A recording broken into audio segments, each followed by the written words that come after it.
By John N. Hubbard. Dedication to the Hon. Henry G. Hubbard, of Middletown, Connecticut. Dear Sir, your name, associated with many pleasant memories in the past, and in later years with substantial tokens of esteem, is held in grateful recollection, and the hope that these pages may serve to interest an occasional leisure hour has led to their being inscribed to you by your friend and relative, the author. Preface. The Life and Times of Red Jacket, by Colonel William L. Stone, has been before the public for many years. The industry and ability of the author have made it a work of great value, and his extensive researches have left but little room for anything new to be said by one coming after him. Yet the fact need not be concealed that many, who are intimately acquainted with Red Jacket, were disappointed when they came to read his biography.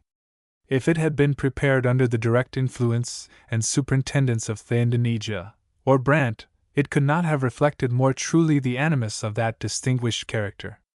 Red Jacket in his day was the subject, at different times, of much angry feeling and jealousy.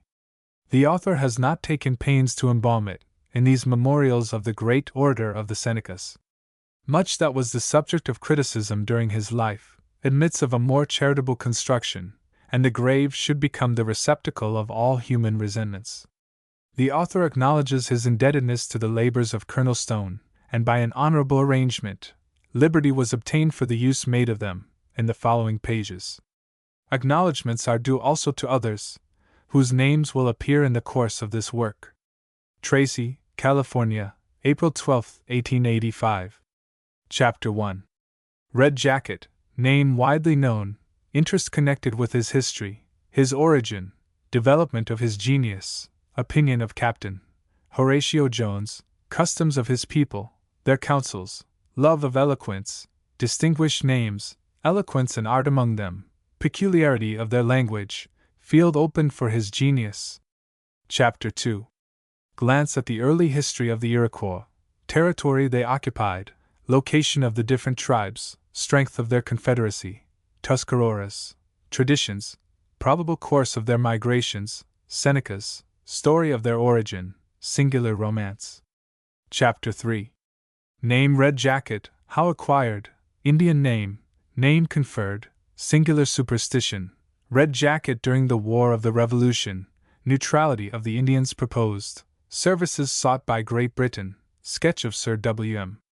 Johnson, Red Jacket's position, taunt of cowardice, testimony of Little Beard, charge made by Brant, Red Jacket's indifference, anecdote, early love of eloquence, interesting reminiscences. Chapter 4. Early struggles, Red Jacket's opportunity for trial, counsel at Fort Stanwix, office of sachem, his opposition to the treaty, excitement produced by his speech, part taken by Cornplanter, his influence in deciding the treaty, how it affected him. Chapter 5. United States claim to Indian lands, conflicting claims between states, manner of adjustment, attempt to acquire by a lease, attempt defeated, lands acquired by New York, from Onondagas, Oneidas, Cayugas, Indian destitution, indications of trouble, design of severing western New York from the rest of the state, how defeated, Phelps and Gorham purchase. Chapter 6. Union of the Western Indians, hostile influence of the British Indian Department in Canada, ambitious project of Thayendanegea or Brant, visits England, desiring British aid in the event of war with the United States, council at Tioga Point, Indian ceremonies, visit of Cornplanter and others at the seat of government, fresh occasion of trouble. Chapter 7. Expedition under General Harmar, its failure, high expectations of the Indians, Colonel Proctor visits the Indians at Buffalo Creek, Red Jacket's speech, Indian deputation refused, interference of the matrons, council at Painted Posts, chiefs invited to Philadelphia. Chapter 8. Expedition to the Indian country under General St. Clair, Washington's charge, approach to Indian villages, sudden surprise, disastrous battle, Indian victory, retreat of American force to Fort Jefferson, boldness of the Indians, friendly Indian deputation, welcome of the Governor of Pennsylvania, Red Jacket's speech in reply, address of President Washington, Red Jacket's reply, cause of Indian hostilities. Chapter 9. Indian Appropriation, Deputation to the West promised, Instructions, Silver Medal given to Red Jacket by the President, Military Suits, Washington's Address at Parting, Théandinige's Visit, Council at Auglaize, Another Indian Council, Delegation, British Control, Washington's Letter, Army under General Wayne, Successful Campaign, Treaty concluded.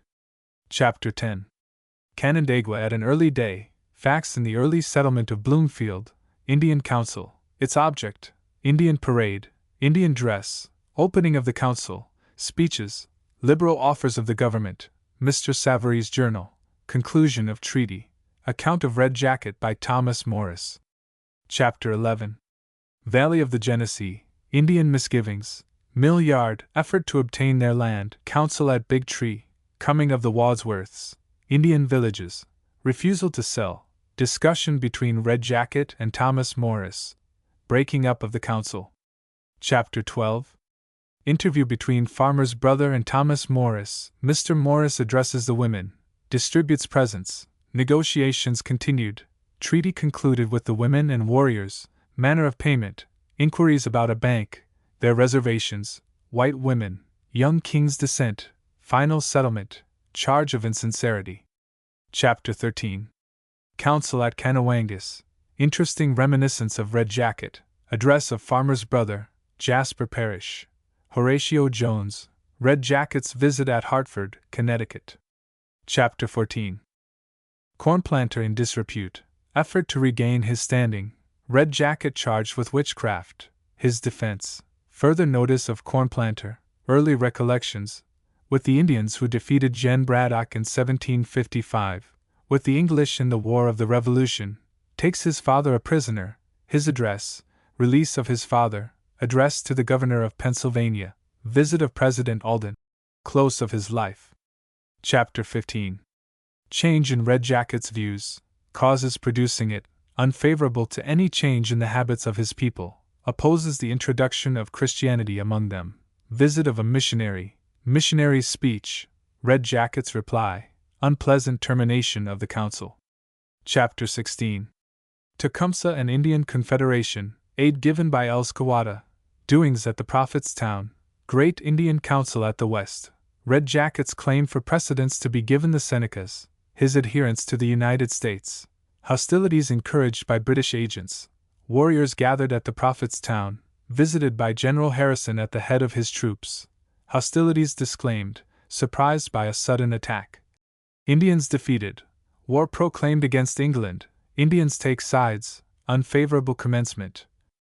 Different successes, part taken by Red Jacket. Chapter 17.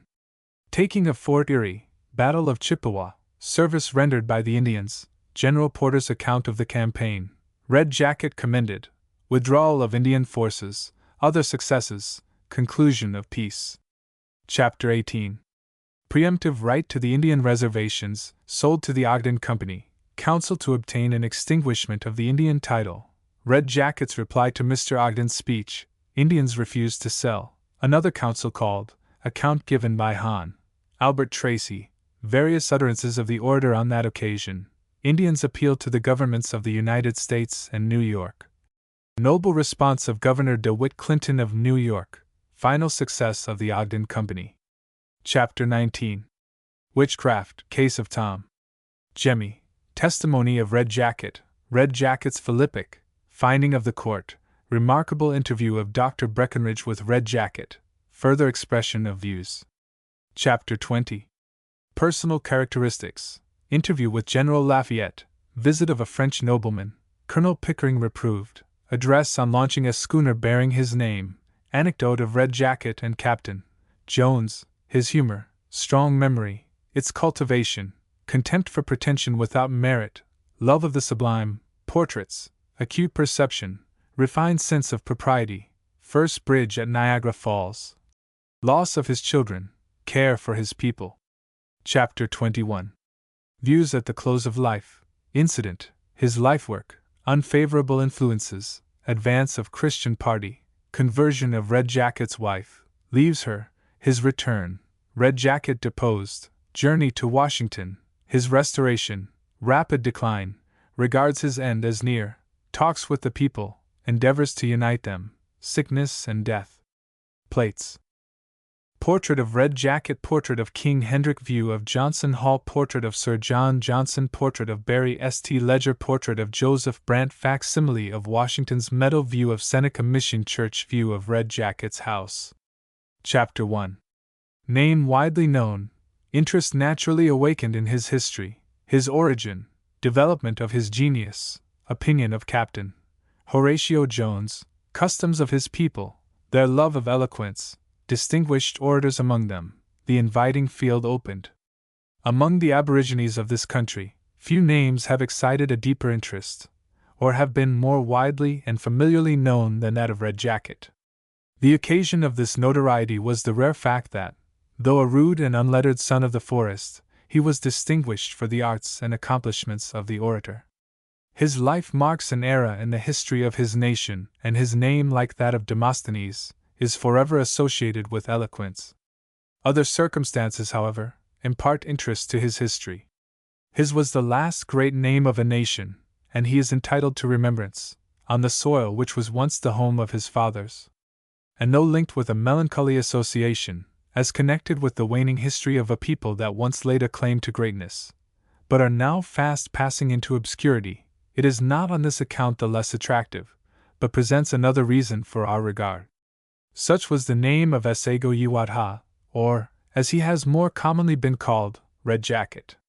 Having risen, by the force of his eloquence, from an obscure station to the highest rank among his people, he became conspicuous in all of those great transactions, in which they gradually relinquished a title to their old hunting grounds, and gave place to the intrusive white man. And he lived to see his nation pass from the pride of their ancient dominion, to so humble an inheritance, that his last days were embittered with the thought that the red men were destined to become extinct. With him has ceased the glory of their council fire, and of their name. His origin, as we have intimated, was obscure.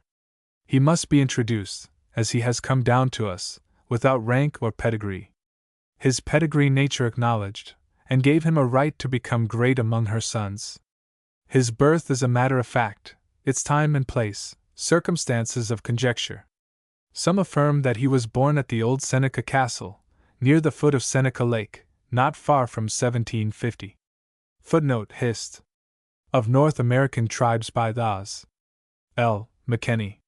Another tradition awards the honor of his birth to a place at, or near Canoga, on the banks of the Cayuga Lake. Footnote: Schoolcraft's Report. Who were his parents? And what his early history? As the wave casts upon the shore some treasured fragment, and then recedes to mingle with its parent waters, so their names, and much of his early history have been lost in the oblivion of the past. So likewise it is uncertain, as to the time when the wonderful powers of his genius began to be developed, or as to the steps by which he arrived at the high distinction of orator among his people. Whether by dint of study he gained the requisite discipline of mind, and acquired that elegance of diction for which he was distinguished, whether by repeated trial and failure, accompanied by a proud ambition, and an unyielding purpose, he reached, like Demosthenes, the summit of his aspirations, or, assisted more by nature than by art, emerged, like Patrick Henry at once, into the grand arena of mind, and by a single effort attained distinction and fame, is to be gathered more from circumstances than from facts. It is generally conceded, however, that the powers of his intellect were of the highest order. Captain Horatio Jones, the well-known interpreter and agent among the Indians, and than whom no one was more intimately acquainted with this order of the Seneca nation, was accustomed to speak of him as the greatest man that ever lived. For, said he, the great men of our own and of other times have become so by education, but Red Jacket was as nature made him. Had he enjoyed their advantages, he would have surpassed them, since it can hardly be supposed that they, without these, would have equaled him. Footnote: Conversation of the author with Colonel W.M. Jones of Geneseo, Livingston Company, N.Y., son of Captain Horatio Jones. Some allowance should be made for this statement, perhaps, on the ground that Mr. Jones was a warm admirer of the orator's genius, yet his admiration sprang from an intimate knowledge of him, seen under circumstances that afforded the best opportunity of forming a just opinion of his talents, and these, he maintained, were among the noblest that nature ever conferred upon man. But genius, while it may have smoothed the way, may not have spared him the pains by which ordinary minds ascend to greatness. For since it is so universally the fact that the path to eminence is rugged and steep, and the gifts of fame seldom bestowed but in answer to repeated toil, curiosity would inquire by what means one, who was reputed a barbarian, gained the highest distinction ever awarded to civilized man. It is not enough to reply simply that nature made him so, or to receive, without qualification, his own proud assertion, "I am an orator, I was born an orator." The laws of mind are the same for peasants and princes in intellect. Great minds as well as small must take measures to compass their object, or leave it unattained. It does not appear that his genius was sudden or precocious in its development. It is said that his mind, naturally active and brilliant, gradually opened until it reached its meridian splendor. Nor did his powers grow without any means to mature and perfect them. As the young oak is strengthened by warring with the storm, so the faculties of his mind gained force by entering freely into conflicts of opinion. Accustomed to canvass in private the questions which agitated the councils of his nation, he began to ascertain the reality of his own power, and by measuring his own with other minds, he gained the confidence that flows from superior wisdom. Footnote: Conversation with Colonel W.M. Jones. The tastes and regulations of his own people favored very much the promptings of his genius. They were lovers of eloquence, and their form of government fostered its cultivation. This, though differing but little from the simplicity found in rude states of society, presented a feature peculiar among a people not far advanced in civilization, which served greatly to promote elevation of mind, and advanced them far above a condition of barbarism. They were in the habit of meeting in public assemblies, to discuss those questions that pertained to the interests, or destiny of their nation. Around their council fires their chiefs and warriors gathered, and entered freely, so far as their dignity, consideration, or power of debate admitted, into a deliberation on public affairs. And here were manifested an ability and decorum which civilized nations even have viewed with admiration and surprise. For though we might suppose their eloquence must have partaken of rant and rhapsody, presenting a mass of incoherent ideas, depending for their interest on the animation of gesture and voice, with which they were uttered, yet we would do injustice to their memory, if we did not give their orators the credit of speaking as much to the purpose, and of exhibiting as great a force of intellect, as many who would claim a higher place than they in the scale of intelligence and refinement. Many of their orators were distinguished for strength of mind, and in native power of genius, might compare favorably with the men of any age or clime. The names of Garangula, Adario, Hendrick, Shenandoah, Logan, and others might be mentioned with pride by any people. Illustration: King Hendrick. Garangula has been styled the very Nestor of his nation, whose powers of mind would not suffer in comparison with a Roman or more modern senator. Footnote: Drake. Adario is said to have been a man of great mind, the bravest of the brave, and possessing altogether the best qualities of any Indian known to the French in Canada. Footnote: Charlevoix. It has been remarked of Hendrick that for capacity, bravery, vigor of mind, and immovable integrity united, he excelled all the aboriginal inhabitants of the United States, of whom any knowledge has come down to the present time. Footnote: Dr. Dwight. Shenandoah in his youth was a brave and intrepid warrior, and in his riper years one of the best of counselors among the North American tribes. He possessed a most vigorous mind, and was alike active, sagacious, and persevering. He will long be remembered for a saying of his to one who visited him toward the close of life. "I am," said he, "an aged hemlock, the winds of 100 winters have whistled through my branches. I am dead at the top. The generation to which I belonged has run away and left me." He was a sincere believer in the Christian religion, and added to the above, "Why I live the great and good Spirit only knows. Pray to my Jesus, that I may have patience to wait for my appointed time to die." Footnote: Annals of Tryon County.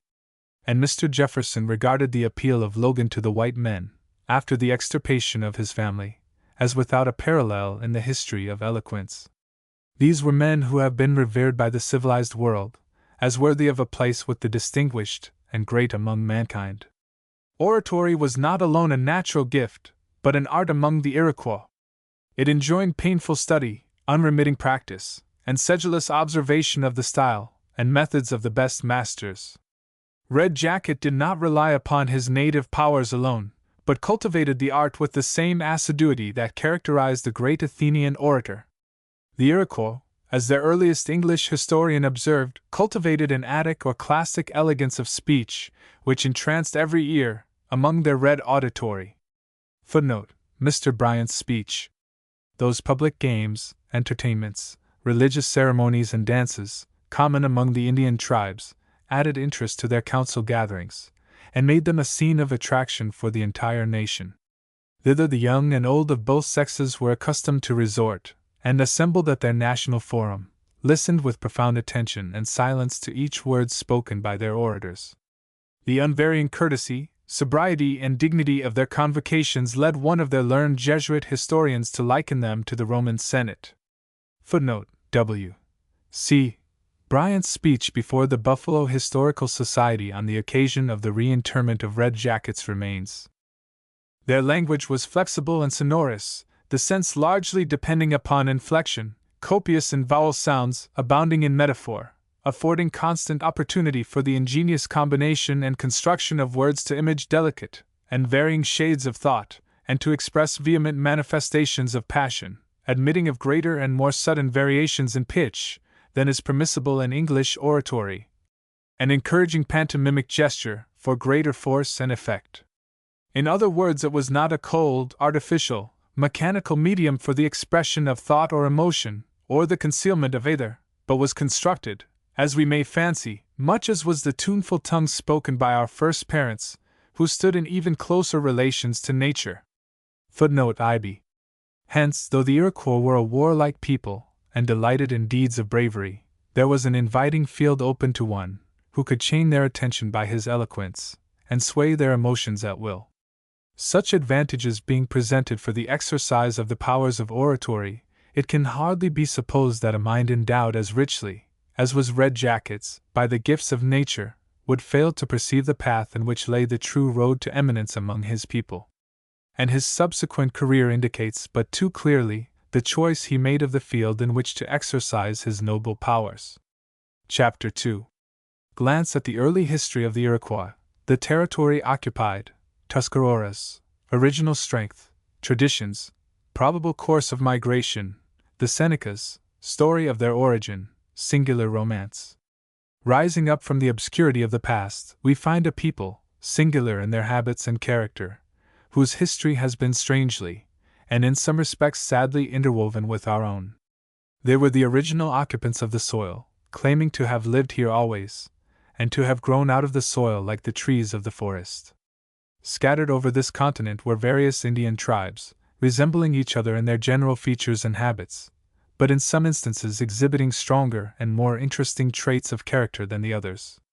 Among these were the Iroquois, and if Red Jacket was distinguished among his own people were not less conspicuous among the North American Indians. He sprang from the Senecas, and was accustomed to speak of his origin with feelings of conscious pride. For the Senecas were the most numerous and powerful of the 6 nations, of whom they were a part. Such was the title given to that celebrated Indian confederacy which, for a length of time unknown to us, inhabited the territory embraced by the state of New York. Here they lived in a line of settlements extending from one end to the other, through the middle of the state, and their domain as thus occupied, they were accustomed to style their long house.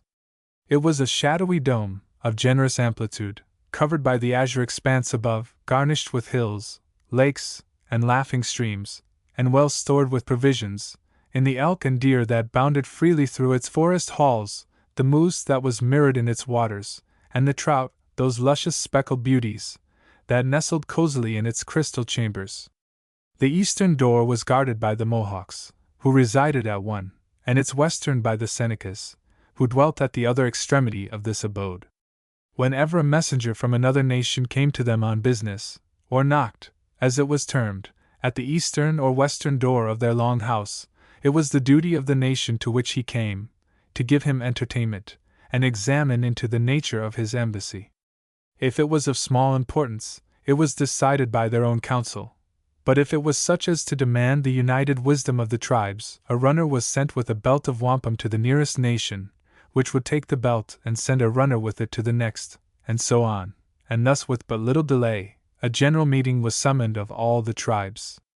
This confederacy at one time consisted of 5 nations, but afterward embraced 6, by the addition of the Tuscaroras, a tribe that once occupied the territory of North Carolina. This tribe is said to have belonged at an early day to the Iroquois family, and to have inherited the enterprising and warlike character of the parent stock. They fought successfully with the Catawbas, Cowitas, and the Cherokees, and thought to exterminate by one decisive blow all of the white inhabitants within their borders. Unsuccessful in the attempt, pressed sorely by the whites, who resisted the attack, and unwilling themselves to submit, they removed to the north, and through sympathy, similarity of taste, manners, or language, or from the stronger motives of consanguinity, became incorporated with the confederated tribes of the Iroquois. Footnote: Schoolcraft's report. Mr. Schoolcraft prefers, and quite justly, the name Iroquois, as descriptive of this confederacy, instead of 6 nations, since the term is well known, and applicable to them in every part of their history. Whereas the other is appropriate only during the time when they were numerically 6. Thus constituted, they presented the most formidable power, of which we have any knowledge in the annals of the Indian race. By their united strength they were able to repel invasion from any of the surrounding nations, and by the force of their arms and their prowess in war, gained control over an extent of territory much greater than they occupied. They sent their war parties in every direction.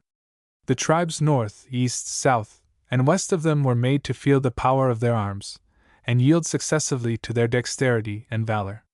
Now they were launching their war canoes upon the lakes and rivers of the west, now engaged in bloody conflicts with the Catawbas and Cherokees of the south, now traversing regions of snow in pursuit of the Algonquins of the north, and anon spreading consternation and dread among the tribes at the remotest east.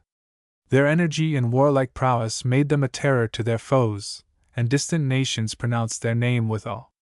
By what means these several tribes had been brought to unite themselves under one government, how long they had existed in this relation, and what was the origin of each one, or of all, are questions which will never perhaps be fully determined.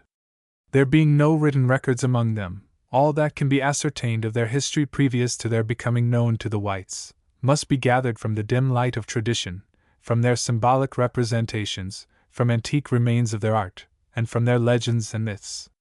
These present in an obscure and shadowy form a few materials of history, whose value is to be measured by the consideration that they are all we have to tell the story of a noble and interesting race of men. Their traditions speak of the creation of the world, the formation of man, and the destruction of the world by a deluge. They suppose the existence originally of 2 worlds, an upper and lower. The upper completed and filled with an intelligent order of beings, the lower unformed and chaotic, whose surface was covered with water, in which huge monsters careered, uncontrolled and wild. From the upper there descended to the lower a creating spirit, in the form of a beautiful woman. She alighted on the back of a huge tortoise, gave birth to a pair of male twins, and expired. Thereupon the shell of the tortoise began to enlarge, and grew until it became a big island, and formed this continent. These 2 infant sons became, one the author of good, the other of evil. The creator of good formed whatever was praiseworthy and useful. From the head of his deceased mother he made the sun, from the remaining parts of her body, the moon and stars. When these were created, the water monsters were terrified by the light, and fled and hid themselves in the depths of the ocean. He diversified the earth by making rivers, seas, and plains, covered it with animals, and filled it with productions beneficial to mankind. He then formed man and woman, put life into them, and called them Ongwi Hanwi, a real people. Footnote: This term is significant of true manhood. It implies that there was nothing of sham in their make-up. The creator of evil was active in making mountains, precipices, waterfalls, reptiles, morasses, apes, and whatever was injurious to, or in mockery of mankind. He put the works of the good out of order, hid his animals in the earth, and destroyed things necessary for the sustenance of man. His conduct so awakened the displeasure of the good, as to bring them into personal conflict. Their time of combat and arms were chosen, one selecting flag roots, the other the horns of a deer. 2 whole days they were engaged in unearthly combat, but finally the Maker of Good, who had chosen the horns of a deer, prevailed, and retired to the world above. The Maker of Evil sank below to a region of darkness, and became the evil spirit, or Clunielix of the world of despair. Footnote: Schoolcraft's Indian Cosmogony. Many of their accounts appear to be purely fabulous, but not more so perhaps than similar traditions, to be found in the history of almost every nation. The Iroquois refer their origin to a point near Oswego Falls. They boldly affirm that their people were here taken from a subterranean vault, by the divine being, and conducted eastward along the river Yenonanache, going around a mountain, now the Mohawk, until they came to where it discharges into a great river running toward the midday sun, the Hudson, and went down this river and touched the bank of a great water, while the main body returned by the way they came. And as they proceeded westward, originated the different tribes composing their nation, and to each tribe was assigned the territory they occupied, when first discovered by the whites. Footnote: Account by David Cusick, as contained in Schoolcraft's report. Mr. S. regards this account correct as indicating the probable course of their migrations. The Senecas, the 5th tribe of the Iroquois, were directed in their original location to occupy a hill near the head of Canandaigua Lake. This hill, called Jinundawa, is venerated as the birthplace of their nation. It was surrounded anciently by a rude fortification which formed their dwelling in time of peace, and served for a shelter from any sudden attack of a hostile tribe. Tradition hallows this spot on account of the following very remarkable occurrence. Far back in the past, the inhabitants of the hill Jinundawa were surprised on awaking one morning to behold themselves surrounded by an immense serpent. His dimensions were so vast as to enable him to coil himself completely around the fort. His head and tail came together at its gate. There he lay writhing and hissing, presenting a most menacing and hideous aspect. His jaws were widely extended, and he hissed so terribly no one ventured to approach near. The inhabitants were thus effectually blockaded. Some endeavored, but in vain, to kill this savage monster. Others tried to escape, but his watchful eyes prevented their endeavors. Others again sought to climb over his body, but were unable, while others still attempted to pass by his head, but fell into his extended jaws. Their confinement grew every day more and more painful, and was rendered doubly annoying by the serpent's breath, which was very offensive. Their situation drove them at length to an extremity not to be endured. They armed themselves with hatchets, and clubs, and whatever implements of war they could find, and made a vigorous sally upon their dreadful foe, but, alas! Were all engulfed in his terrific jaws. It so happened that 2 orphan children remained, after the destruction which befell the rest. They were directed by an oracle to make a bough of a certain kind of willow, and an arrow of the same, the point of which they were to dip in poison, and then shoot the monster, aiming so as to hit him under his scales. In doing this, they encountered their adversary with entire success. For no sooner had the arrow penetrated his skin, than he presently began to grow sick, exhibiting signs of the deepest distress. He threw himself into every imaginable shape, and with wonderful contortions and agonizing pains, rolled his ponderous body down along the declivity of the mountain, uttering horrid noises as he went, prostrating trees in his course, and falling finally into the lake below. Here he slaked his thirst, and showed signs of great distress, by dashing about furiously in the water.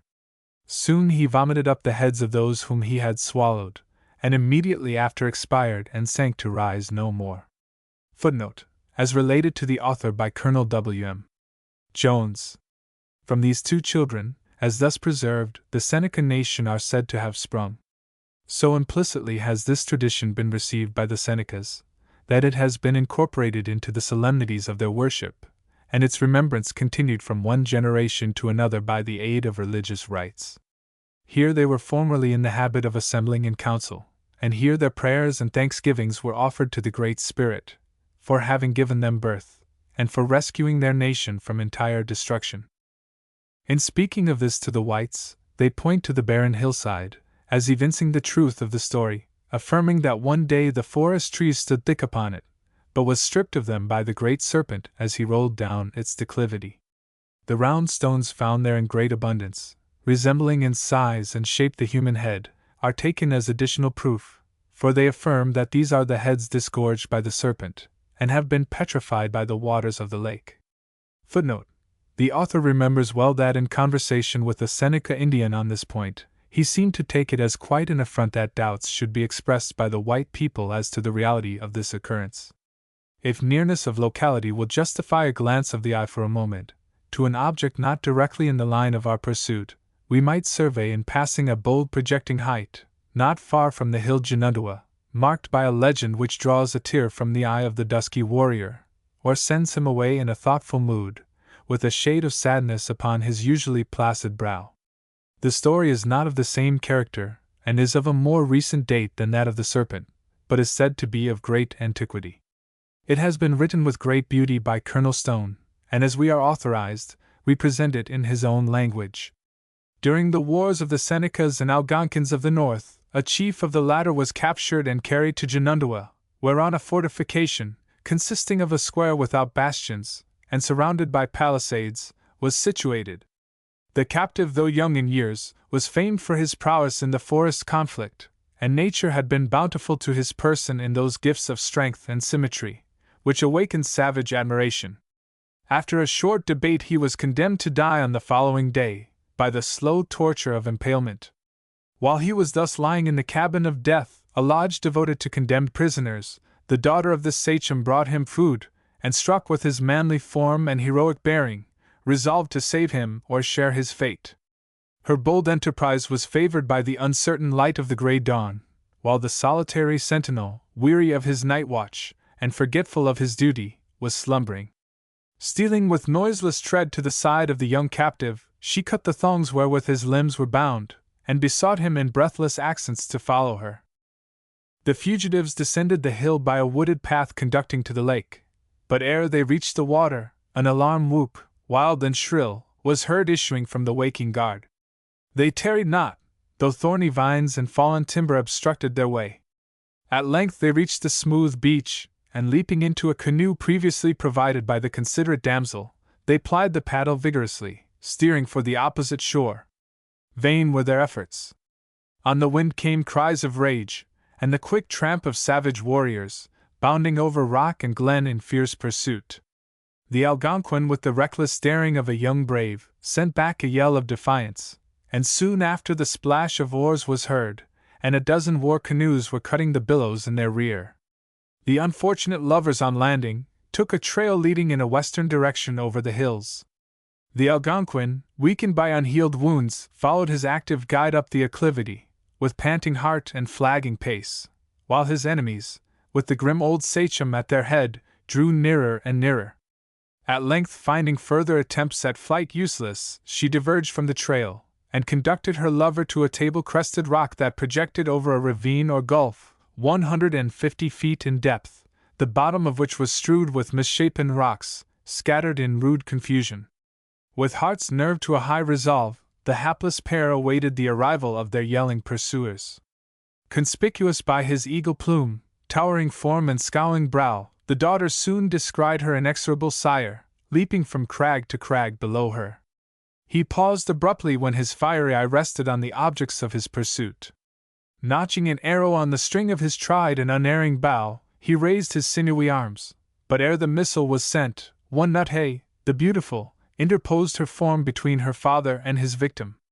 In wild appealing tones she entreated her sire to spare the young chieftain, assuring him that they would leap together from the precipice rather than be separated. The stern old man, deaf to her supplication, and disregarding her menace, ordered his followers to seize the fugitive. Warrior after warrior darted up the rock, but on reaching the platform, at the moment when they were grasping to clutch the young brave, the lovers, locked in fond embrace, flung themselves from the steep rock and perished. The mangled bodies were buried in the bottom of the glen, beneath the shade of everlasting rocks, and two small hollows, resembling sunken graves, are to this day pointed out to the curious traveler as the burial place of the lovers. It is a sweet, wild haunt, the sunbeams fall there with softened radiance, and a brook near by gives out a complaining murmur, as if mourning for the dead.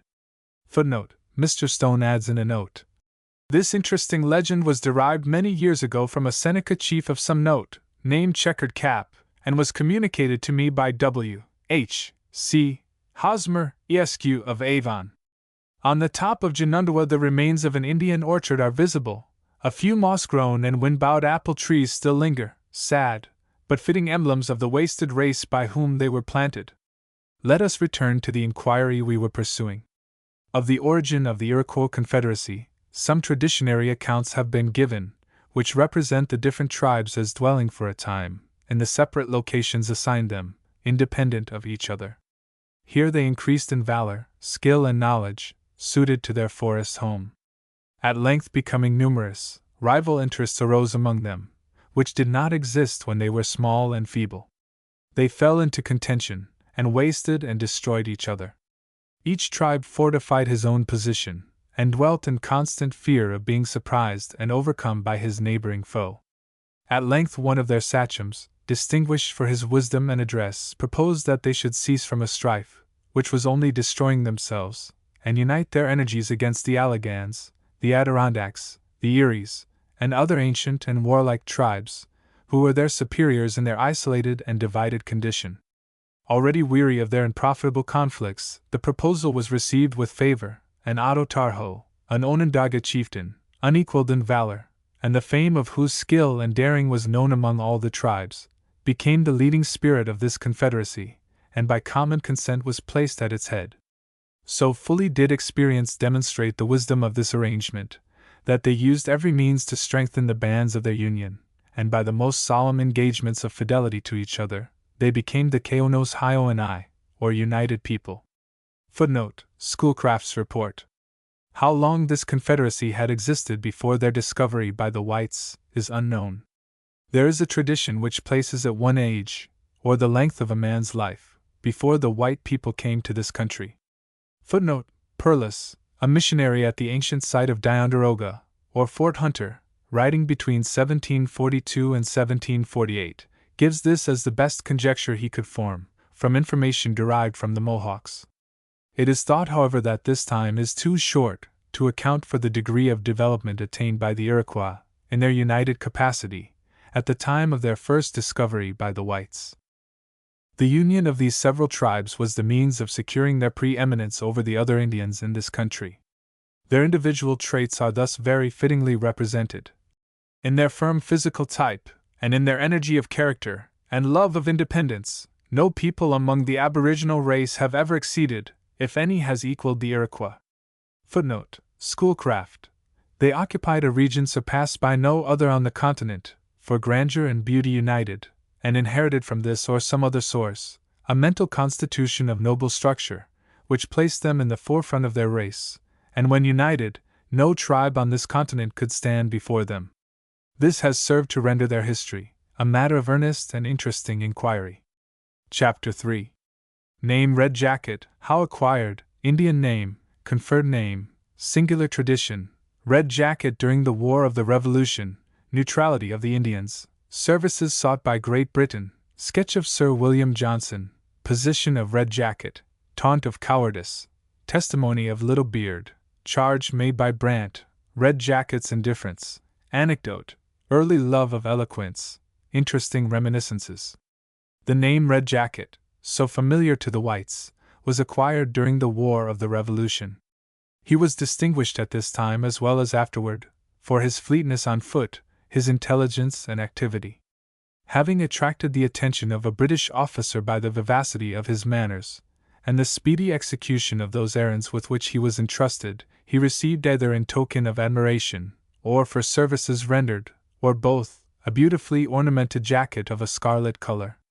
This he took pride in wearing, and when worn out, he was presented with another, and continued to wear this peculiar dress until it became a mark of distinction, and gave him the name by which he was afterward best known.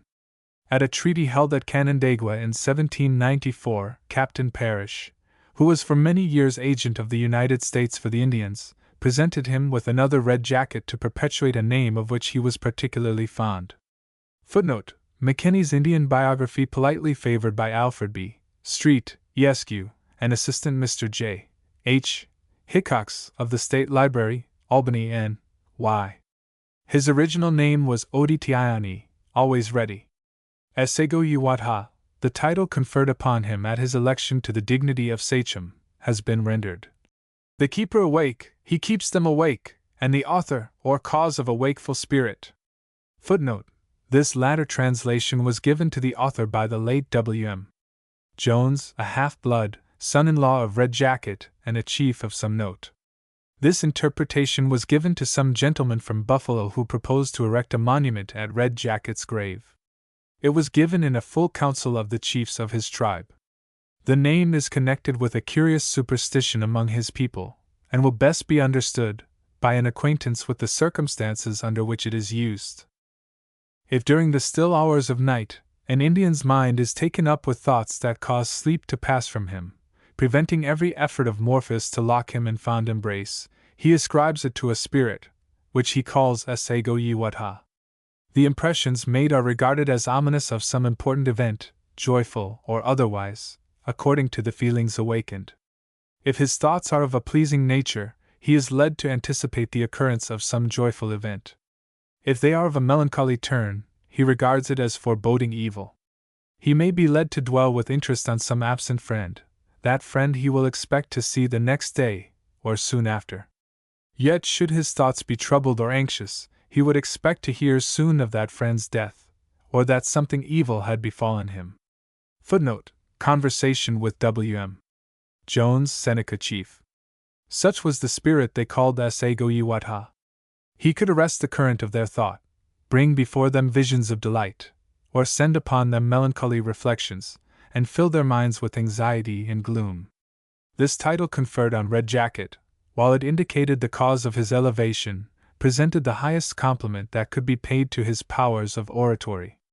By the magic spell of his words, he could control their minds, make their hearts beat quick with emotions of joy, or send over them at will the deep pulsations of grief. The incident referred to as giving rise to the name, Red Jacket, introduces him in connection with the War of the Revolution. As his conduct during this period has been the subject of frequent remark, severely criticized by some, and not very favorably viewed by others, justice to the orator's memory requires a brief statement of his reasons for the course he pursued.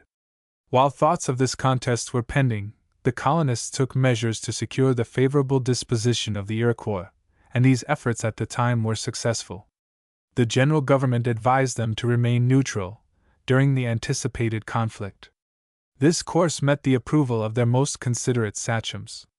For though inured to war, and apt to enter with avidity into the excitement of a conflict, their forces had been reduced by recent encounters with the Indians at the west and south, and also with the French, and the few intervening years of peace served to convince them of its value, and caused them to receive with favor this proposition from our government. At a council held with the Iroquois at German Flats, in June, 1776, by Gen. Schuyler, who had been appointed for this purpose, these assurances of neutrality were renewed. Great Britain also was not indifferent about the course these Indian tribes would pursue. Wishing to prevent an alliance of the Indians with the colonists, willing to secure forces already on the ground, and with a view possibly of striking terror into the minds of her rebellious subjects, her agents in this country spared no pains to enlist the sympathies of the Iroquois on her side. In this they were but too successful. Through their agents, Britain had been in correspondence with these tribes for more than 100 years, had supplied them with implements of war, articles of clothing, and with many of the comforts and conveniences of life. The Indians had learned to be dependent upon her, and they called her king their great father over the water. Her agents spent their lives among them. Through them their communications were made to the crown, and they regarded them as essential to their happiness. Hence they exerted a very great influence over them. This was especially true of Sir William Johnson, who died at Johnson Hall in the month of June, 1774. Mr. Johnson was a native of Ireland, of a good family and fitted by nature and education to adorn the walks of civilized life. He came to this country not far from 1738, as land agent of his uncle, Sir Peter Warren, an admiral in the English Navy, who had acquired a considerable tract of land upon the Mohawk, in the present county of Montgomery. Possessing a romantic disposition, he readily adapted himself to the rude customs that prevailed in the wilds of America. The Gentleman's Magazine of London said of him in 1755, "Besides his skill and experience as an officer, he is particularly happy in making himself beloved by all sorts of people, and can conform to all companies and to all conversations. He is very much of a gentleman in genteel company, but as the inhabitants next to him are mostly Dutch, he sits down with them and smokes his tobacco, drinks flip, and talks of improvements, bear and beaver skins. Being surrounded with Indians, he speaks several of their languages well, and has always some of them with him. He takes care of their wives, and old Indians, when they go out on parties, and even wears their dress. In short, by his honest dealings with them in trade, and his courage, which has often been successfully tried with them, he has so endeared himself to them, that they chose him as one of their chief sachems, or princes, and esteem him as their father." Not far from the year 1755, while the French and English were at war, he was made general of the colonial militia, and by virtue of a leadership that had been created by the Iroquois, he was head warrior of all the Indian tribes, who favored the English. Illustration: Johnson Hall. The gifts of his sovereign, and the opportunity he had of purchasing Indian lands, were the means of his securing great wealth. The ease with which he secured land of the Indians is illustrated by an amusing occurrence between him and a noted chief, Hendrick. Soon after entering upon his duties as superintendent of Indian affairs in this country, he received from England some richly embroidered suits of clothes. Hendrick, a Mohawk chief, was present when the package containing them was opened, and could not refrain from expressing his admiration of them. He went away very thoughtful, but soon after returned and said to Sir William that he had dreamed a dream. "Ah! And what did you dream?" said Sir William. "I dreamed," said Hendrick, "that you gave me one of those new suits of uniform." Sir William could not refuse it, and one of the elegant suits was presented to Hendrick, who went away to show his gift to his countrymen and left Sir William to tell the joke to his friends. A while after, the general met Hendrick and said, "Hendrick, I have dreamed a dream." Whether the sachem mistrusted he was now to be taken in his own net or not, is not certain, but he also inquired, "And what did you dream?" The general said he dreamed that Hendrick presented him with a certain piece of land which he described. It consisted of about 500 acres, of the most valuable land in the Mohawk Valley. Hendrick replied, "It is yours," but shaking his head said, "Sir William, I will never dream with you again." Footnote: Drake's Book of the Indians. Sir William's large estate, the partiality of his countrymen, together with his military honors, and his great influence with the Indians, rendered him as near a prince as anything the backwoods of America has witnessed. Footnote: The expression of an English lady. Turner. He built 2 spacious and convenient residences on the Mohawk River, known as Johnson Castle and Johnson Hall. The hall was his summer residence. Here he lived something like a sovereign, kept an excellent table for strangers and officers, whom the course of duty led into these wilds, and by confiding entirely in the Indians, and treating them with truth and justice, never yielding to solicitations once refused, they were taught to repose in him the utmost confidence. His personal popularity with the Indians gave him an influence over them greater, it is supposed, than any one of our own race has ever possessed. He was the first Englishman that contended successfully with French Indian diplomacy, as exercised by their governors, missionaries, and traders. Footnote: Turner's Phelps and Gorham Purchase. Had he lived until the War of the Revolution, it is supposed by some he might have remained neutral, and have kept the Indians from engaging in the conflict, though this is altogether uncertain. He lived to see the gathering of the storm that swept away most of his great possessions. On the death of Sir William, his son John Johnson succeeded to his titles and estate. The office of General Superintendent of the Indians fell into the hands of Colonel Guy Johnson, a son-in-law, who appointed Colonel Claus, another son-in-law, as his deputy. Into their hands fell the property, and a large share of the influence over the Indians, possessed by Sir William Johnson. This influence was exerted in favor of Great Britain. When the Indians heard of the uprising in Boston and of the Battle of Lexington, they were told that these outbreaks were the acts of disobedient children against the great king, who had been kind to them, as he had to the Six Nations. That their great father over the water was rich in money and men, that the colonists were poor, and their numbers small, and that they could easily be brought into subjection. At a council of the Iroquois convened at Oswego, by Sir John Johnson and other officers and friends of the crown, they were informed that the king desired them to assist him in subduing the rebels, who had taken up arms against him, and were about to rob him of a part of his great possessions. But the chiefs one by one assured the British agents that they had the year before, in a council with General Schuyler, pledged themselves to neutrality, and could not without violating their promise, take up the hatchet. But they were assured that the rebels justly merited all the punishment that white men and Indians could inflict, that they would be richly rewarded for their services, and that the king's rum was as plenty as the waters of Lake Ontario.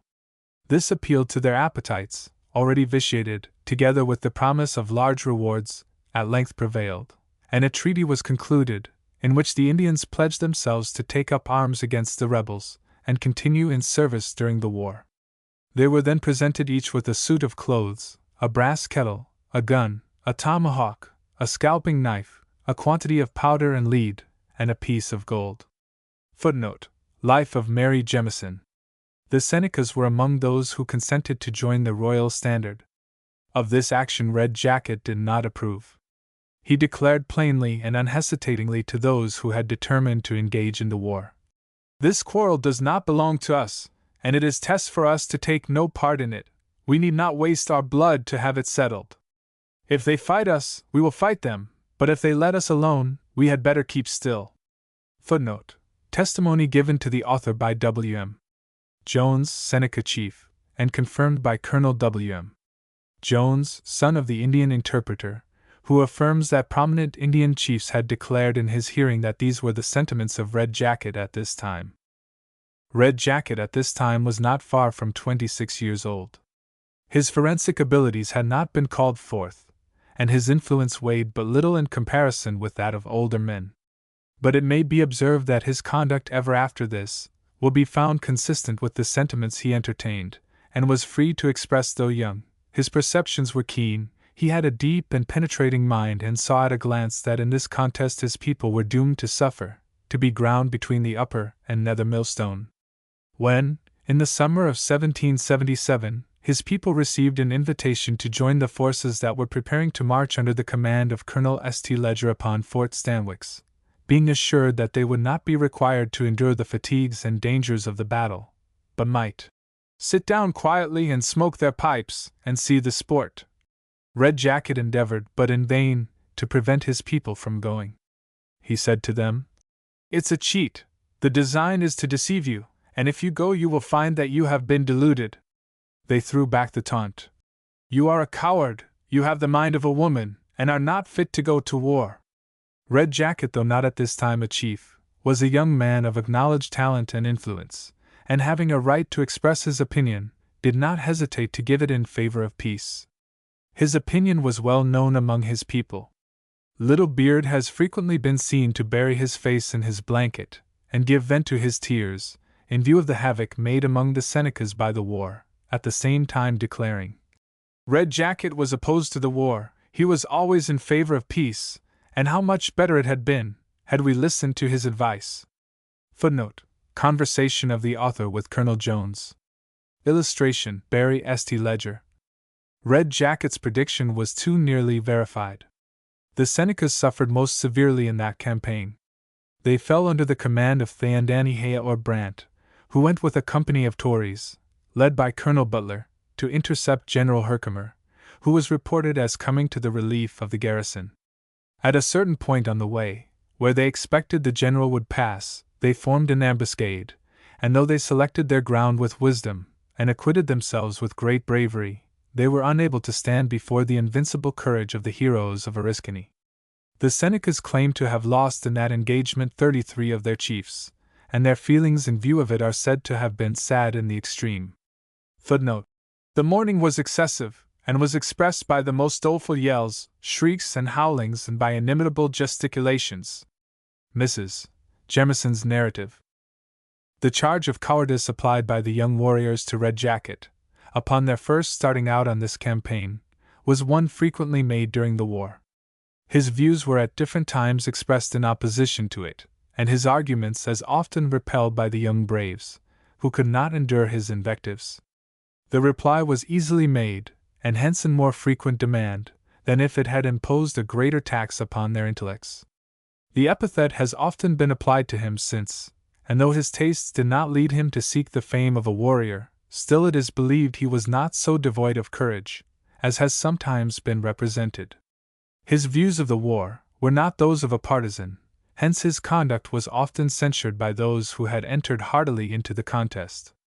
Brand has charged him with being the occasion of trouble to him, in his efforts to arrest the march of Sullivan and his army into the Indian country, particularly at Newtown, where considerable preparations had been made for defense. Says Colonel Stone, Sa-Go-Ye-Wat-Ha was then 29 years old, and though it does not appear that he had yet been created a chief, he nevertheless seems to have been already a man of influence. He was in the practice of holding private consultations with the young warriors, and some of the younger and less resolute chiefs, for the purpose of fomenting discontents, and persuading them to sue for what Brand considered ignominious terms of peace. On one occasion, as Brand has alleged, Red Jacket had so far succeeded in his treachery as to induce some of the disaffected chiefs to send a runner into Sullivan's camp, to make known dissensions he himself had awakened, and invite a flag of truce, with propositions of peace to the Indians. Though charged with acting criminally, it is here expressly asserted that it was to obtain peace. Peace he most earnestly desired for his people, who were doomed to be wasted in a contest not their own. Nor, in view of his feelings respecting the war, is it surprising he should have incurred the displeasure of Cornplanter, while endeavoring to bring his countrymen to make a stand against a portion of the invading army, on the beach of Canandaigua Lake, where was an Indian village of some size. Not finding in Red Jacket an ardor for the undertaking which corresponded in any degree with his own, he turned to the young wife of the orator and exclaimed, "Leave that man, he is a coward. Your children will disgrace you, they will all be cowards." Footnote: Colonel W.M. Jones. The epithet thus applied occasioned uneasiness to none less than to the orator himself. Whenever he chose to notice it, he would make a good return for what he had received. In a war of words, he was on his own chosen ground.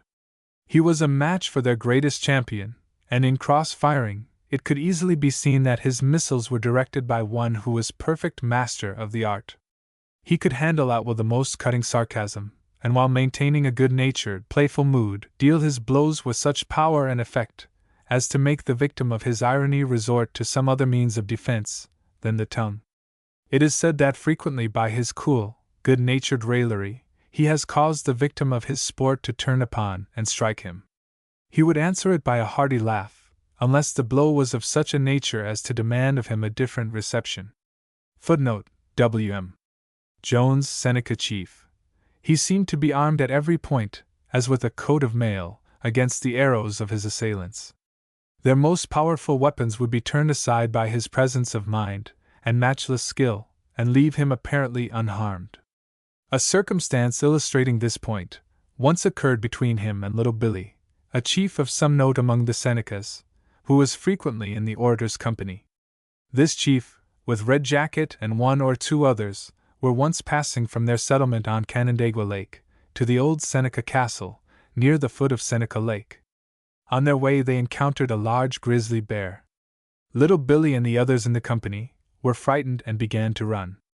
Red Jacket, who was distinguished as a hunter and an excellent marksman, drew up his rifle and brought the monster to the ground. It so happened, on one occasion some time afterward, that Little Billy was very pernicious in calling Red Jacket a coward. The orator did not appear to notice him at first, but finding that he persisted in the charge, he turned to him and coolly and sarcastically said, "Well, if I am coward I never run unless it's for something bigger than a bear." Footnote: Conversation with Seneca Chief, W.M. Jones. It is hardly necessary to add that nothing more was heard from little Billy concerning his cowardice on that day. This charge of cowardice was owing in a great degree to the orator's position. He was not on the popular side. The majority of his people were against him. Had he acted in accordance with their wishes, it is a question whether anything would ever have been said about his deficiency in courage. And this supposition is strengthened by the fact that at a subsequent period in his history, a little display of courage, when acting in accordance with the wishes of his people, gained for him a marked degree of approbation, and gave rise to the affirmation. The stain fixed upon his character was thus wiped away by his good conduct in the field. Footnote: McKinney's Indian Biography. In opposing the wishes of his people, when bent on a war of which he did not approve, he gained the epithet of coward. With less intelligence, and less moral courage, he might have seconded the views of his nation, and been ranked a brave. Hence, though we do not claim for Red Jacket the possession of qualities adapted to make him conspicuous as a military chieftain, we are disposed to attribute to him the higher courage of acting in accordance with his own convictions of propriety and duty. He was born an orator, and while morally brave, lacked the stolid insensibility to suffering and slaughter, which characterized the war captains of his nation. Footnote: Bryant's Address. We readily concede that Red Jacket was fitted by nature to excel in councils of peace, rather than in enterprises of war, to gain victories in a conflict of mind with mind rather than in physical strife, on the field of battle. And it may be questioned whether the qualities adapted to the highest achievements of oratory would be congenial to the rough encounters of war. Especially when the mind is already preoccupied with inward thirstings after the glory of the rostrum, it will not be apt to sigh for the camp, or the noise and tinsel of mere military fame. It is related of him that when a boy, he was present at a great council held on the Shenandoah. Many nations were there represented by their wise men and orators. The greatest among them was Logan, who had removed from the territory of his tribe to Shamokin. He was the son of Shikelimus, a celebrated chief of the Cayuga nation, who, before the Revolution, was a warm friend of the whites. On the occasion referred to, Red Jacket was so charmed with Logan's style and manner of delivery that he resolved to attain, if possible, the same high standard of eloquence, though he almost despaired of equaling his distinguished model. On his return to Cunedesiga, near the Seneca Lake, which was at that time his home, he sometimes incurred the displeasure and reproof of his mother, by long absence from her cabin, without any ostensible cause. When hard pressed for an answer, he informed his mother that he had been playing Logan. Thus in his mighty soul the fire of a generous emulation had been kindled, not to go out until his oratorical fame threw a refulgent glory on the declining fortunes of the once formidable Iroquois. In the deep and silent forest he practiced elocution, or to use his own expressive language, played Logan, until he caught the manner and tone of his great master. Unconsciously the forest orator was an imitator of the eloquent Greek, who tuned his voice on the wild sea beach to the thunders of the surge, and caught from nature's altar his loftiest inspiration. Not without previous preparation, and the severest discipline, did Red Jacket acquire his power of moving and melting his hearers. His graceful attitudes, significant gestures, perfect intonation, and impressive pauses, when the lifted finger and flashing eye told more than utterance, were the result of sleepless toil, while his high acquirement was the product of stern habitual thought, study of man, and keen observation. He did not trust to the occasion alone for his finest periods and noblest metaphors. In the armory of his capacious intellect the weapons of forensic warfare had been previously polished and stored away. Ever ready for the unfaltering tongue was the cutting rebuke, or apt illustration. By persevering labor, he achieved his renown. By exercising his faculties in playing Logan when a boy, one of the highest standards of mortal eloquence, either in ancient or modern times, he has left a lesson to all ambitious aspirants, that there is no royal road to greatness, that the desired goal is only to be gained by scaling rugged cliffs and treading painful paths. Footnote: This statement, together with the remarks that follow, is presented almost entire, from a reminiscence of Red Jacket, given by Mr. Turner in his pioneer history of the Phelps and Gorham Purchase, a work that has rescued from oblivion many interesting and valuable historical recollections. The habit thus acquired in the orator's youth became characteristic of him at a later period of his life. Previous to his making any great forensic effort, he could be seen walking in the woods alone, apparently in deep study. Footnote: Colonel W.M. Jones. Chapter 4. Early Struggles, Red Jacket's Opportunity for Trial, Counsel at Fort Stanwix, Red Jacket's Office of Sachem, Red Jacket's opposition to the proposed treaty, excitement created by his speech, allayed by Cornplanter, his influence in deciding the treaty, how it affected him. How long and toilsome the way, ere the ambitious aspirant passes from the low grounds of obscurity to the dazzling heights of fame. How many hours of anxious toil, through wearisome days and nights, protracted through months and years, are passed, before the arena even is entered, where the race commences in earnest. How many struggling emotions between hope and fear, encouragement and doubt, promise and despair, mark the experience, and clothe it with the sublimity and interest that belong to action in its highest forms. Did this child of nature, cherishing the bright dream from early life, never suffer from these contending emotions, ere he awoke finally to the consciousness of the reality, where he could exclaim, "I am an orator, yes, I am an orator"? This idea Red Jacket began now to cherish. He had practiced in his native wilds, the forest depths had echoed back those strains of eloquence that had struggled for utterance in his impassioned bosom, and their force being expended here, served but to awaken a still stronger desire to try his powers, where he could have the answering sympathy of human hearts. His fame and greatness were yet to be achieved. With the inward consciousness of strength that would secure for him the eminence he desired, he awaited eagerly the opportunity for its exercise. This opportunity came. When the storm of war had rolled by, the hour came for deliberation and counsel. England and America had concluded peace, and the jurisdiction of the country of the Iroquois had been surrendered to the United States. Still no provision had been made by the Crown for those tribes that had freely fought in her defense. They were left to make their own peace, or prosecute the war on their own account. Their attitude was yet hostile. No expedition of importance was undertaken, but the border men were constantly annoyed by Indians, who drove away their horses and cattle, and committed other acts of depredation. And the inhabitants of the frontier had suffered so severely from the Indian tribes during the war, that these acts served to awaken still deeper feelings of hostility toward them, and led some openly to recommend that the Indians be driven from their lands, and that these be forfeited to the state. These counsels were strenuously resisted by the general government. The humane and considerate Washington thought it wiser to try and conciliate them, and if possible win their confidence and esteem, claiming that their lands, when needed, could be obtained at a cheaper rate by negotiation and purchase than by war and conquest. This course, the excellence of which experience has fully demonstrated, was finally adopted, and in pursuance of this design, a general council of the Iroquois was convened at Fort Stanwix, in the fall of 1784. It was attended by Oliver Wolcott, Richard Butler, and Arthur Lee, who were appointed commissioners on the part of the United States. The different tribes of the Iroquois were represented, and Red Jacket was present, and took an active part in its deliberations. He had now been elected to the office of sachem, at what time precisely is not known, but probably not far from the close of the War of the Revolution. The manner in which he gained this office has been ascribed by some to artifice as well as the force of his eloquence.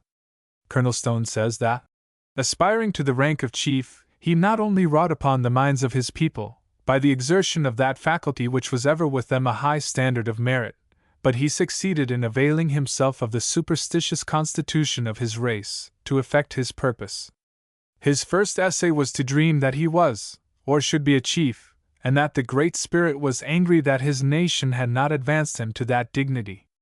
This dream, with the necessary variations, he repeated until, fortunately for him, the smallpox broke out among the Senecas. He then proclaimed the loathsome infliction a judgment sent by the Great Spirit, to punish them for their ingratitude to him. The consequence ultimately was, that by administering flattery to some, working upon the superstitious fears of others, and by awakening the admiration of all by his eloquence, he reached the goal of his ambition. Footnote: Colonel Stone's Life and Times of Thayendanegea and Life and Times of Red Jacket. This statement has been denied by some, who affirmed that his eloquence was the sole cause of his elevation. If this representation came from Brant, it may be recollected that between Red Jacket and Brant there did not exist a very strong attachment, and statements made by one concerning the other would not be likely to bear the coloring of a very warm friendship. However this may have been, it is certain this course was not necessary to establish Red Jacket's position among his people. The circumstances of their history created a necessity for his transcendent abilities, and the light of his genius, though it may have been obscured for a time, must eventually have shone forth, in its original beauty and splendor. Red Jacket was now called upon to assist in the deliberations of his people, and from this time to the day of his death, we find him connected with, and bearing an important part in all of their public transactions. The council at Fort Stanwix was the first occasion in which he appeared before the public. It was a meeting of no small moment. With an anxious heart the Indian left his home and wended his way, through his native forests, to the place where he was to meet in council the chiefs of the 13 Fires. His own tribes had been wasted by a long and bloody war. The nation they had so long clung to, and by whose artifice they had been led to engage in the strife, stood confessedly vanquished. A new power had arisen in the land. What bearing would it have on their future fortunes? With the importance of this gathering none were more deeply impressed than Red Jacket. Yonder he stands, alone. His knit brow and searching glance indicate a process of thought, which stirs deeply the emotions of the inner man. Tread lightly, lest you disturb the silent evolutions of that airy battalion, that is wheeling into rank and file, thoughts that, discharged in words, reach the mark and do execution. Now he wears a look of indignation, which presently turns to one of proud defiance, as he contemplates the encroaching disposition of the white race. Now you may detect an air of scorn, and his eye flashes fire, as he regards them at first a feeble colony, which might easily have been crushed by the strong arm of the Iroquois. A feeling of deep concern directly overspreads his features, as he thinks of their advancing power, and of the prospect of their surpassing even the glory of his own ancestry. A still deeper shade steals over him as he thinks of the waning fortunes of his people. Presently his countenance is lighted up. His feelings are all aglow. A bright thought has entered his mind. He conceives the idea of the union of the entire race of red men to resist the encroachments of the whites. Are they not yet strong? And united, would they not yet be a formidable power? With anxious and matured thoughts, Red Jacket comes to this council gathering. Its bearing on his nation and race, he deeply scans, and treasures up those burning thoughts, with which he is to electrify and set on fire the bosoms of his countrymen. Of the proceedings of this council, little is known aside from the bare treaty itself. By this treaty perpetual peace and amity were agreed upon between the United States and the Iroquois, and the latter ceded to the United States all their lands lying west of a line commencing at the mouth of a creek 4 miles east of Niagara, at a place on Lake Ontario called Johnson's Landing, thence south, in a direction always 4 miles east of the portage, or carrying path, between Lakes Erie and Ontario, to the mouth of Buffalo Creek, on Lake Erie, thence due south to the north boundary of the state of Pennsylvania, thence west to the end of said boundary, thence south along the west boundary of the state of Pennsylvania to the Ohio River. In consideration of this surrender to the United States of their claim to western lands, the Iroquois were to be secure in the peaceful possession of the lands they inhabited in the state of New York. This treaty Red Jacket strenuously resisted. He regarded the proposed cession of lands as exorbitant and unjust, and summoned all the resources of his eloquence to defend his position. The course of his argument, and the various means he took to enforce it, we have no means of adequately presenting. A few hints respecting it, and the testimony of those present as to the effect produced, is all we have to guide us in forming any estimate of its merits. After giving a vivid representation of the encroachments already made upon them by the whites, and of the advances they were making in numbers and power, as well as extent of territory, he reminded his hearers of the ancient glory of the Iroquois, and contrasted it with their present wasted and feeble condition. They had been passing through a mighty convulsion. The hurricane had swept over their dwellings, their homes were laid waste, their country made desolate. he directed them to the extensive dominion they had exercised. Their empire was wide, on the north, and east, and south, and west there were none to stay their hand, or limit their power. A broad continent was open to them on every side, and their seats were large. But now they were met by a people to whom they had surrendered a large portion of their lands, and they are driving us on toward the setting sun. They would shut us in, they would close up the path to our brethren at the west. We demand an open way.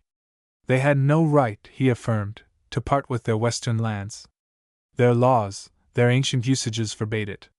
They ought never to decide a question so momentous as this, without giving all the parties a hearing, who have any interest in its decision. They should be present and join in their deliberations. Their brethren at the west had a right to be consulted in this matter. It would be unworthy of the name and exalted fame of the Iroquois to decide the question without reference to them.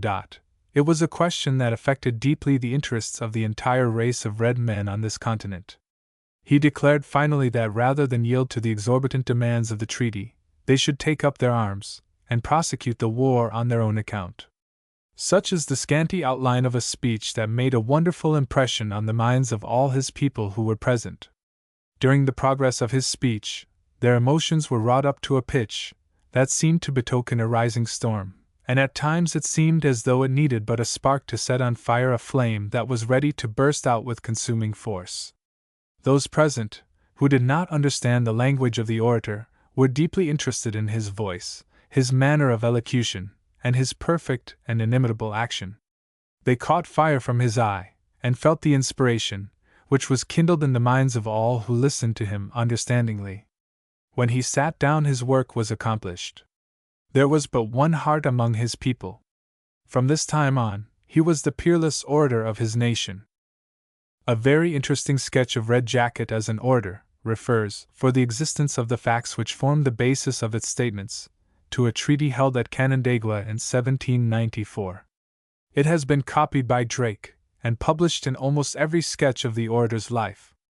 Mr. Stone questions its truthfulness on the ground that there is no notice of it in any notes of this council taken at the time, and because also there was evidently an absence of the peculiar circumstances, which the speech referred to, seems to demand. Still he introduces it under the supposition that if delivered there at all, it might have been during the excitement produced among the Indians, by the rejection from the council, by Colonel Pickering, of one Johnson, a messenger from Brant, who had been invited to be present at that council. Yet this is by no means probable, as Red Jacket would have been far from rising into eloquence on an occasion, which from his known relations to the proud Mohawk, he would naturally view with satisfaction, instead of resentment. The more probable supposition is, that the writer caught up this as a traditionary statement, which, owing to the lapse of time and the uncertainty of memory, had been changed in one or two of its items, and receiving it as correct, penned it in good faith, as having transpired at that treaty. It is a correct presentation of some of the points in the orator's speech on this occasion, and is as follows. Footnote: Mr. Stone justly supposes this speech might have been made at the Treaty of Fort Stanwix in 1784. The witnesses of the scene will never forget the powers of native oratory. 2 days had passed away in negotiation with the Indians for a cession of their lands. The contract was supposed to be nearly completed, when Red Jacket arose. With the grace and dignity of a Roman senator, he drew his blanket around him, and with a piercing eye surveyed the multitude. All was hushed. Nothing interposed to break the silence, but the rustling of the leaves. After a long and solemn, but not unmeaning pause, he commenced in a low voice and sententious style. Rising gradually with the subject, he depicted the primitive simplicity and happiness of his nation, and the wrongs they had sustained from the usurpations of white men, with such a bold and faithful pencil, that every auditor was soon roused to vengeance, or melted to tears. The effect was inexpressible. But ere the emotions of admiration and sympathy had subsided, the white men became alarmed. They were in the heart of an Indian country, surrounded by 10 times their number, who were inflamed by a remembrance of their injuries, and excited to indignation by the eloquence of a favorite chief. Appalled and terrified, the white men cast a cheerless gaze on the hordes around them. A nod from the chiefs might be the onset of destruction. At this portentous moment, Farmer's brother interposed. He replied not to his brother chief, but with a sagacity truly aboriginal, he caused the cessation of the council, introduced good cheer, commended the eloquence of Red Jacket, and before the meeting had reassembled, with the aid of other prudent chiefs, he had moderated the fury of his nation to a more salutary view of the question before them. The commissioners replied, but without making much headway on account of the agitation and excitement produced by the orator's speech, that by the common usages of war they might lay claim to a much larger extent of territory, that their demand was characterized by great moderation, and insisted on their yielding to the terms proposed. There was little disposition among them to yield the point, yet the treaty was finally brought to a successful issue, by the influence of Cornplanter. Cornplanter was a noble specimen of the Indian race. He had all the sagacity for which his people were distinguished, and was equally active, eloquent, and brave.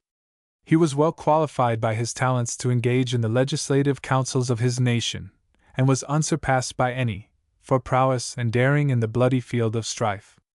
No chief, Thayendanegea not excepted, had gained higher laurels for personal valor, and none commanded more fully the confidence and esteem of his nation.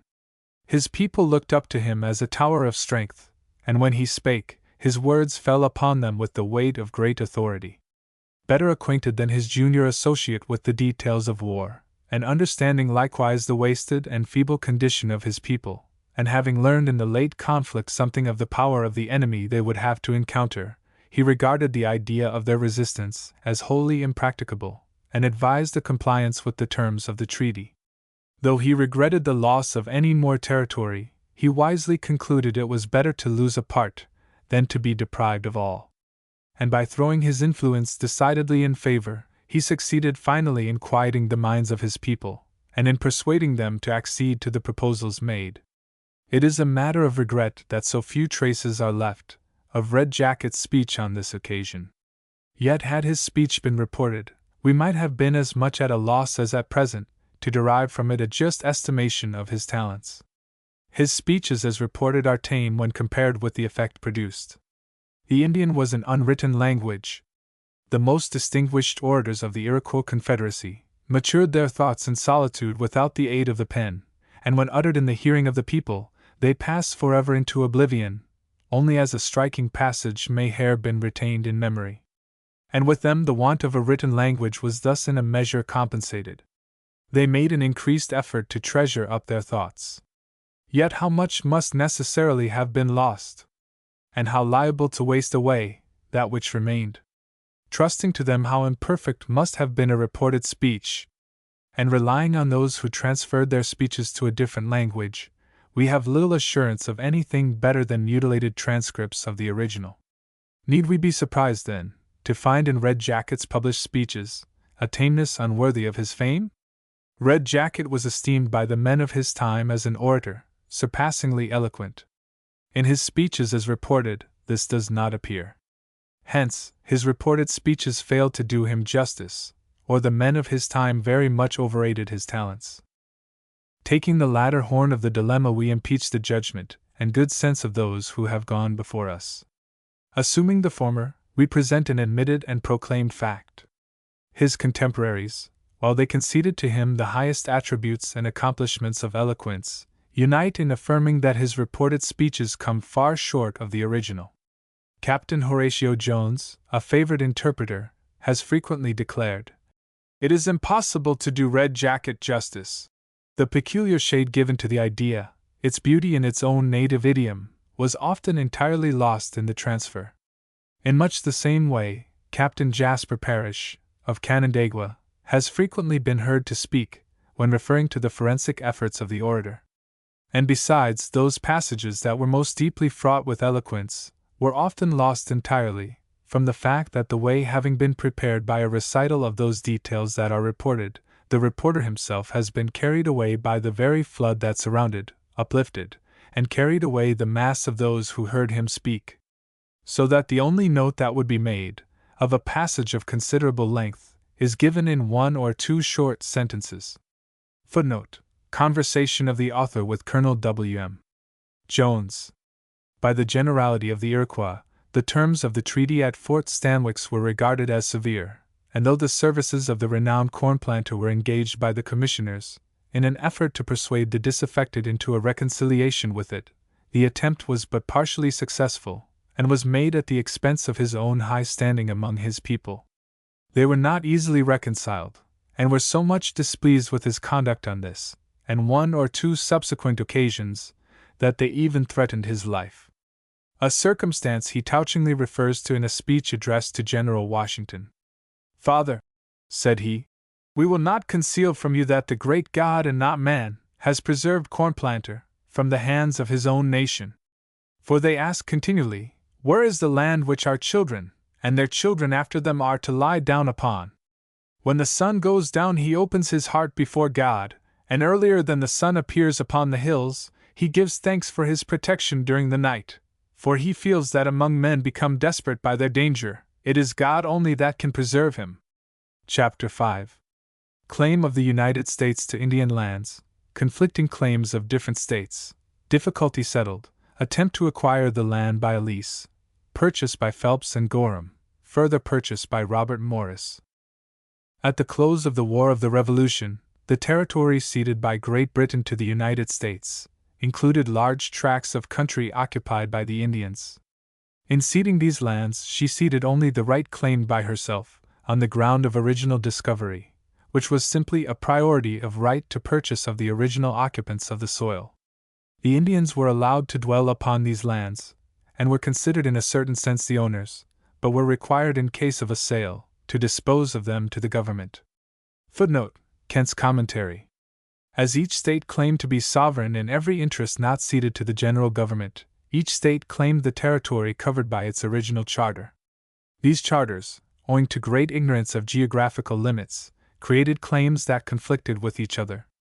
From this source originated difficult questions about land titles and jurisdiction, between the states of Connecticut and Pennsylvania, Massachusetts and New York. These difficulties, which existed before the greater question of the Revolutionary War, suspended for a time, but when peace was concluded, they came up again for a consideration and settlement.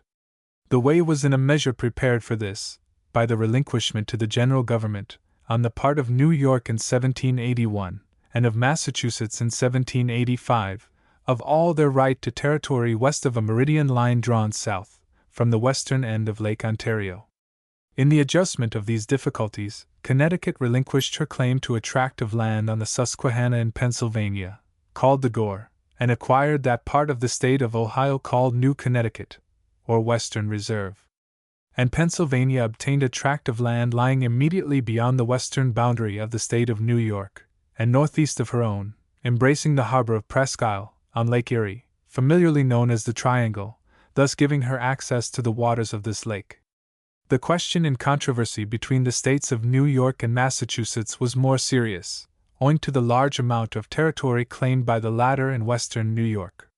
It was brought to an amicable settlement, by Massachusetts surrendering to New York the right of jurisdiction over all the land west of the present eastern boundary of the state, and by New York giving to Massachusetts the preemptive right, or right of purchasing of the Indians, all of the lands lying west of a meridian line drawn through Seneca Lake, from a certain point on the northern boundary of Pennsylvania, reserving, however, a strip of land 1 mile in width, along the eastern shore of the Niagara River.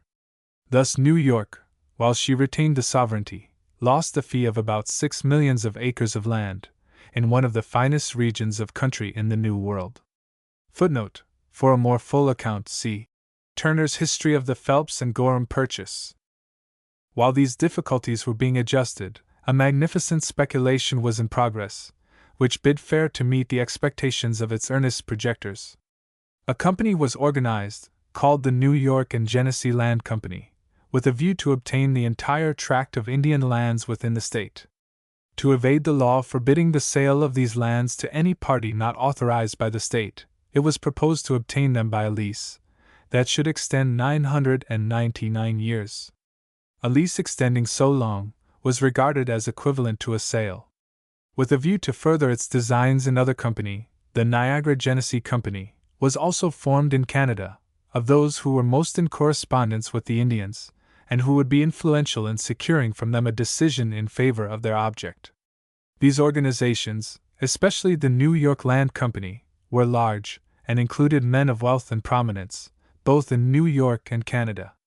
With such appliances as they were enabled to bring to bear upon the Indians, they secured, in November 1787, a lease for 999 years, of all the lands of the Iroquois in the state of New York, except some small reservations, and the privilege of hunting and fishing, for an annual rent of $2,000, and a promised gift of $20,000.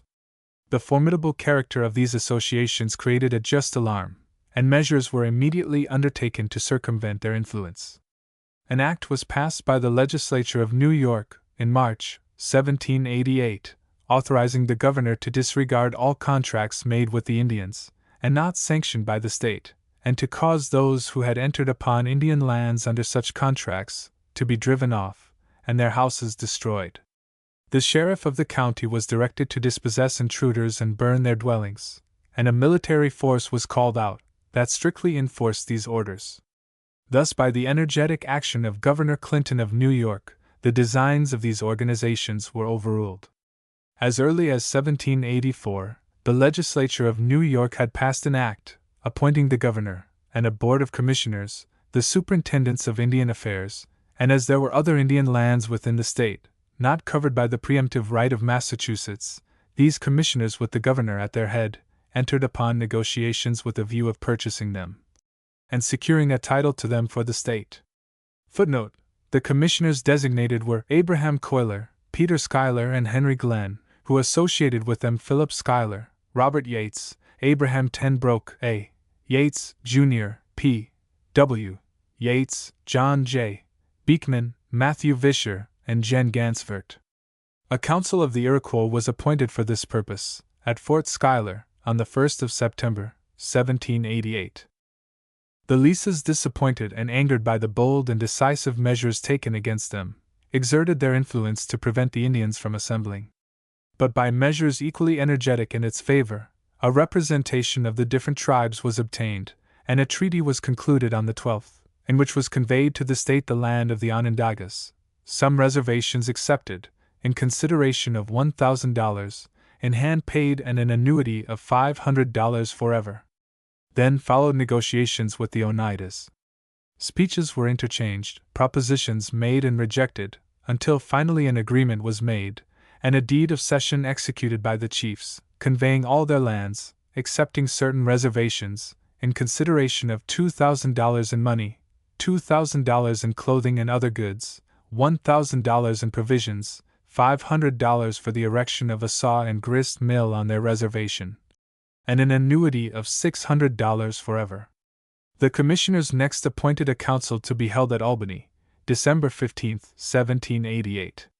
Great difficulty was experienced in getting the Indians together. The leases, it is said, kept the Indians so continually intoxicated, it was impossible to do anything with them. Footnote: Turner's History. It was not until the 11th of the February following that a sufficient number were brought together to proceed with the negotiations, and on the 25th, the preliminaries having been settled, the Cayugas ceded to the state all of their lands, excepting a large reservation of 100 square miles. It was in consideration of $500 in hand, $1,628 in June following, and an annuity of $500 forever. Mr. Turner, in alluding to these negotiations, very properly observes, "It was only after a hard struggle of much perplexity and embarrassment that the object was accomplished. For the honor of our country, it could be wished that all Indian negotiations and treaties had been attended with as little wrong, had been conducted as fairly as were those under the auspices and general direction of George Clinton. Nowhere has the veteran warrior and statesman left a better proof of his sterling integrity and ability than is furnished by the records of these treaties. In no case did he allow the Indians to be deceived, but stated to them from time to time, with unwearied patience, the true conditions of the bargains they were consummating." He says further, "The treaties for lands found the Six Nations in a miserable condition. They had warred on the side of a losing party. For long years the field and the chase had been neglected. They were suffering for food and raiment. Half famished, they flocked to the treaties and were fed and clothed. One item of expense charged in the accounts of the treaty at Albany in 1789 was for horses paid for, that the Indians had killed and eaten on their way down. For several years, in addition to the amount of provisions distributed to them at the treaties, boatloads of corn were distributed among them by the state. It does not appear that Red Jacket, Cornplanter Brant, or other of the more noted chiefs among the Iroquois were present to take a part in these negotiations. Hence exception was taken to these proceedings. When the time drew near for paying the first annuity, the Onondagas sent an agent to Governor Clinton, saying they had received 4 strings of wampum from the Senecas, forbidding them to go to Fort Stanwix to receive the money, and declaring also that the governor of Quebec wanted their lands, that Sir John wanted them, Colonel Butler wants the Cayugas lands, and the commanding officer of Fort Niagara wants the Senecas lands. They were assured in reply that they might make their minds easy. The governor would protect them, that the leases were the cause of their trouble. The Cayugas also sent a message to the governor, saying they were threatened with destruction, even total extermination. The voice comes from the west. Its sound is terrible. Our brothers the Cayugas and Onondagas are to share the same fate. The complaint was, they had sold their lands without consulting the western tribes. The decided position of the executive, in giving them assurance of protection, was the means of dissipating their alarm. Historical evidence renders it apparent that at this early period, the design was entertained by those in Canada, whose control over the Indians was well nigh supreme, to gain through them possession of western New York, and without compromising the government of Great Britain, sever it from the United States, connect it with the territory of the Northwest, and hold it by Indian possession, in a sort of quasi-allegiance, to the Crown of England. Their design with respect to western New York was defeated by the energetic measures of its chief executive, but further on we will see they did not relinquish the idea of holding from the United States the territory of the Northwest. Next in the race of competition for the broad and fertile lands of the Genesee appear the names of Oliver Phelps and Nathaniel Gorham. They were the acknowledged representatives of a considerable body of men who were ambitious of securing an interest in what was regarded as the most desirable region in this country. From the advent of Gen. Sullivan's army into the Indian country in 1779, their route being through the very finest portion of western New York, and at a season of the year when vegetation was in its highest perfection, the beauty and fertility of these lands became the theme of praise, on the part of every soldier that beheld them. Their fame was thus carried to almost every village and hamlet in Pennsylvania and New England. Hence great eagerness was manifested in regard to the title and settlement of these lands. The company of which Messrs. Phelps and Gorham were the leading spirits, having purchased the preemptive right of Massachusetts, in the spring of 1788, Mr. Phelps went on to the ground, and was successful in convening a council of the Indians for the sale of their lands, at Buffalo Creek, during the month of July of the same year. Footnote: his success in obtaining this counsel, and securing a sale, was owing in a large degree to his policy in paying court to the powerful faction of the leases residing in Canada, and giving them an interest in the purchase. The Indians at this treaty strenuously resisted the sale of any of their land west of the Genesee River, yet with a view of furnishing a piece of ground for a mill yard at the Genesee Falls, were finally persuaded to give their assent to a boundary line that included a tract 12 miles square, west of that river. The eastern boundary of the land sold was the Massachusetts preemptive line, the western was a line beginning in the northern line of Pennsylvania, due south of the corner or point of land made by the confluence of the Genesee River and the Canaseraga Creek, thence north on said meridian line to the corner or point, at the confluence aforesaid, thence northwardly along the waters of the Genesee River, to a point 2 miles north of Canawangas village, thence running due west 12 miles. Thence running northwardly so as to be 12 miles distant from the western bounds of said river, to the shores of Lake Ontario. The lands thus ceded are what has been called the Phelps and Gorham Purchase. It contained by estimation 2,600,000 acres, for which they agreed to pay the Indians $5,000, and an annuity of $500 forever. Robert Morris, the distinguished financier of the Revolution, afterward became owner of the greater part of this purchase, as well as of the preemptive right of Massachusetts to the remaining part of western New York. Through his agent in London, W.M. Temple Franklin, grandson of Dr. Franklin, these lands were again sold to an association of gentlemen, consisting of Sir William Pulteney, John Hornby, and Patrick Calhoun, and the farther settlement of this region, auspiciously commenced under its original proprietors, was conducted principally under their administration. An intelligent and enterprising young Scotchman, Charles Williamson, who had previously devoted his time while detained as a prisoner in this country, during the War of the Revolution, to investigations respecting its geographical resources and limits, and who from his disposition and business capacity was well qualified for the station, was appointed their agent, and emigrating hither with his family, and 2 other young Scotchmen as his assistants, John Johnstone and Charles Cameron, he became identified with the early history and progress of the extensive and important part of the Indian Territory that, as we have seen, had just been opened, and was inviting a new race to take possession of its virgin soil. Chapter 6. Union of the Western Indian Tribes contemplated, hostile influence of the agents of Great Britain in Canada, ambitious project of Thayendanegea or Brant, council at Tioga Point, Indian ceremonies, visit of Cornplanter and others at the seat of government, kindly feeling of Washington, fresh occasion of trouble.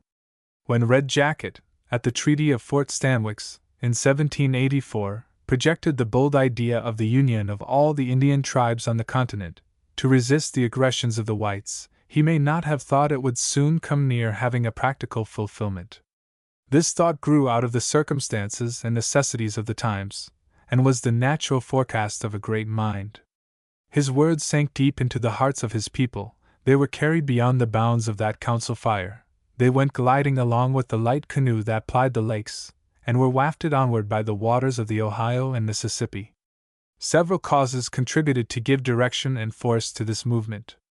Prominent among them was the fact that the Treaty of Peace with Great Britain in 1783, though it put an end to the war, did not secure friendly relations between the 2 countries.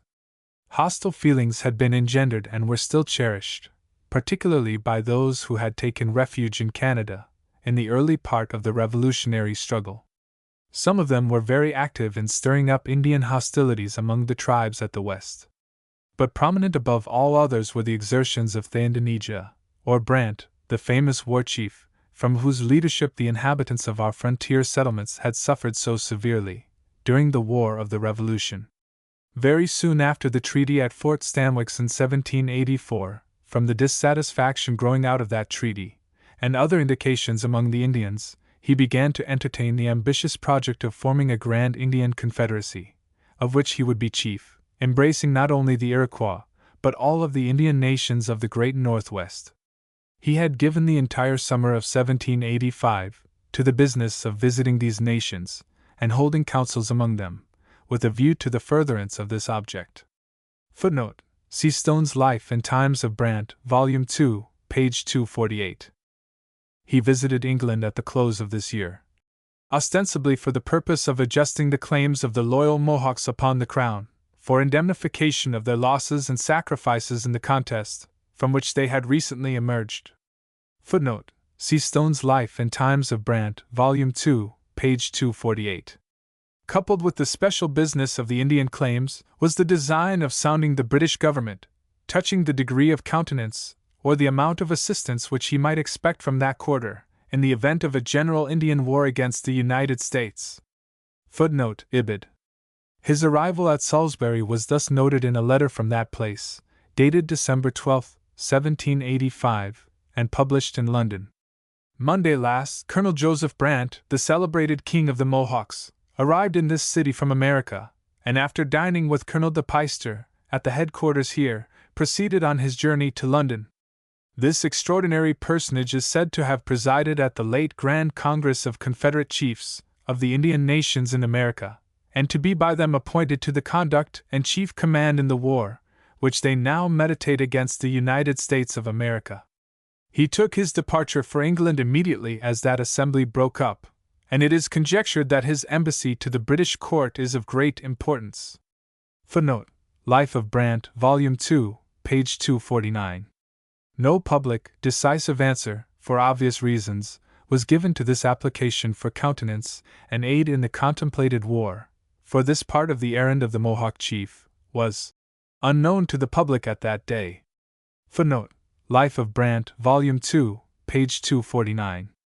Captain Brant, on his return to America in 1786, entered once more upon the work of combining the Indian forces, and assembled a grand Confederate Council, which was held at Huron Village, near the mouth of Detroit River. Footnote: It was attended by the Six Nations, the Hurons, Ottawas, Miamis, Shawnees, Chippewas, Cherokees, Delawares, Potawatomis, and Wabash, Confederates. An address to the Congress of the United States was agreed upon at this council, pacific in its tone, provided no encroachments were made upon their lands west of the Ohio River. This was their ultimatum previous to the war, in which they were afterwards united. At the Treaty of Peace between Great Britain and the United States in 1783, it was stipulated that the military posts south of the Great Lakes should be surrendered. This surrender was refused, on the plea that the United States had not fulfilled an agreement on her part to see the just claims due the subjects of Great Britain cancelled. From certain correspondence at this time it appears that there were other reasons also for the withholding of these forts. Their surrender was earnestly desired on the part of the United States, as it was well understood they gave encouragement to the hostile combinations that at this time were going on. In a letter to Captain Brant by Sir John Johnson dated Quebec, March 22 d. 1787, he says, "Do not suffer an idea to hold a place in your mind that it will be for your interest to sit still and see the Americans attempt the posts." Footnote: Oswegatchie, Oswego, Niagara, Detroit, and Mackinac. It is for your sakes chiefly, if not entirely, that we hold them. If you become indifferent about them, they may perhaps be given up. What security would you then have? You would be at the mercy of a people whose blood calls aloud for revenge, whereas, by supporting them, you encourage us to hold them, and encourage new settlements, already considerable, and every day increasing by numbers coming in, who find they can't live in the States. Many thousands are preparing to come in. This increase of His Majesty's subjects will serve as a protection to you, should the subjects of the States, by endeavoring to make further encroachments on you, disturb your quiet. Footnote: Stone's Life and Times of Brant. Another letter soon after, by Major Matthews, seems to confirm the above statements. His Lordship, footnote, Lord Dorchester, Governor General of Canada, formerly Sir Guy Carleton, wishes them, the Indians, to act as is best for their interest. He cannot begin a war with the Americans because some of their people encroach and make depredations upon parts of the Indian country, but they must see it is his lordship's intention to defend the posts, and that while these are preserved, the Indians must find great security therefrom, and consequently the Americans greater difficulty in taking their lands. But should they once become masters of the posts, they will surround the Indians and accomplish their purpose with little trouble. Footnote: Life of Brant, Volume 2, page 271. Thus it is seen that those at the head of British affairs in Canada, while they studiously avoided coming into open collision with the United States, were viewing with satisfaction the gathering war cloud, and were lending their influence to extend and intensify its threatening character. The only course left for the United States was to prepare for the conflict, and while forces were being summoned to take the field, they were preceded by efforts of a pacific character. A treaty was held with the Six Nations at Fort Harmar, on the Muskingum, in January, 1789, by Gen. St. Clair, in behalf of the United States, with a view to renew and confirm all the engagements made at the Treaty of Fort Stanwix in 1784. Goods amounting to $3,000 were distributed among the Indians, after the satisfactory conclusion and signing of the treaty. Footnote: Indian Treaties. At the same time a treaty was concluded with the Wyandot, Delaware, Ottawa, Chippewa, Potawatomi and Sac nations, and goods distributed among them amounting to $6,000 for a relinquishment of their claim to western lands. These negotiations were doubtless attended with a beneficial influence, but they could not arrest the tide of warlike feeling that had been created. Hostilities were continued throughout the long line of our frontier settlements, and 2 of the Senecas having been killed by some bordermen of Pennsylvania, a great excitement was awakened among them. Our government, anxious to remove the new occasion of disaffection, immediately disavowed the act, sought to bring the perpetrators of the crime to justice, and invited a friendly conference of the Iroquois at Tioga Point. This council was convened on the 16th and remained in session until the 23rd of November, 1790. The chiefs in attendance at this council, and who took an active part in its deliberations, were Fish Carrier, Farmer's brother, Hendrick, Little Billy, and Red Jacket. Colonel Pickering, as commissioner on the part of the United States, was present. Red Jacket, their principal speaker, portrayed in a vivid and strong light the sorrow they experienced, the injustice they had suffered, and the unpleasant feelings aroused among them. A large number of Indians were present, and were powerfully moved and deeply affected by his speech.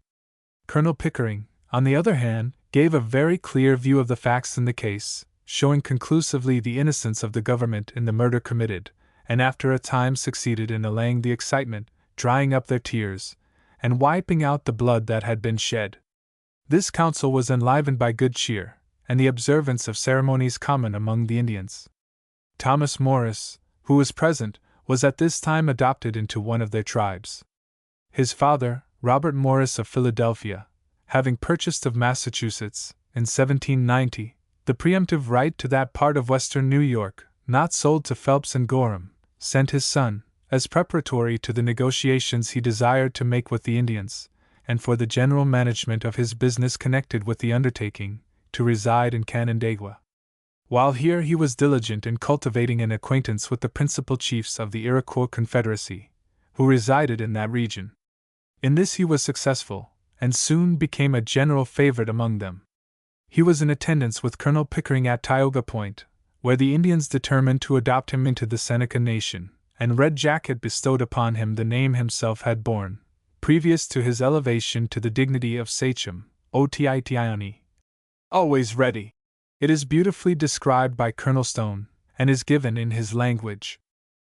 The occasion of which they availed themselves to perform the ceremony of conferring upon young Morris his new name was a religious observance, when the whole 1,600 Indians present at the treaty united in an offering to the moon, then being at her full.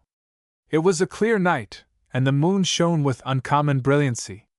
The host of Indians and their neophyte were all seated upon the ground in an extended circle, on one side of which a large fire was kept burning. The aged Cayuga chieftain, Fish Carrier, who was held in exalted veneration for his wisdom, and who had been greatly distinguished for his bravery from his youth up, officiated as the high priest of the occasion, making a long speech to the luminary, occasionally throwing tobacco into the fire, as incense. On the conclusion of the address, the whole company prostrated themselves upon the bosom of their parent earth, and a grunting sound of approbation was uttered from mouth to mouth, around the entire circle. At a short distance from the fire a post had been planted in the earth, intended to represent the stake of torture, to which captives are bound for execution. After the ceremonies in favor of Madame Luna had been ended, they commenced a war dance around the post, and the spectacle must have been as picturesque as it was animating and wild. The young braves engaged in the dance were naked, excepting a breechcloth about their loins. They were painted frightfully, their backs being chalked white, with irregular streaks of red, denoting the streaming of blood. Frequently would they cease from dancing, while one of their number ran to the fire, snatching thence a blazing stick, placed there for that purpose, which he would thrust at the post, as though inflicting torture upon a prisoner. In the course of the dance they sung their songs, and made the forests ring with their wild screams and shouts, as they boasted of their deeds of war, and told the number of scalps they had respectively taken, or which had been taken by their nation. During the dance those engaged in it, as did others also, partook freely of unmixed rum, and by consequence of the natural excitement of the occasion, and the artificial excitement of the liquor the festival had well nigh turned out a tragedy.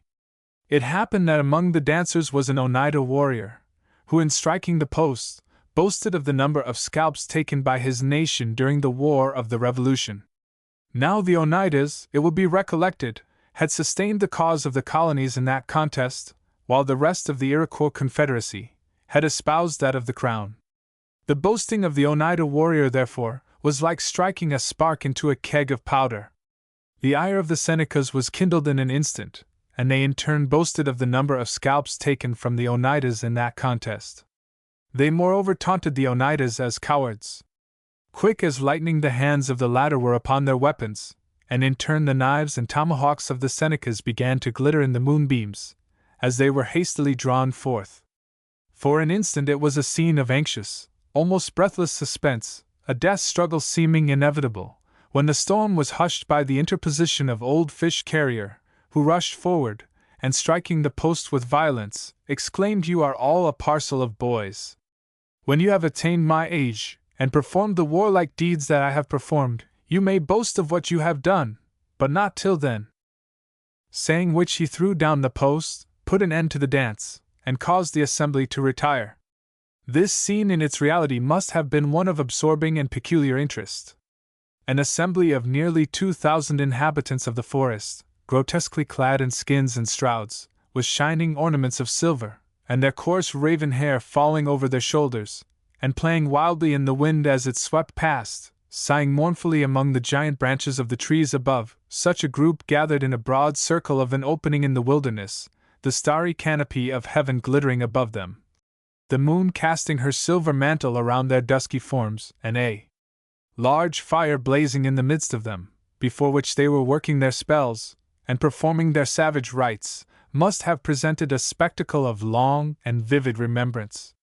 Footnote: Stone's Life and Times of Sa-Go-Ye-Wat-Ha. This meeting, conducted with evident good feeling, served much to allay the excitement and anger of the Senecas, and other tribes there represented, but the question concerning their lands was still agitated and created dissatisfaction.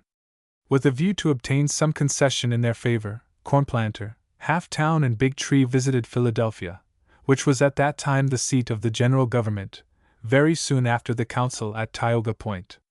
They were especially anxious to obtain the restoration of a portion of land south of Lake Erie, and bordering upon Pennsylvania, which was occupied by Half-Town and his clan. They represented it as the land on which Half-Town and all his people live, with other chiefs who always have been, and still are dissatisfied with the treaty at Fort Stanwix.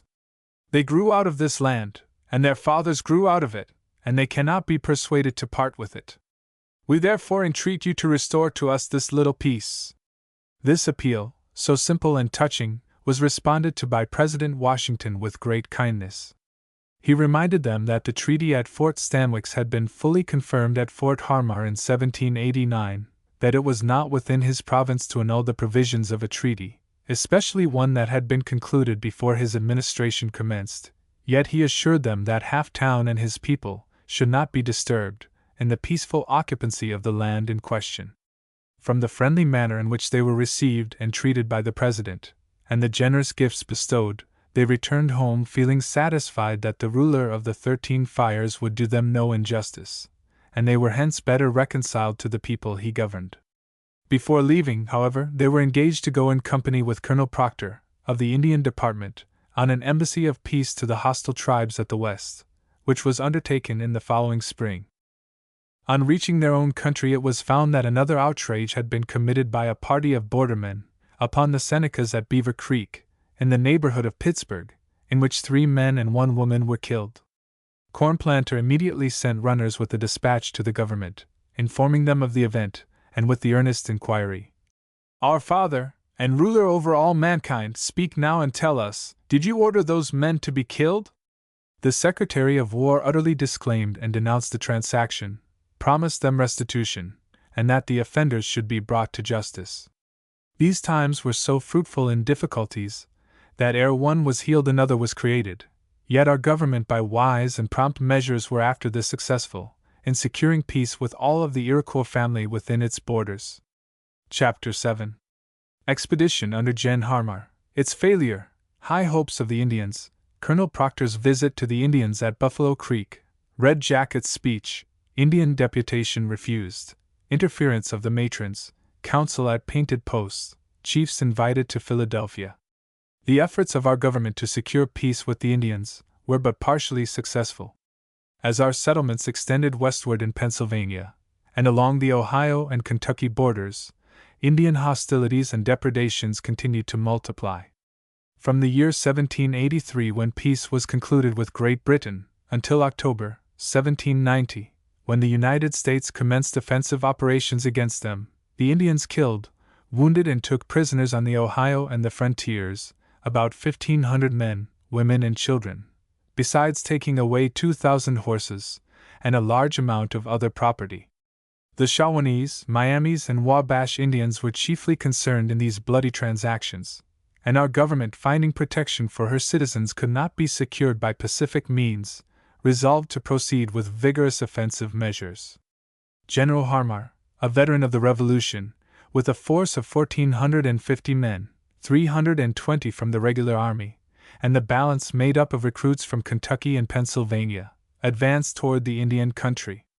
The expedition left Fort Washington, the present site of Cincinnati, on the 30th of September, 1790. The Indians, who kept watch of his movements, burned before his coming their principal village and retired. Seizing a favorable opportunity, they fell suddenly upon a detachment of the main army commanded by Colonel Harding, consisting of 210 men, 30 of whom were regulars. At the first onset, the militia, the main part of the force, fled. The regulars stood their ground bravely for a time, but at a fearful odds, 7 only escaped. Colonel Harding, desirous of retrieving the disgrace, the next day with 300 militia and 60 regulars, gave battle to the Indians. They fought near the junction of St. Joseph and St. Mary rivers, and the struggle, though severe and bloody, ended with the defeat of the Americans. Success elated and emboldened the Indians, and rendered hopeless the negotiations for peace. Nevertheless, the mission of Colonel Proctor, with a deputation from the Iroquois, was not given up, and when spring opened he repaired to their country, to be joined by Cornplanter, Red Jacket, and others, and proceed on his visit to the hostile tribes of the West. Anticipating his arrival, a council of the Iroquois had been called at Buffalo Creek. Already messengers had been sent, earnestly soliciting them to join the warriors that were rising everywhere. From toward the setting Sunday they had defeated the Americans, and nothing was wanting but the united action of all the Indian tribes, to secure the broad lands of the Northwest, where they could spread their blankets in peace, and dwell securely forever. The Senecas, particularly, were urged to join in a war that opened so many hopeful and glorious anticipations. The distinguished warrior Brant was very solicitous on this point, and being encouraged by those at the head of British affairs in Canada, was sanguine of ultimate success. Colonel Proctor, accompanied by Cornplanter, arrived at the council fire kindled at Buffalo Creek on the 27th of April, 1791. Among the Indian chiefs present were Young King, Farmer's brother, and Red Jacket. The latter had now an acknowledged preeminence among his people, and took a leading part in the deliberations of this council. It was opened by a speech from Red Jacket, as follows: "Brother, listen. As is our custom, we now address you, and we speak to you as to a brother that has been long absent. We all address you, and our chief warrior, Cornplanter, and we thank the Great Spirit for his and your safe arrival, coming as you do hand in hand from Honandaganius, name given to General Washington, on important business. You have traveled long with tearful eyes, from the roughness of the way, and the inclemency of the season. Besides the difficulties between the bad Indians and our brothers the white people, everything has been conspiring to prevent your coming, thwart your business, and cause you to lose your way. The great waters might have prevented your coming, the wars might have stopped you, sickness and death might have overtaken you, for we know not what is to happen till it comes upon us. Therefore we thank the Great Spirit, who has preserved you from dangers that would have prevented our hearing the good news you have come to bring us. And when filled with good news, how is it possible that disasters should befall you on the way? Wipe therefore from your eyes the tears that have been occasioned by the dangers through which you have come.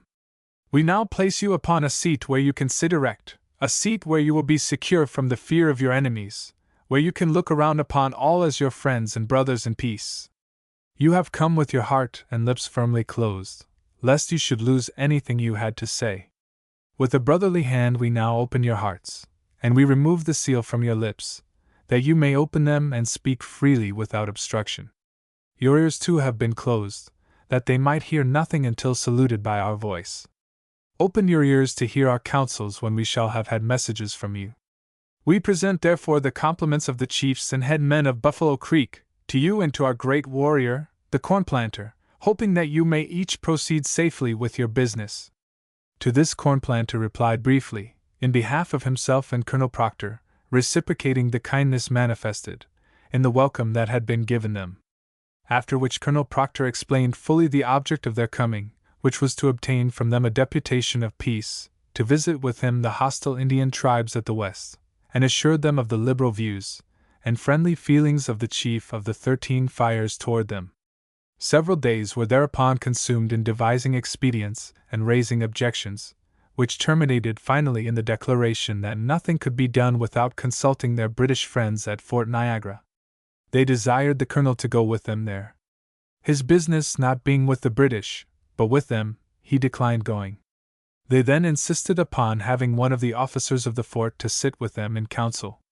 This being allowed, Colonel Butler afterward appeared among them, and after a little private consultation with him, they seemed to be utterly averse to sending the proposed delegation.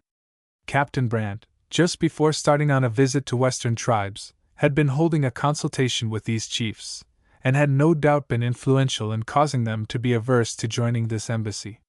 Colonel Proctor, finding further negotiation hopeless, declared his purpose to return, and expressed his regret in having to carry back an unfavorable report to the government, on whose kind and pacific errand he had been sent forth. This announcement made a deep impression on their minds, and immediately a change took place in their proceedings, which revealed a peculiar feature of Indian diplomacy. The women, who had been carefully watching the proceedings of this council, began to express their unwillingness to send to General Washington an unfavorable reply. To them was conceded the right, in things pertaining to the safety of their homes, of reversing, if they thought proper, the decision of the men. They did so on this occasion, and employed Red Jacket to present their views on the following day. It was decided by them, in view of the threatening aspect of affairs, that Corn Planter, their most experienced warrior, should not leave them, but that a sufficient deputation, for which they had obtained volunteers, should accompany Colonel Proctor, at the same time advising him of the danger, admonishing him to proceed with caution, to reach his neck over the land, and take in all the light he could, that would show him his danger. The journey being regarded as too hazardous by land, and the Indians unwilling to perform it with their canoes, the case was decided by the British officers, who refused them a vessel for the undertaking. So great was the excitement among the Indians at this time, that before the result of Colonel Proctor's mission was generally known, another council of the Iroquois was invited to meet at Painted Post, and was held during the month of June following. The British officers at Niagara, and runners from the western tribes, exerted their influence to prevent the Iroquois from coming into alliances of peace with the United States. But through the exertions of Colonel Proctor, assisted by Corn Planter and the elderly matrons, the minds of the leading chiefs were turned from the proposed Western alliance to Colonel Pickering and the treaty ground at Painted Post.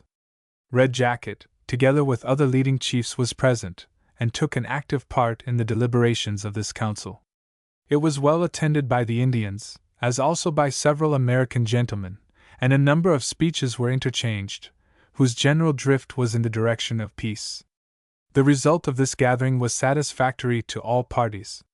It served to bind more closely the friendship of the leading chiefs to the United States, and it served also to interest the minds of the young warriors, who had else from a love of adventure followed the war path, with the tribes at the west.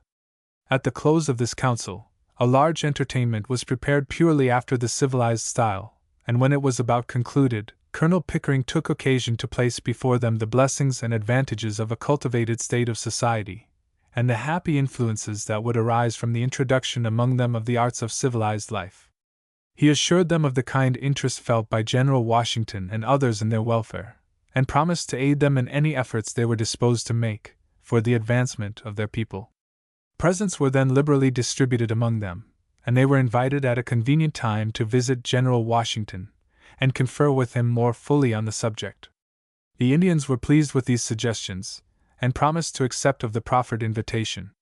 Thus happily closed this council, gathered amid distracting influences, the Indians returning home better satisfied with their friendly attitude toward the government, and their feelings in striking contrast with those of their brethren at the West. Chapter 8. Expedition to the Indian Country. Washington's charge to Gen. St. Clair. Approach to the Indian villages. Sudden surprise. Disastrous battle. Indian victory. Retreat of the Americans. Boldness of the Indians. Friendly Indian deputation. Welcome of the Governor of Pennsylvania. Red Jacket's reply. Address of President Washington. Reply of Red Jacket. Cause of Indian hostilities. Indian hostilities still continued to destroy the peace and safety of our frontier settlements.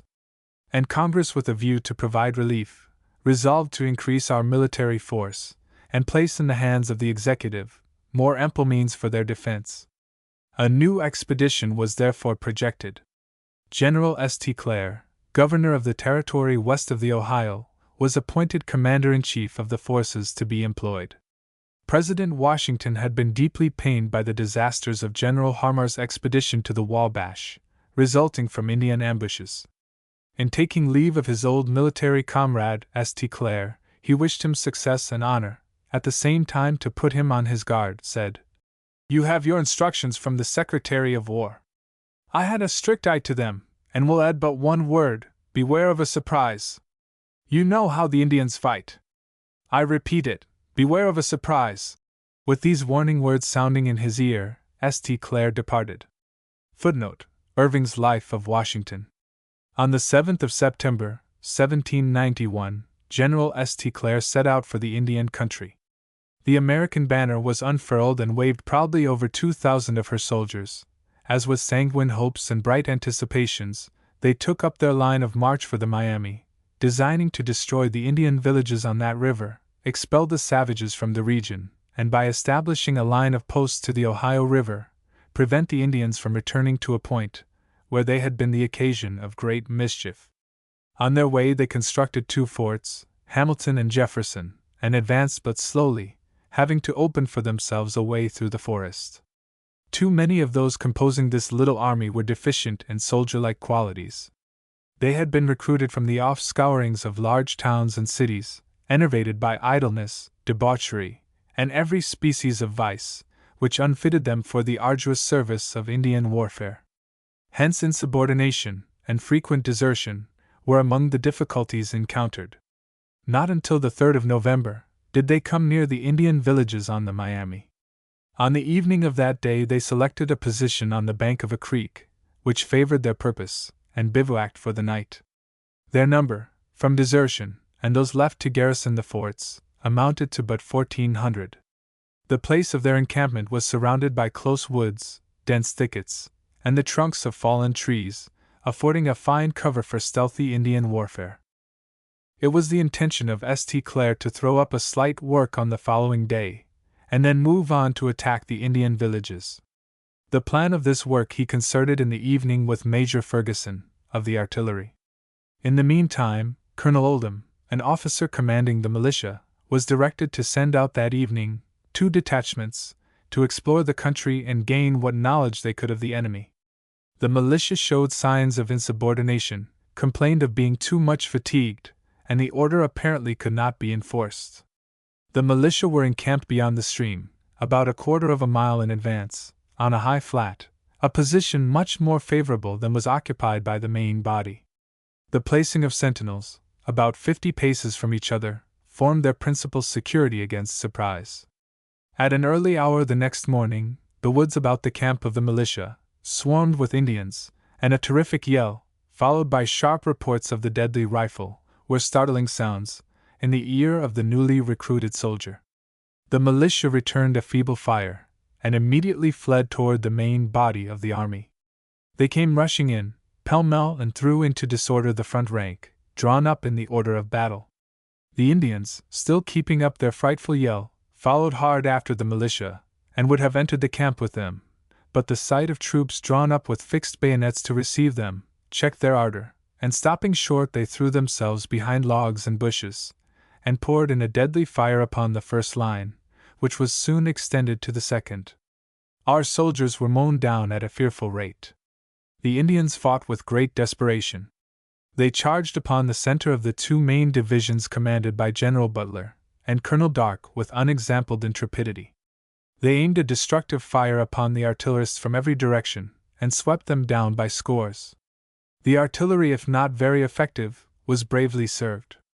A quantity of canister and some round shot were thrown in the direction whence the Indians fired, but concealed as they were, and seen only occasionally, as they sprang from one covert to another, it was impossible to direct the pieces to advantage, and so effective was the fire upon them, that every artillery officer, and more than 2/3 of the men, were killed or wounded. St. Clair, unable to mount his horse, was borne about on a litter, and in the midst of peril and disaster, gave his orders with coolness and judgment.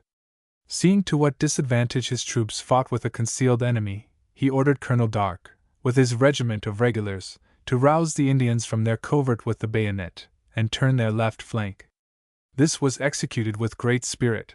The enemy were driven 300 or 400 yards, but for want of cavalry or riflemen, the pursuit slackened, and the troops were forced to give back in turn, and the Indians came on with a deadlier aim the moment pursuit was relinquished. Strenuous efforts were made by the officers, early in the engagement, to restore order, which resulted in making themselves a mark, and they were cut down by the quick-sighted enemy. All the officers of the 2nd Regiment were cut off except 3. The contest, disastrous from the first, had now continued for more than 2 hours and a half. The loss of so many officers, and the hopeless condition of the army, the half of them killed, and the situation of the remainder desperate, brought discouragement to many a brave heart. It was useless to make further effort, which promised only a more fatal result. A retreat therefore was ordered, Colonel Dark being directed to charge the Indians that intercepted the way toward Fort Jefferson, and Major Clark with his battalion to cover the rear. These movements were successfully made, and the most of the troops that remained collected in a body, with such of the wounded as could possibly hobble along with them. Thus they departed, leaving their artillery and baggage. The retreat, though disorderly, was accomplished without difficulty, as the Indians did not pursue them far, from a desire to return for plunder. Yet the entire way, for near 30 miles, the distance to Fort Jefferson, bore the marks of a trepidation that seemed to characterize the entire engagement. The soldiers continued to throw away their guns, knapsacks, or whatever else impeded their flight, even when at a wide remove from all danger. The army, reduced by killed, wounded, and desertion to about 1/2 its original number, fell back upon Fort Washington, the point of starting, and thus unfortunately closed the campaign, concerning which the highest expectations had been entertained. It was a heavy blow upon our infant republic, and spread over our country a gloom, which was greatly deepened by a sorrow for the loss of many worthy and brave men, who, though they freely sacrificed their lives, could not avert these disasters. The Indians, on account of this further victory, were elated beyond endurance, and conducted more haughtily than ever before. Their incursions were more frequent, their depredations more extensive, and their cruelties more excessive. The frontier inhabitants, especially of Pennsylvania and Kentucky, never felt more insecure, and were never more exposed to loss of life, plunder, and burning. In some instances whole settlements were broken up, by those who left their homes and sought, in the more densely peopled sections of the East, places of greater security. These circumstances served to impart a deeper interest to the visit of a friendly deputation, consisting of about 50 chiefs of the Iroquois, who came to Philadelphia early in the spring of 1792, in compliance with the request of Colonel Pickering made at Painted Post the preceding year. Red Jacket was a prominent member of this delegation. Their presence had been solicited, with the view of calling the attention of the leading chiefs to thoughts and efforts for the improvement of their race, as well as by kind and generous treatment, to bring them into firmer alliance with the United States. And it is a pleasing thought that amid the wrongs done to the Indian, we are able to point to earnest and well-intended endeavors, on the part of our government, to promote his welfare. The governor of Pennsylvania cordially welcomed this deputation, representing the happiness their coming had created, and assuring them that every provision had been made to render their stay agreeable, closing his remarks in these words: "Brothers, I know the kindness with which you treat strangers that visit your country, and it is my sincere wish that when you return to your families, you may be able to assure them that the virtues of friendship and hospitality are also practiced by the citizens of Pennsylvania." To this welcome Red Jacket, a few days afterward, replied, apologizing for not answering it sooner, and expressing the pleasure it afforded them, of meeting in a place where their forefathers in times past had been wont to greet each other in peace and friendship, and declaring it as his wish that the same happy relations might be established and exist between the United States and all of the Indian tribes. His remarks on peace were introduced by a beautiful reference to a picture of Penn's treaty with the Indians, and an encomium on the governors of Pennsylvania for their uniformly peaceable disposition. It has been said of him, as having occurred at a subsequent visit to the seat of our government, that when shown in the rotunda of the Capitol, a panel representing, in sculpture, the first landing of the Pilgrims, with an Indian chief presenting them an ear of corn, in token of a friendly welcome, he exclaimed, "That was good. The Indian knew they came from the Great Spirit, and he was willing to share the soil with his brothers." When another panel was pointed out to him representing Penn's treaty, he exclaimed sadly, "Ah! All's gone now." Footnote: Drake's Book of the Indians. The Indians were again addressed by President Washington, who gave them a hearty welcome to the seat of government, declaring that they had been invited by his special request to remove all causes of discontent, devise plans for their welfare, and cement a firm peace. He wished them to partake of all the comforts of the earth to be derived from civilized life, to be enriched by industry, virtue, and knowledge, and transmit these invaluable blessings to their children. The Western Indians had charged the United States with an unjust possession of their lands. They desired no lands, he said, but such as had been fairly obtained by treaty, and he hoped the error might be corrected.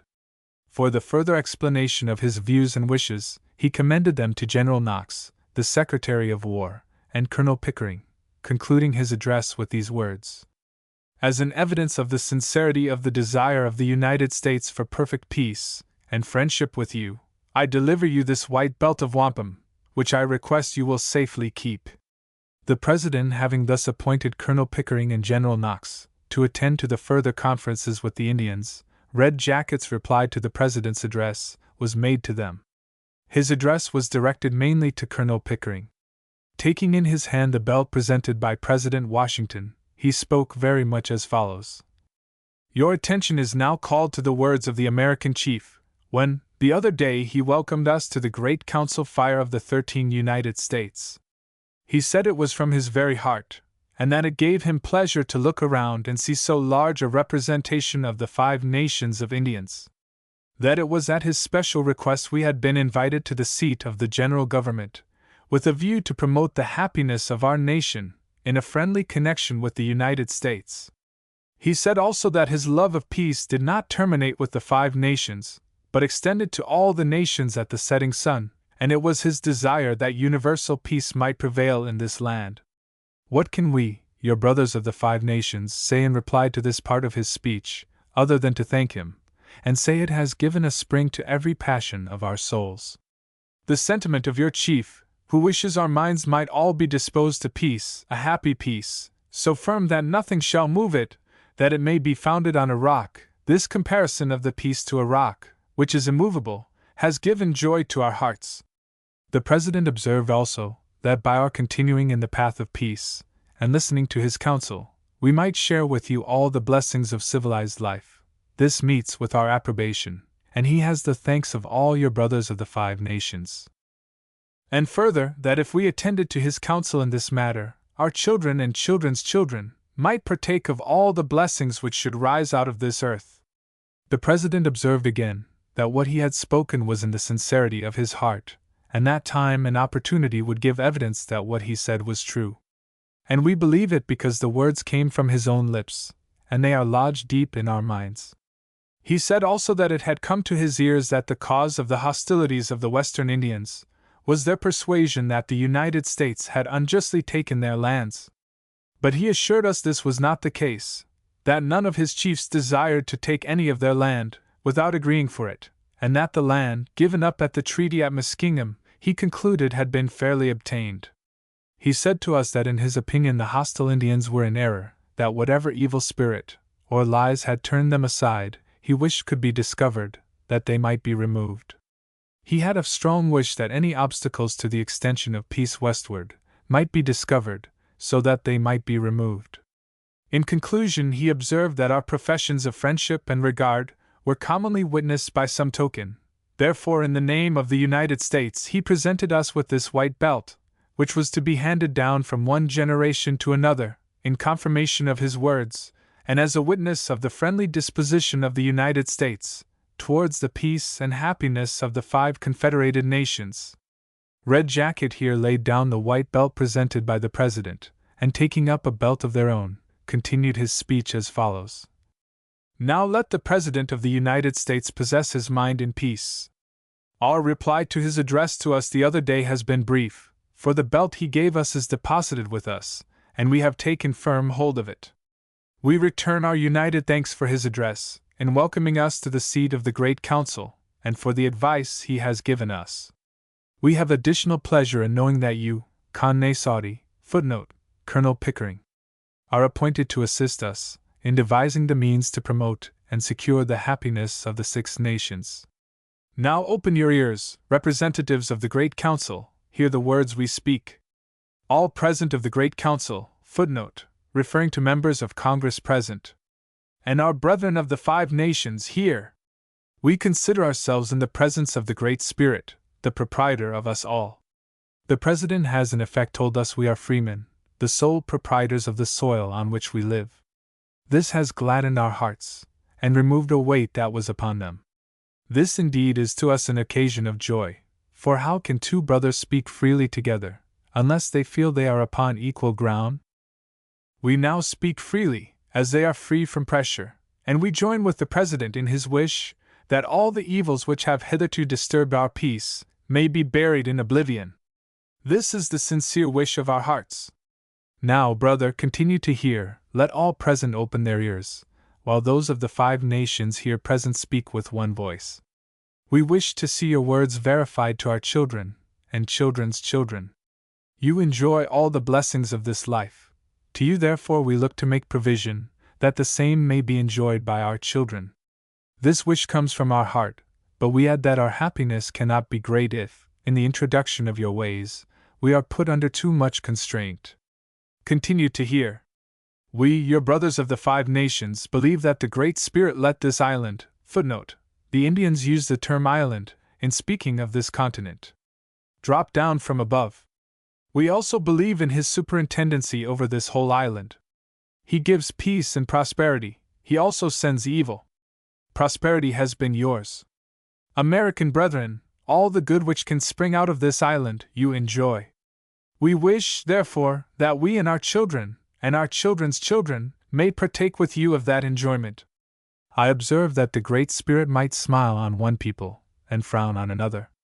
This you have seen, who are of one color, and one blood.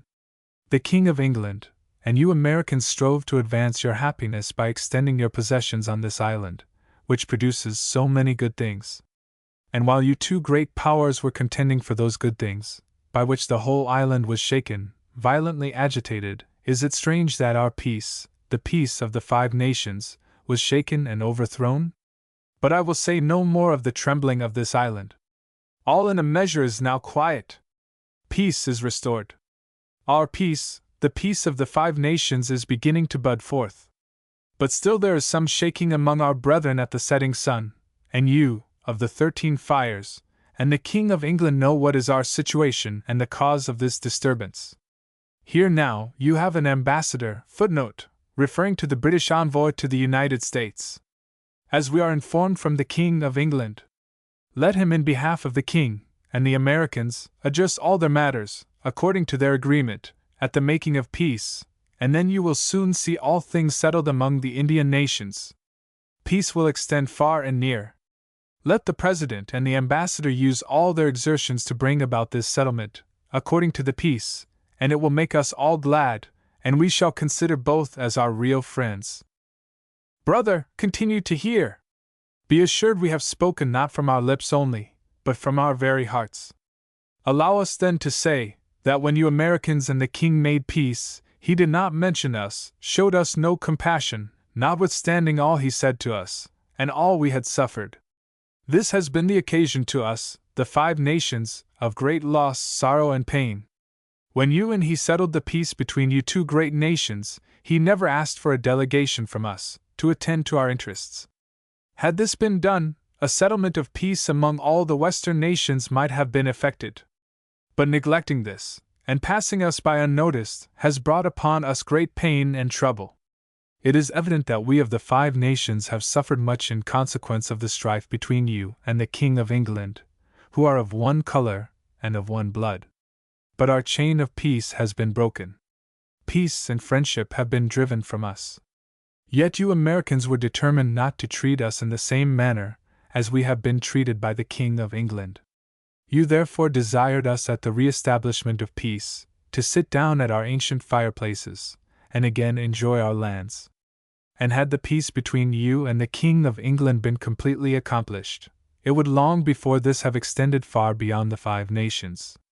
Brother Khan Saudi, we have rejoiced in your appointment, for you are specially appointed with General Knox to confer with us on our peace and happiness. We hope the great warrior will remember that though a warrior, he is to converse with us about peace, letting what concerns war sleep, and the counseling part of his mind, while acting with us, be of peace. Have patience, and continue to listen. The President has assured us that he is not the cause of the hostilities now existing at the westward, but laments it. Brother, we wish you to point out to us of the 5 nations what you think is the real cause. We now publicly return our thanks to the President and all the counselors of the 13 United States for the words he has spoken to us. They were good, unqualifiedly good. Shall we observe that he wished that if the errors of the hostile Indians could be discovered, he would use his utmost exertions to remove them? Brother, you and the King of England are the 2 governing powers of this island. What are we? You both are important and proud, and you cannot adjust your own affairs agreeably to your declarations of peace. Therefore the Western Indians are bewildered.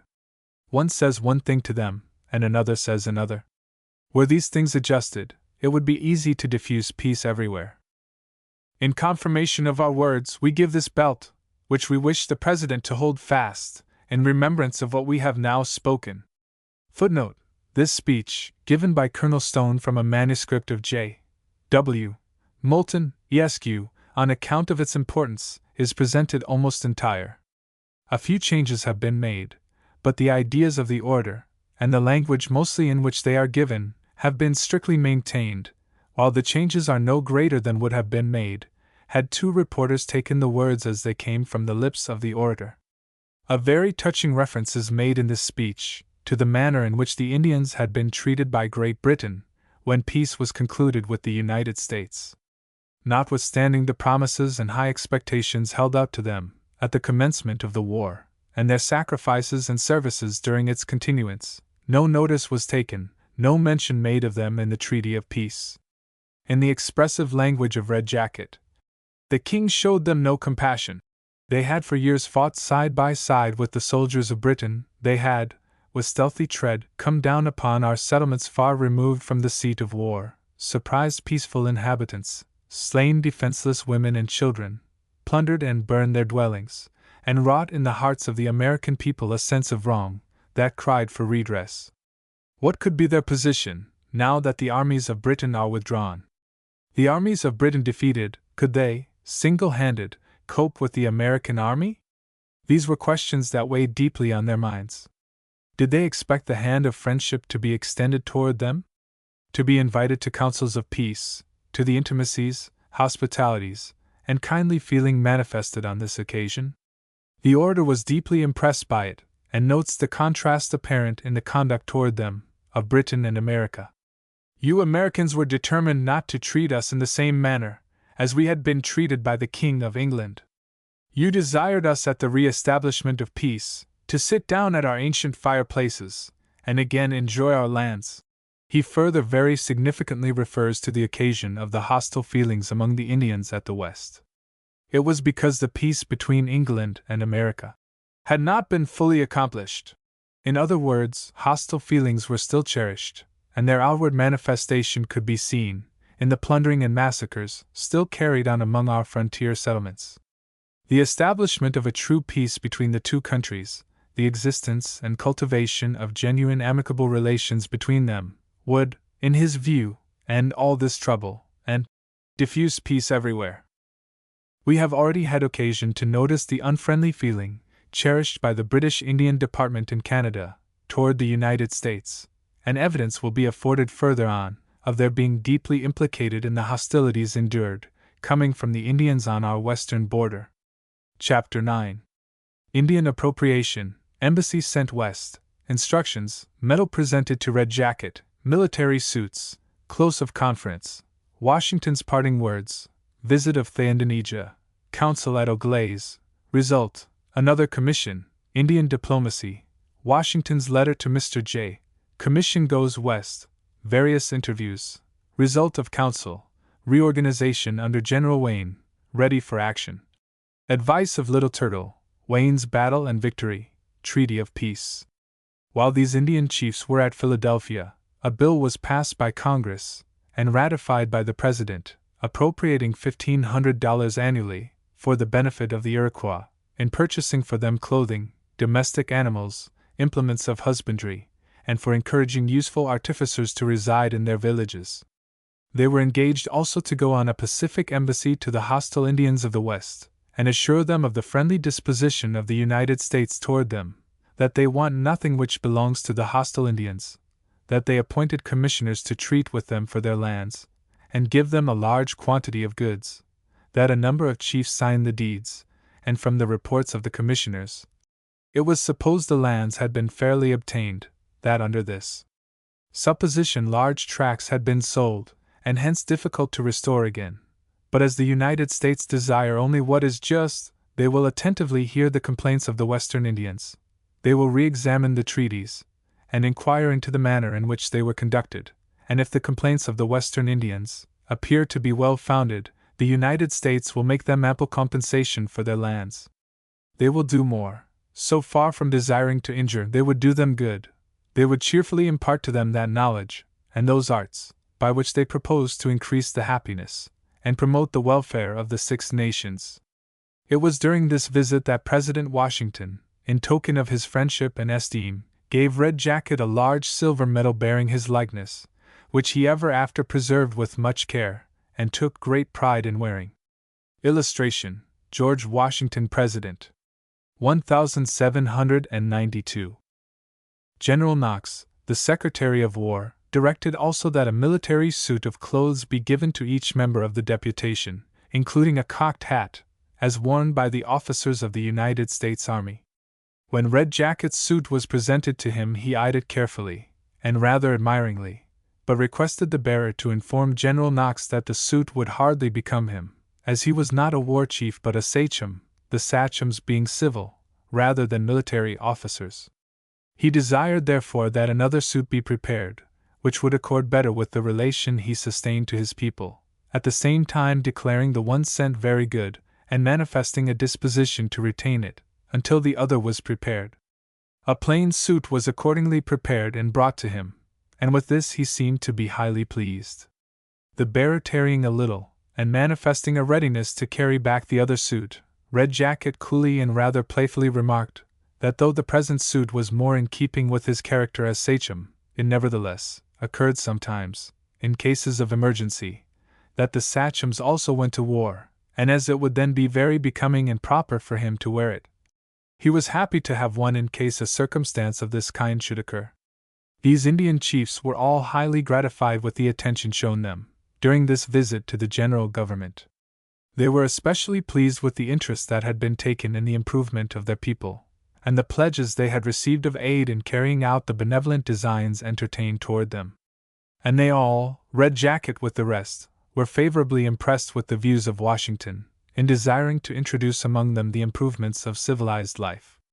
These conferences were brought to a close on the 30th of April, and President Washington, in a concluding speech, said to them, "When you return to your country, tell your nation that it is my desire to promote their prosperity, by teaching them the use of domestic animals, and the manner that the white people plow and raise so much corn, and if upon consideration, it would be agreeable to the nation at large to learn those arts, I will find some means of teaching them at some places within their country, as shall be agreed upon." Footnote: Irving's Life of Washington. The government had taken special pains also to secure the attendance of the celebrated Indonesia or Brant, with this deputation of friendly chiefs. The invitation, though a pressing one, was declined, and not without reason. For besides the powerful influence exerted over him by the officers of the British government in Canada, who strenuously opposed his coming, it has since been ascertained that he was the leading spirit who directed with so much success to the Indians the onslaught upon General St. Clair's army the preceding fall. Hence his own feelings could not have been of the most friendly character. He was, nevertheless, induced to visit the seat of government during the month of June following, and pledged himself to exert his influence in an effort to secure peace for the United States, with the Indians at the West. A very large Indian council, composed of delegates from many and some of them very distant nations, was held at Eau Glaise, on the Miami of Lake Erie, in the autumn of 1792. A large delegation from the 6 nations, friendly to the United States, was present and took part in the deliberations. Red Jacket was the principal speaker, and strenuously advocated the settlement of their difficulties, by peaceful negotiations instead of war. The Shawanese as strenuously advocated the continuance of hostilities.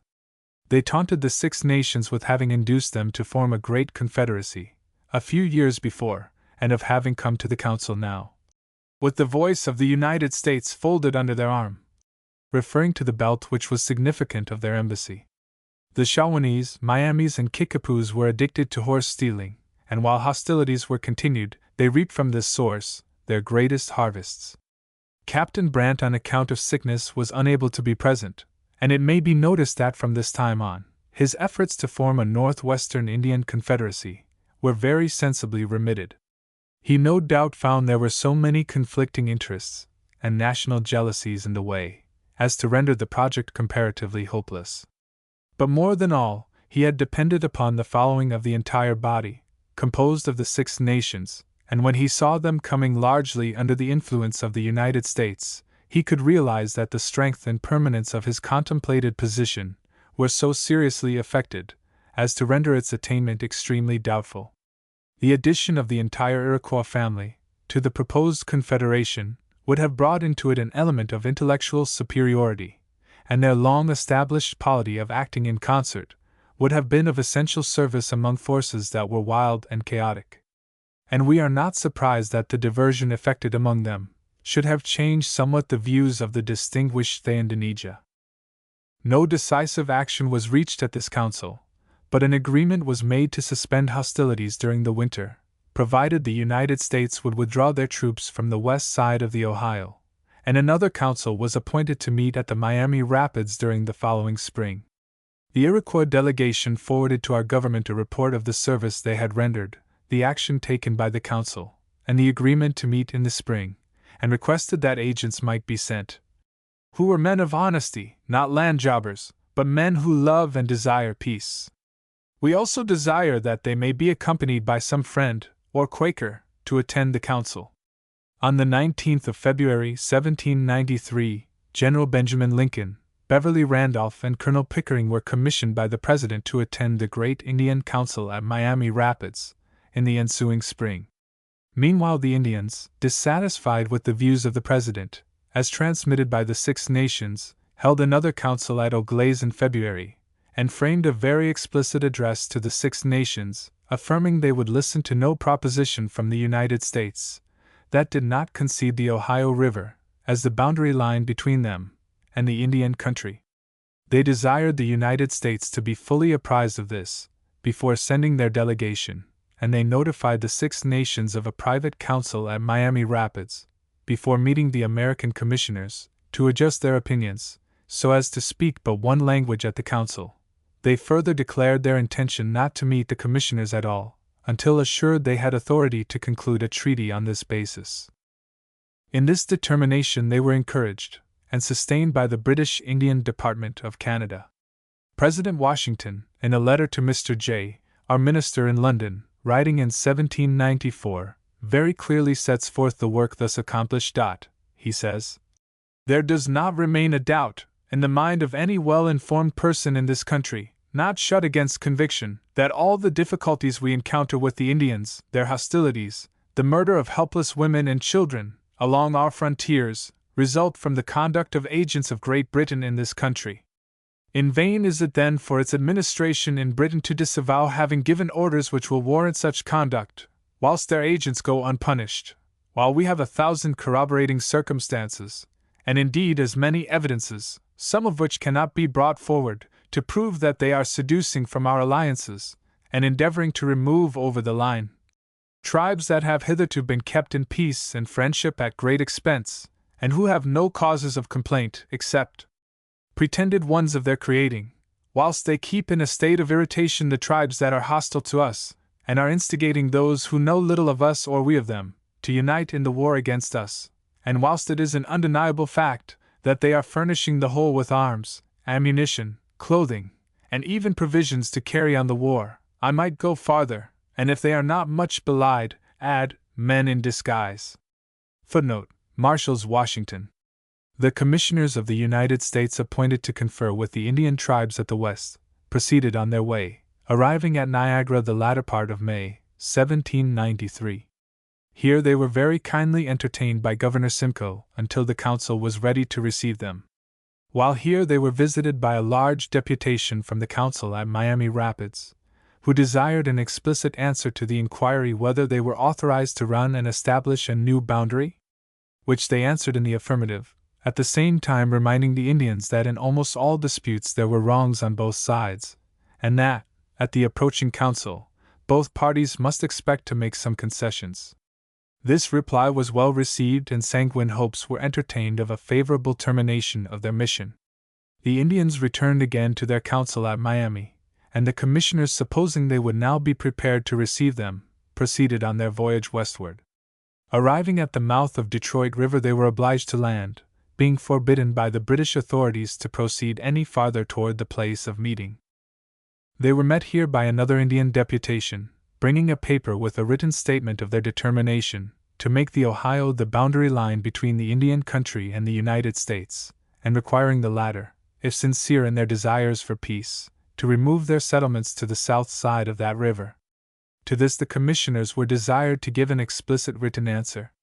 They replied, referring to the understanding from their conference at Niagara, that some concessions were to be made on both sides, and giving a brief history of the treaties by which a title had been acquired to land north of the Ohio, on the faith of which, settlements had been formed which could not be removed. Hence they answered explicitly. The Ohio River cannot be designated as the boundary line. They expressed the hope that negotiations might proceed on the basis of these treaties, closing with some concessions, and liberal offers for some lands still held by the Indians. The debate at this council, it is said, ran high. The Indonesia, and others of the Six Nations were strenuous in their advocacy of peace. The offer of the commissioners to establish a boundary line that would include the settlements already made north of the Ohio, they regarded as reasonable, and that farther concessions ought not to be required. Quite a number of tribes were influenced to adopt this view, which at one time it was thought would prevail. But there were certain ruling spirits present determined to make no concession, and the council broke up without allowing the commissioners, or any other white person, not in sympathy with Britain, to be present. Previous to the holding of this council, the army had been reorganized under the command of General Anthony Wayne, an officer of untiring energy and vigilance. A larger number of soldiers had been called into the field, and as they were placed under a severe discipline, to inure them to the dangers and hardships of the campaign, it was undertaken with flattering prospects of success.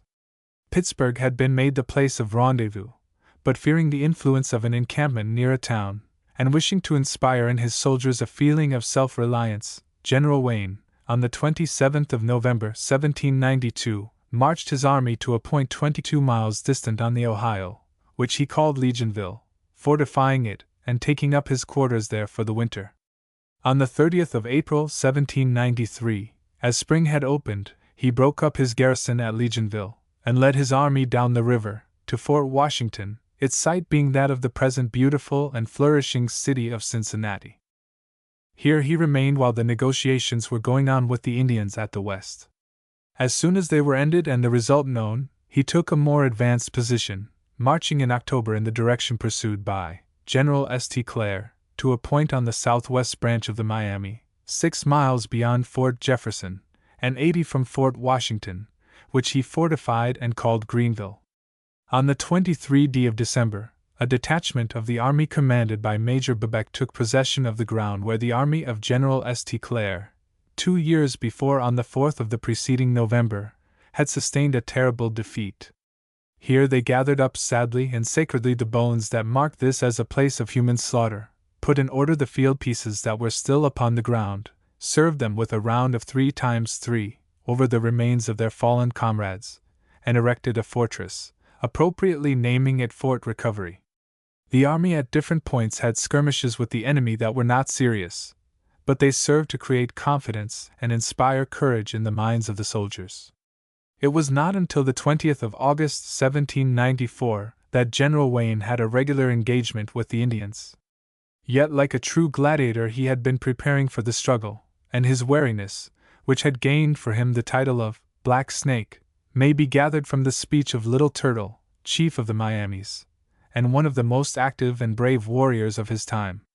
He counseled his countrymen to think favorably of the proposals of peace offered by General Wayne before giving them battle, saying, "We have beaten the enemy twice under separate commanders. We cannot expect the same good fortune always to attend us. The Americans are now led by a chief who never sleeps.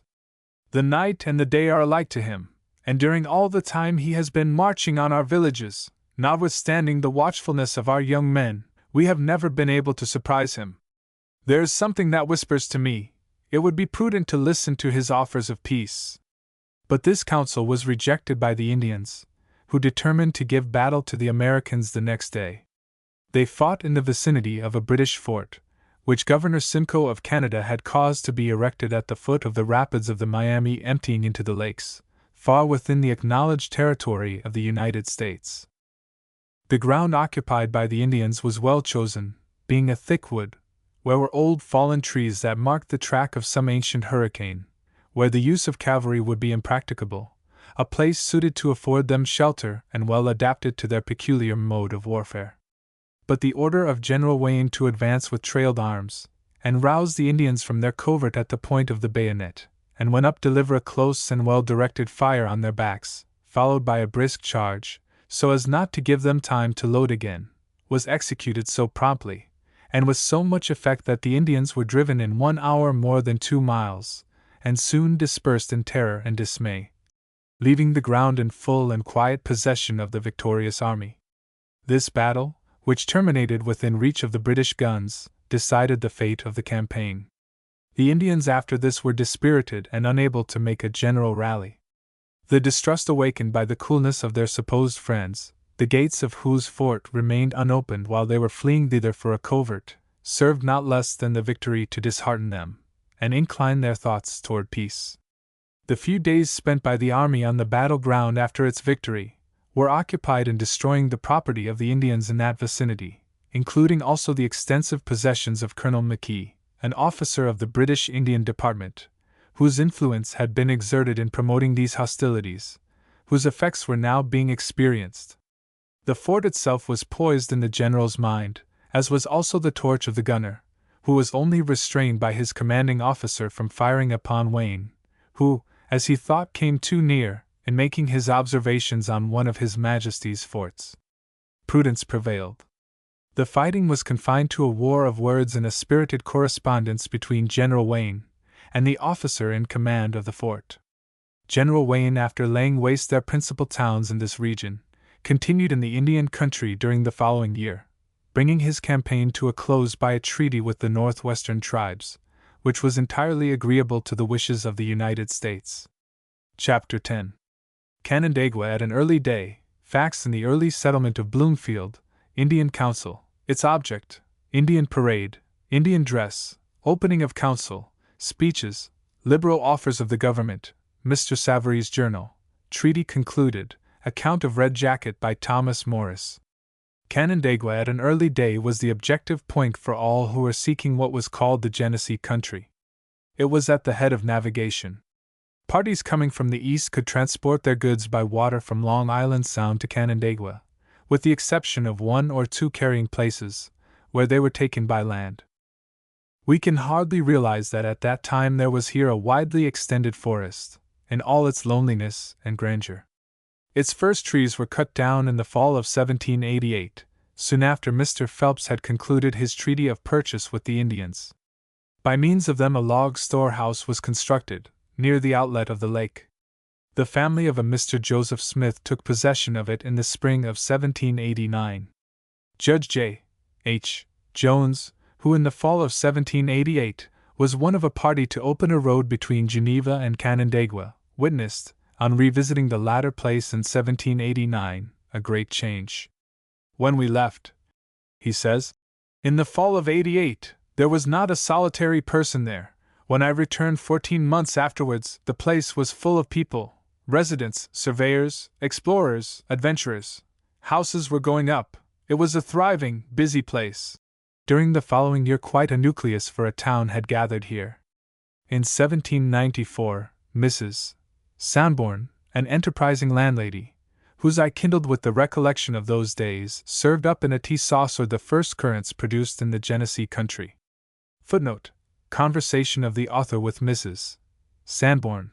Canandaigua at that time and for many years after was headquarters for all who were making their way into what at that time was called the Indian country, and from the respectability and enterprise of its early inhabitants, it became attractive as a place of residence. But though considerable improvements had been made here, the entire region was new, romantic, and wild. Such was its condition at the time of the great Indian Council that convened here in the autumn of 1794. Indians and deer, and wolves, and bear were very abundant and were mingled with the early associations of those who contributed to make this an abode of elevation and refinement. The cowboy, often startled while on his way by the appearance of a bear, went timidly forth on his evening errand, inspired with courage by the thought that he might, for his protection, shoulder a gun. Bear incidents, narrow escapes from fighting with bears, and bear stories of every description, entered largely into the staple of their conversation, and many an evening's hour was thus beguiled away, around the huge and brightly blazing fire of the early pioneer. "Did you hear," said a Mrs. Chapman to a Mrs. Parks, "how neighbor Cotting came near being killed yesterday?" "Mercy! No, how did it happen?" Mr. Cotting was in the woods splitting rails, and just as he was turning around to take up his axe to cut a sliver, don't you believe he saw a great bear sitting up on his hind legs, and holding out both fore paws ready to grab him. Mercy on us! What did he do?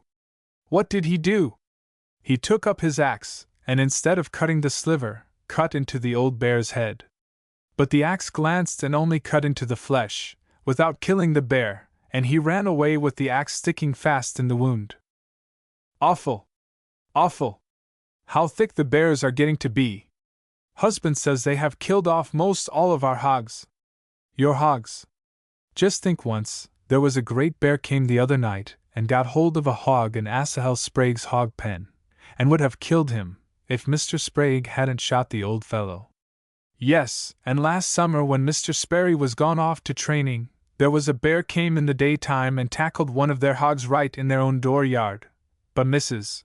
Sperry and the children screamed so awfully, and gave him such a tremendous clubbing, he was glad to put off into the woods again. Ha! Ha! She was about up to Jim Parker, who broke a bear's back with a handspike in driving him out of his cornfield, just as he was climbing over the fence. Footnote: Facts which transpired in the early history of Bloomfield. See Turner's History. Wolves were equally if not more numerous, destroying in some instances entire flocks of sheep, so that there was not a farmer in the region who did not suffer more or less from their depredations. It was something of an offset to these annoyances that deer were very abundant, and furnished the inhabitants with an ample supply of their delicious meat. The Indians, while assembled here during the council, often killed more than 100 of them in a single day. The object of convening this council was to settle difficulties of long standing, and quiet the minds of the Iroquois, who were much disturbed by the warlike spirit prevailing at this time among the Indians at the West. The influences from this source were of such a nature as to render many among these friendly tribes exceedingly bold. In some instances, on entering the houses of settlers, they would manifest a very haughty temper, and rudely demand a supply of their wants, as though they were still proprietors and lords of the soil, and the settlers only their servants or tenants. The settlers themselves began to feel unpleasantly about their position. During the spring of this same year, while Thomas Morris was painting his house, erected the previous summer, and making other improvements around it, indicating his design of having a permanent and inviting home, it so happened that a company of settlers in passing by paused to view with astonishment what was going on. From a feeling of insecurity, they had just abandoned their new locations in this region, and had come thus far on their way, having resolved to return to the more safe and quiet homes they had left at the east. But beholding the enterprise of Mr. Morris, and the business and thrift that prevailed here on every side, they inferred that their situation could not be so very precarious, and wisely concluded to return and carry forward the improvements commenced by themselves. The Indian Council, held during the months of October and November, had been appointed before the victory of General Wayne, noticed in the preceding chapter, had transpired. This had much to do in giving a favorable turn to the proceedings, and of securing those pacific relations with the Iroquois that were then established. Before this, these tribes and the Indians generally were stimulated with the idea that they might form and maintain in the Northwest an independent nationality that would reflect once more the pride and glory of the ancient dominion of the Iroquois. But when the news of this signal victory was circulated among them, their spirits were humbled and broken. They seemed to relinquish this dream of greatness, and gave themselves up to the stern demands of an evident necessity. This sad intelligence, however, did not reach them until the council had been for several days in progress.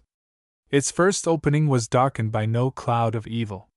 There was nothing to hinder the exercise of that proud bearing with which their past greatness and a hopeful future inspired them. They began to assemble by the arrival of the Oneidas on the 11th of October. The Onondagas, Cayugas, and a part of the Senecas, led by Farmer's brother, came in on the 14th. Cornplanter at the head of the Allegheny clan of Senecas arrived on the 16th, and Red Jacket with his, on the 18th. On assembling, a degree of dignity and decorum was manifested, which served to indicate their ideas of the forms and proprieties due to the occasion. Before reaching the council fire, the chiefs and warriors halted, carefully decorated themselves after their manner, and then marched to meet those appointed to confer with them on the part of the government, and after passing around and encircling them, with the train, the leaders stepped forth, formally announced their arrival in obedience to the summons they had received, at the same time delivering the belt brought by the messenger sent to call them together. The next tribe that came, halted and prepared themselves as the others, were received by the tribe or tribes already on the ground, who also arrayed themselves in their uniform, and having received their welcome, salutes being fired and returned, they marched all together and formed in a circle around the commissioners, when the same ceremony was observed, as before, of delivering the belt.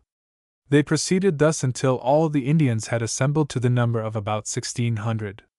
It was an occasion for the display of Indian pageantry, and though it may have been more rude than among nations calling themselves civilized, it was the same in its essential elements, and this council was ushered in with as true a military spirit as though banners had been flying, bayonets gleaming, and soldiers marching to the liveliest, or most heart-stirring sounds of music.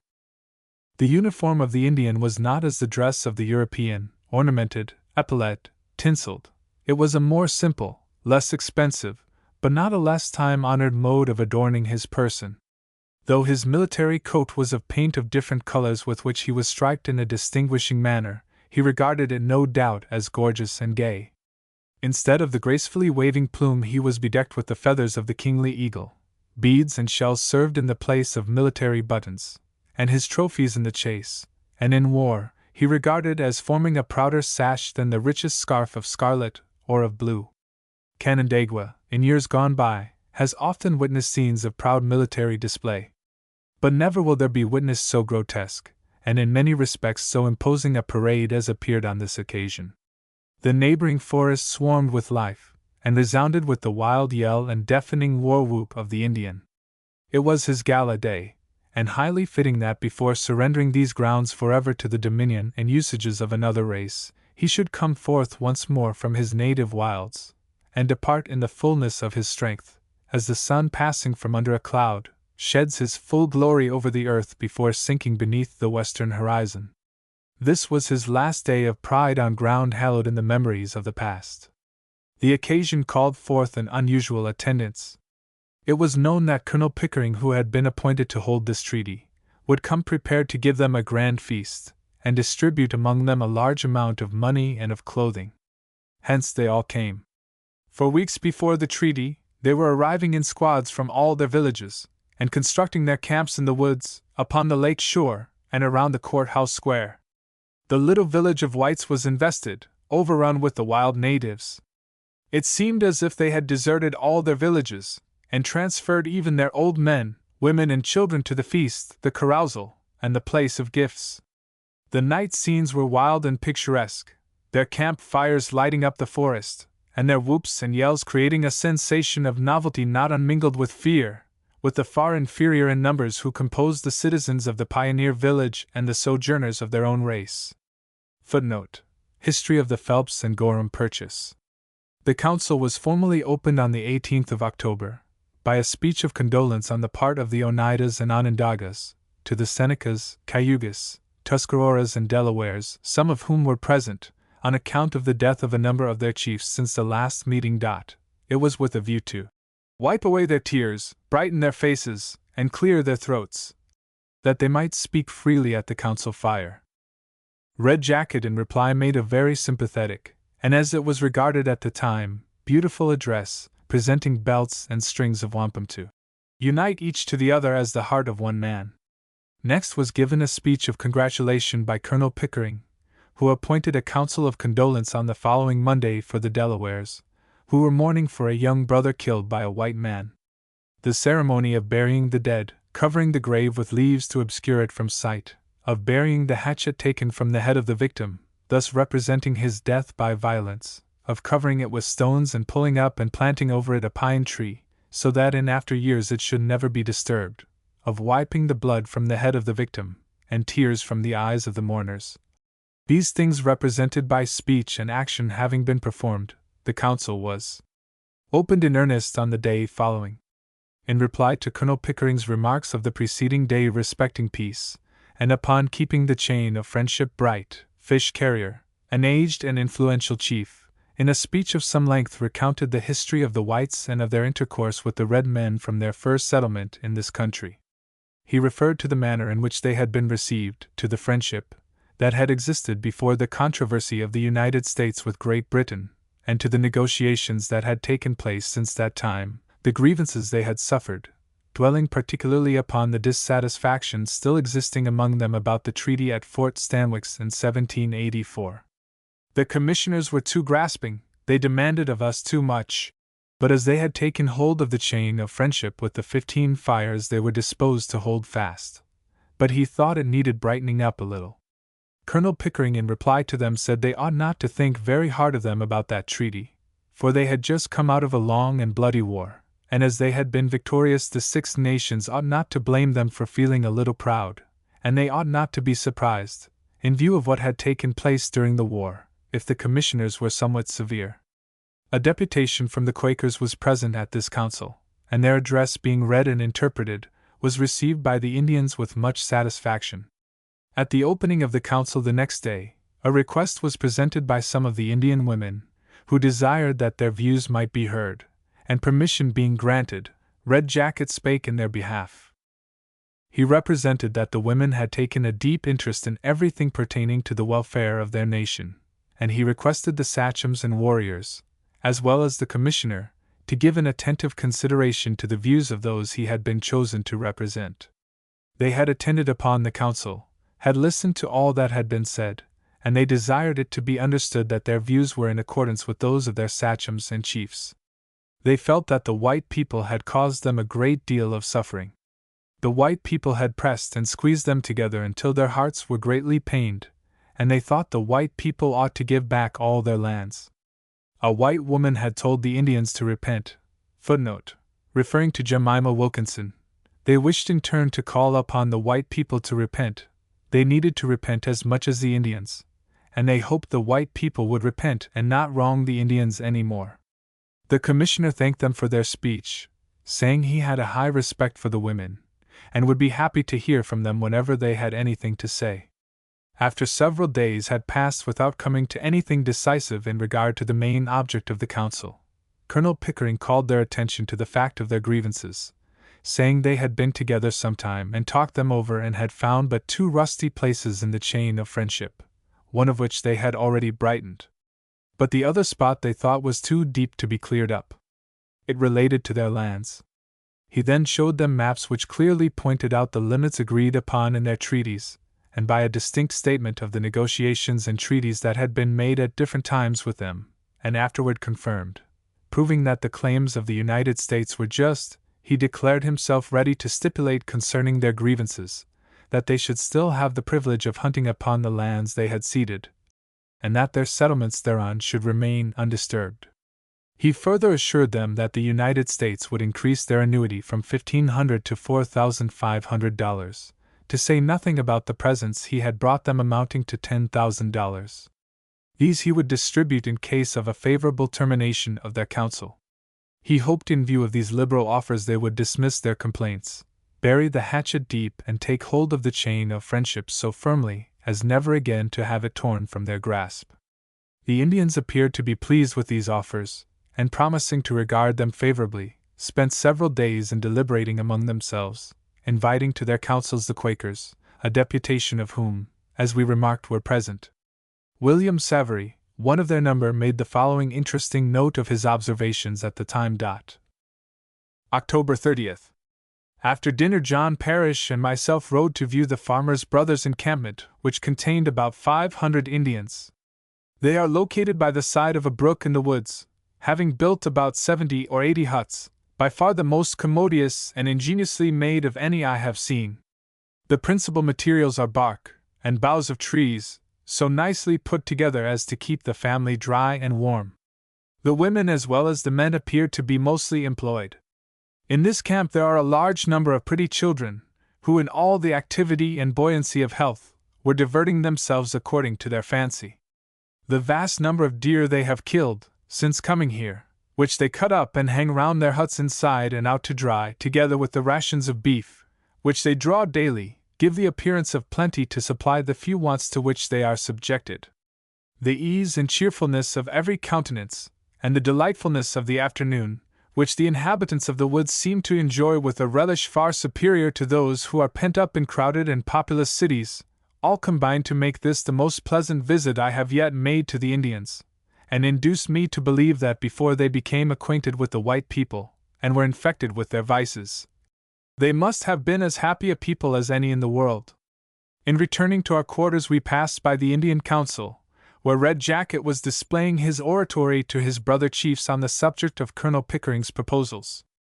Mr. Savary again observes, Red Jacket visited us with his wife and 5 children, whom he had brought to see us.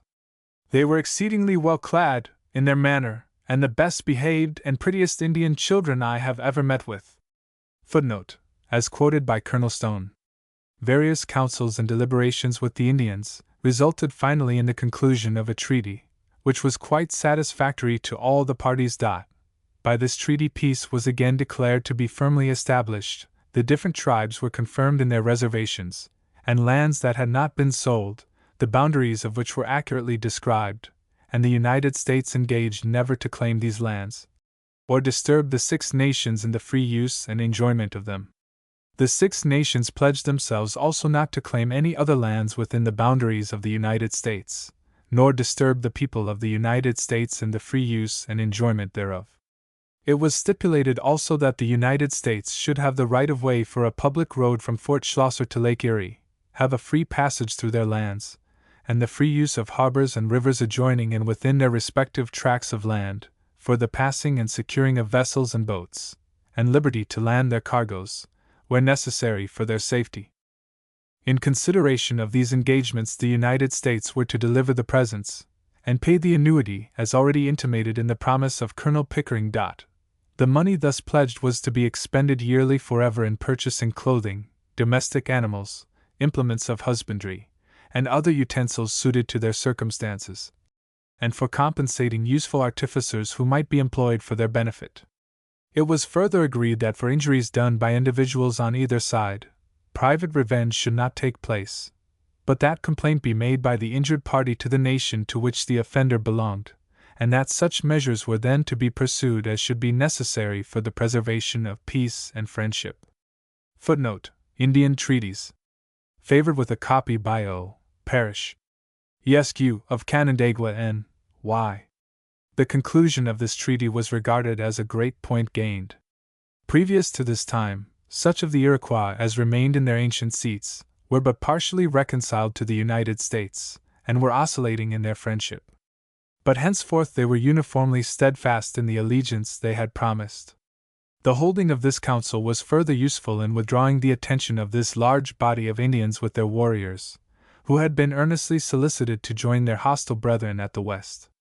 During the progress of the council there were several speeches made, but as they are not of special interest or importance, they have not been given. Colonel Stone mentions an evening when quite a number of the chiefs dined with Colonel Pickering. He says, "Much good humor prevailed on this occasion.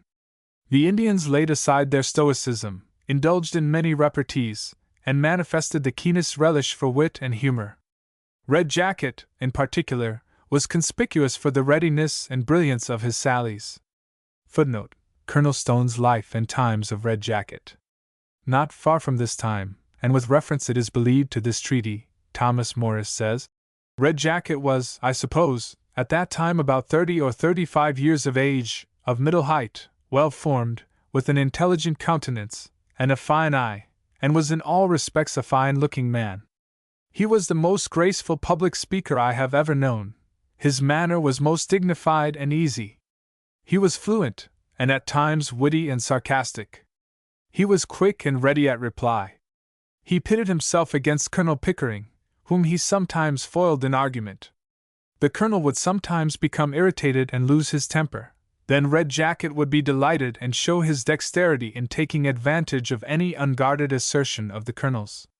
He felt a conscious pride in the conviction that nature had done more for him than for his antagonist." A year or two after this treaty, when Colonel Pickering from Postmaster General became Secretary of War, I informed Red Jacket of his promotion. "Ah," said he, "we began our public career about the same time. He knew how to read and write. I did not, and he has got ahead of me. If I had known how to read and write I should have got ahead of him." Chapter 11. Valley of the Genesee, Indian Misgivings, Mill Yard, Effort to Obtain Their Land, Council at Big Tree, Coming of the Wadsworths, Indian Villages, Refusal to Sell, Discussion between Red Jacket and Thomas Morris, Breaking up of the Council. The Valley of the Genesee was a favorite resort of the Indian. His trail led along its banks and brought him at short intervals to Indian villages, or the headquarters of Indian chiefs.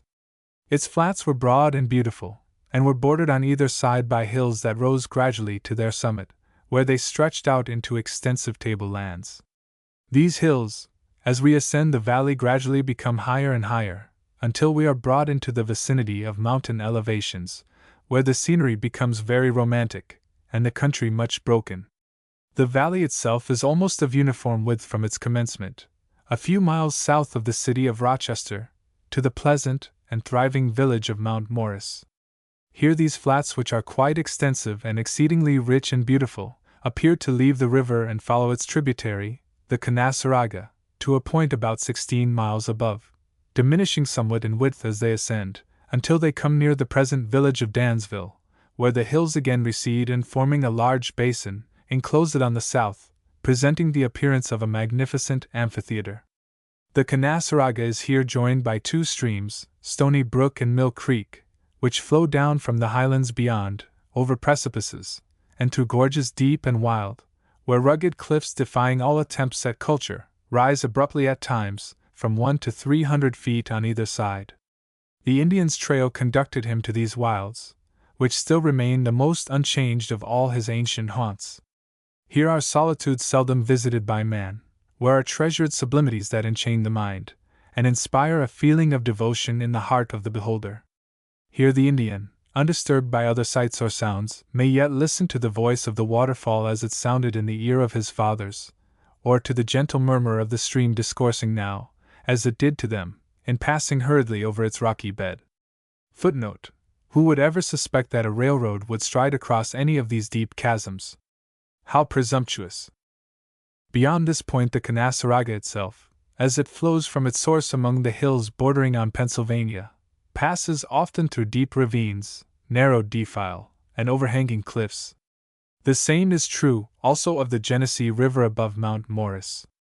Its course is marked by scenery rarely surpassed in sublimity and grandeur. Footnote: the high banks, as they are called, near Mt. Morris, and a similar formation, together with the falls, near Portage, have attracted the attention, and are often visited by the tourist. J. N. H. The Indian, as he followed his trail leading up along its banks, paused often to listen to the thunder of its waterfalls, or to watch its course while threading its way at the bottom of ravines, hundreds of feet beneath the jutting point where he was standing. The territory marked by this river was unsurpassed in the magnificence and beauty of its scenery, and in the variety and richness of its soil, and the Indian, who lived for the most part in the open world, found here a home congenial to his spirit, and he loved it. The white man saw and loved it too. But he loved it not as the Indian, who looked upon it as already complete. The hills brought him venison, the valleys corn, and the streams on every side abounded in fish, the beautiful speckled trout, which fairly swarmed in all of these waters. What could he want more? He loved it as it was, just as it came from the forming hand of the Great Spirit. The white man loved it for what he saw he could make of it, but how little he thought his making would mar the desirableness and beauty of the Indian's home. He had already obtained of the Indian a title to all his land lying on the east side of this river. He had even been allowed to cross over to the west side, and look upon that generous mill yard, 12 miles square, as his own. A very extensive gift, it is true, but as it was proposed to erect at the Genesee Falls a sawmill, which was claimed to be a vastly benevolent institution, and would be useful to the Indians as well as whites, inasmuch as it would save the immense labor of splitting and hewing logs for plank, as they were going to make the water of the river split the logs and hew them at the same time. It was claimed that this surrender on the part of the Indians would be but a just offset against the self-denial, great expense, and severe labor of the whites, in establishing so benign an institution as a sawmill in these western wilds. This is one among many instances of the benevolence of the white man toward the Indian. If the Genesee country was prized by the Indian, it was regarded with a wishful eye by the white man. And as he had obtained what was on the east side of the Genesee River, he was not content without a larger portion on the west. Already the tide of emigration had brought him to the utmost limit of his possessions, and he could hardly refrain from looking, with a wishful eye, upon the fertile fields lying beyond. The Indian, on the other hand, began to feel uneasy about having sold so much of his land. He regretted very much the permission he had given the white man to own 1 foot of ground on the west side of the Genesee River. Natural boundaries with him weighed more than with the white man, and had the white man's possessions been confined strictly to the east side of the river, he would have felt better satisfied though it had cost him a larger area of ground. The white man's mode of running lines and of measuring land he did not comprehend or appreciate. But when the line was made by a creek, river, or mountain, he understood it, and it harmonized better with his views of fitness in dividing up the surface of this great earth. He was utterly unschooled in the art of computing by acres and roods. But the water's edge he had traversed with his light canoe, and with every point and islet on the lakes he was familiar.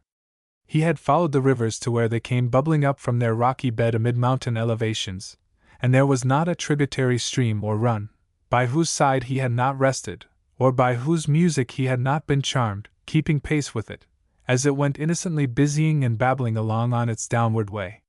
With any or all of these landmarks he was familiar, and when fixed upon as boundaries, he could readily recur to, and religiously keep them, for they had been made by the Great Spirit, and it was his life study to know them. Not satisfied with the large purchase already made, the white man contemplated still greater acquisitions of Indian land. Little did the red man suspect, while roaming unmolested over his native hills, that in civilized circles, the advantages and disadvantages of his cherished home were canvassed, and made the subject of negotiation and purchase. And it awakened his deepest surprise when assured that without his knowledge or consent, his land had been sold. He was not aware that his ignorance of the value of his country, for the purposes of civilization, was made a subject of barter among his superiors in knowledge, and that men of enterprise were willing to pay for the privilege of making a bargain with him for his lands.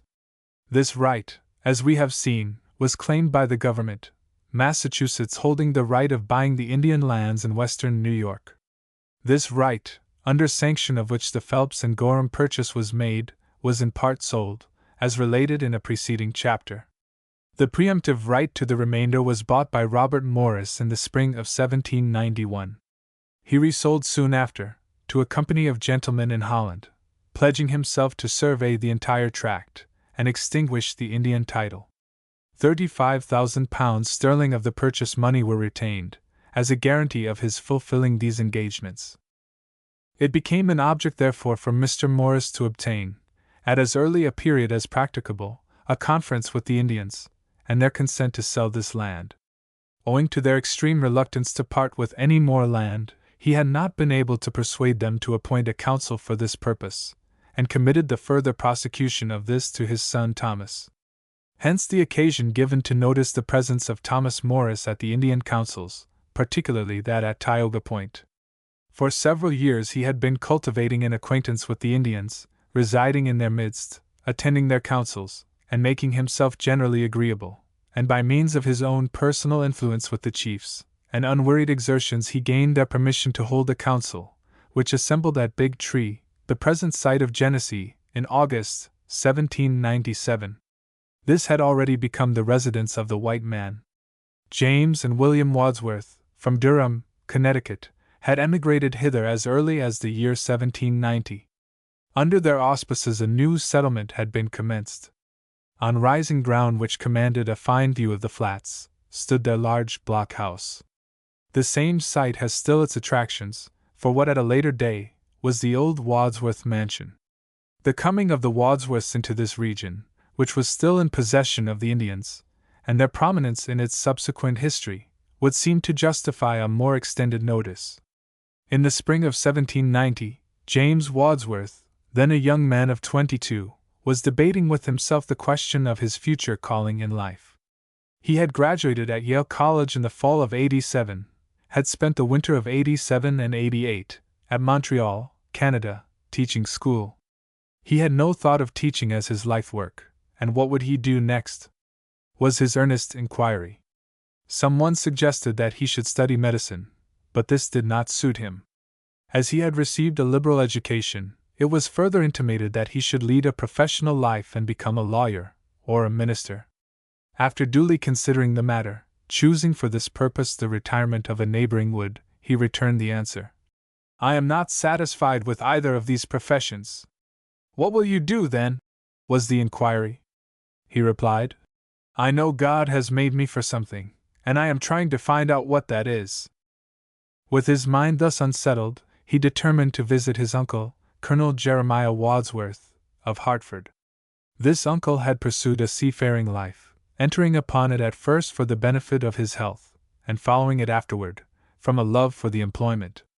From a sailor before the mast, he came to be mate and captain, and at the breaking out of the Revolutionary War he had retired from the sea, and had settled at Hartford, Connecticut.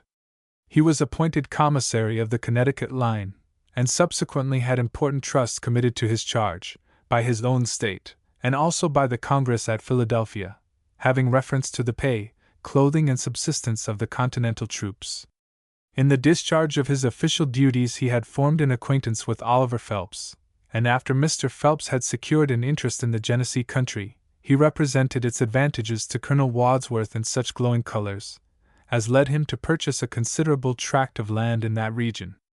Being a man of wealth and advanced in life, he had no thought of emigrating thither, but designed to provide for his interests by employing an agent. As soon as James Wadsworth arrived at the house, he was met at the door by his uncle, who eagerly grasped his hand and exclaimed, "James, I am glad you have come. You are the very man I have been wanting to see." It was not long before they were deeply engaged in discussing the Genesee question, this becoming the chief topic of conversation during the visit. As the result, James purchased on advantageous terms a part of the tract at Big Tree, and became agent for the remaining lands, qualified by the condition that his brother William would consent to accompany him in the proposed emigration. Footnote: Conversation of the author with Nehemiah Hubbard, Esq., of Middletown, Connecticut, and statements in Turner's History. The two brothers jointly entered upon the undertaking, and commenced preparations for their journey into this, at that time, far-off wilderness. An ox cart, an ox team, are in wide contrast with the conveniences of travel enjoyed at present. Yet with these, and 2 or 3 hired men, and a colored woman, a favorite slave belonging to the family, William set forth to encounter the vicissitudes and dangers involved in the enterprise. It was a slow and wearisome journey, most of the way rough, and some of the way requiring to be opened and prepared for travel. James, with provisions and a small supply of household furniture, went by the Sound, the Hudson, and the head of navigation on Canandaigua Outlet. He arrived at Canandaigua 3 days in advance of his brother. From this point their journey was comparatively easy. They pursued the route taken by Sullivan in '79, yet not without having frequently to cut away for their team and cart. They arrived at their point of destination on the 10th of June 1790. Captain Horatio and John H. Jones preceded the Wadsworths, and other families came into the region soon after. But the country was full of Indians. Their villages swarmed with life in every direction. Kendawa or Big Tree, as principal chief, was at the head of a numerous clan, located on the bluffs nearby. Not far from them on the river was a village of the Tuscaroras. 2 miles below was Oneida Town, a large village of Oneidas. Near the present site of West Avon was another principal village, whose chief was Jequadia, or Hot Bread. Above was another large village called Little Beardstown, occupying the present site of Culeville. Further on were Allen's Hill, Squawky Hill, and Gardow, the residence of the white woman.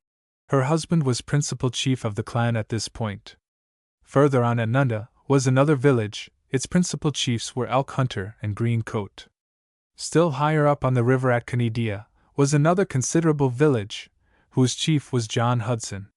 Footnote: It was here the author's grandfather, as an Indian prisoner, had to run the gauntlet in the spring of 1782. The author remembers Hudson very well, often visiting his grandfather's house in Angelica, N.Y.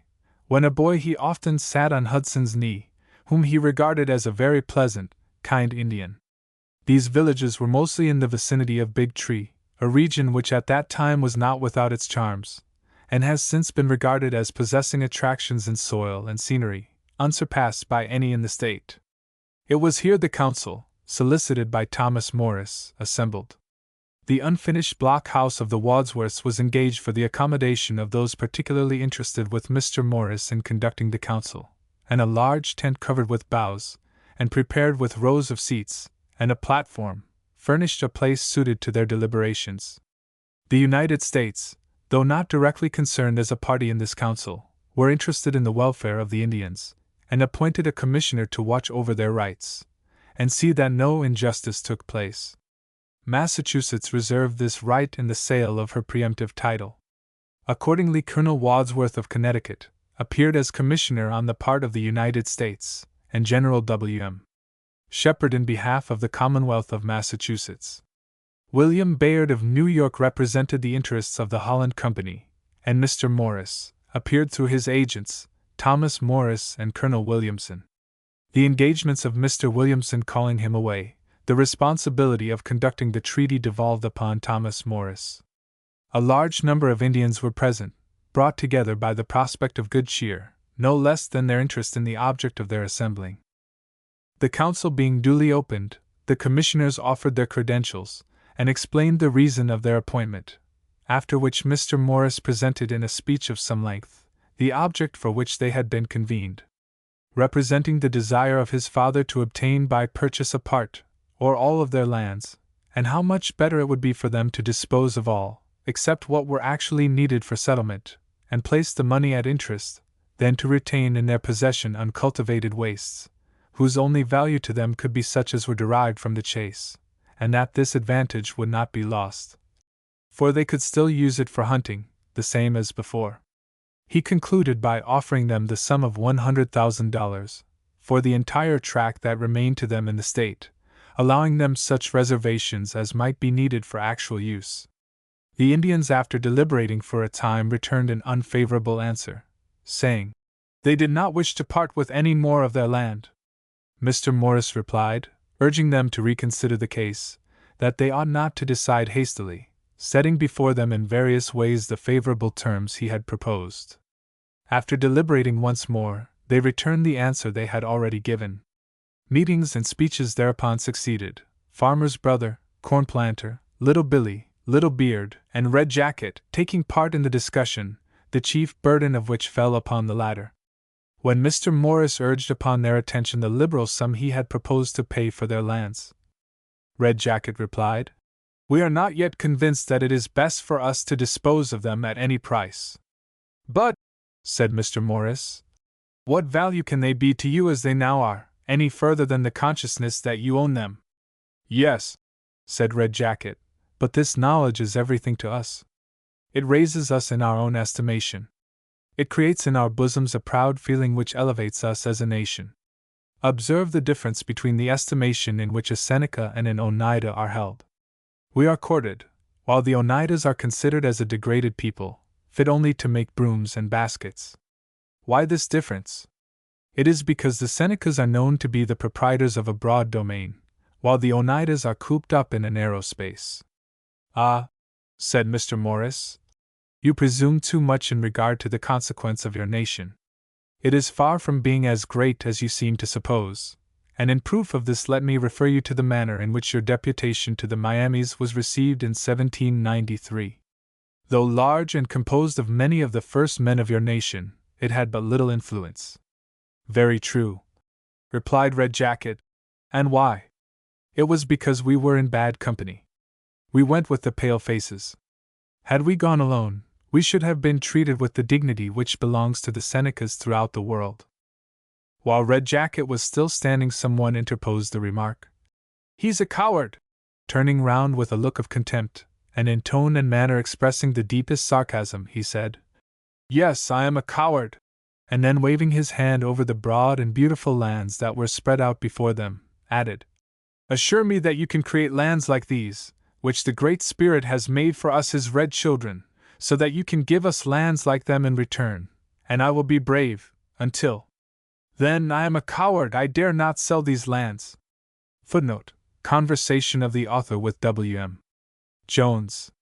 The commissioners, together with the agent of the Holland Company, who had been looking on and anxiously observing the proceedings for about 2 weeks, began to regard the undertaking as hopeless, and urged Mr. Morris to use more decisive means with them, and bring them to terms one way or the other. Though contrary to Mr. Morris' convictions from his knowledge of the Indian character, as to its being the best method to pursue, he yielded to their solicitations, and when the Indians presented him the offer of a single township on the line of Pennsylvania, at $1 an acre, Red Jacket assuring him that he could sell this at a sufficient advance to pay for the trouble and expense of the treaty, he told them if that was all they could offer, they might return to their homes, for the sooner their conference was ended the better. Red Jacket thereupon sprang to his feet and said, "You have now come to the point to which I wished to bring you. You told us in your first address that even in the event of our not agreeing to sell our lands, we would part friends. Here then is my hand." Mr. Morris taking his hand, he then added, "I now cover up the council fire." Chapter 12. Interview between Farmer's Brother and Thomas Morris. Mr. Morris addresses the women, distributes presents, negotiations continued, treaty concluded with the women and warriors, manner of payment, inquiries about a bank, their reservations, white woman, young king's descent, charge of insincerity. The Indians appeared to regard the breaking up of the council at Big Tree with great satisfaction. Their joy was unbounded. They made the forest ring with their wild yells, inveighing loudly and insultingly against Mr. Morris and the commissioners, and assuming such menacing attitudes as fairly to intimidate those unaccustomed to their rude manners. To all present but Mr. Morris, the prospect of accomplishing anything after this seemed utterly hopeless, and it was with some difficulty the commissioners were persuaded to remain, for the purpose of giving him the opportunity of another trial. Yet his hopes of success were so sanguine, as to induce them to tarry a short time longer. The day after the breaking up of the council, Farmer's brother called on Mr. Morris, expressed his regret at what had transpired, and the hope that it might not destroy the interest he had manifested for his nation.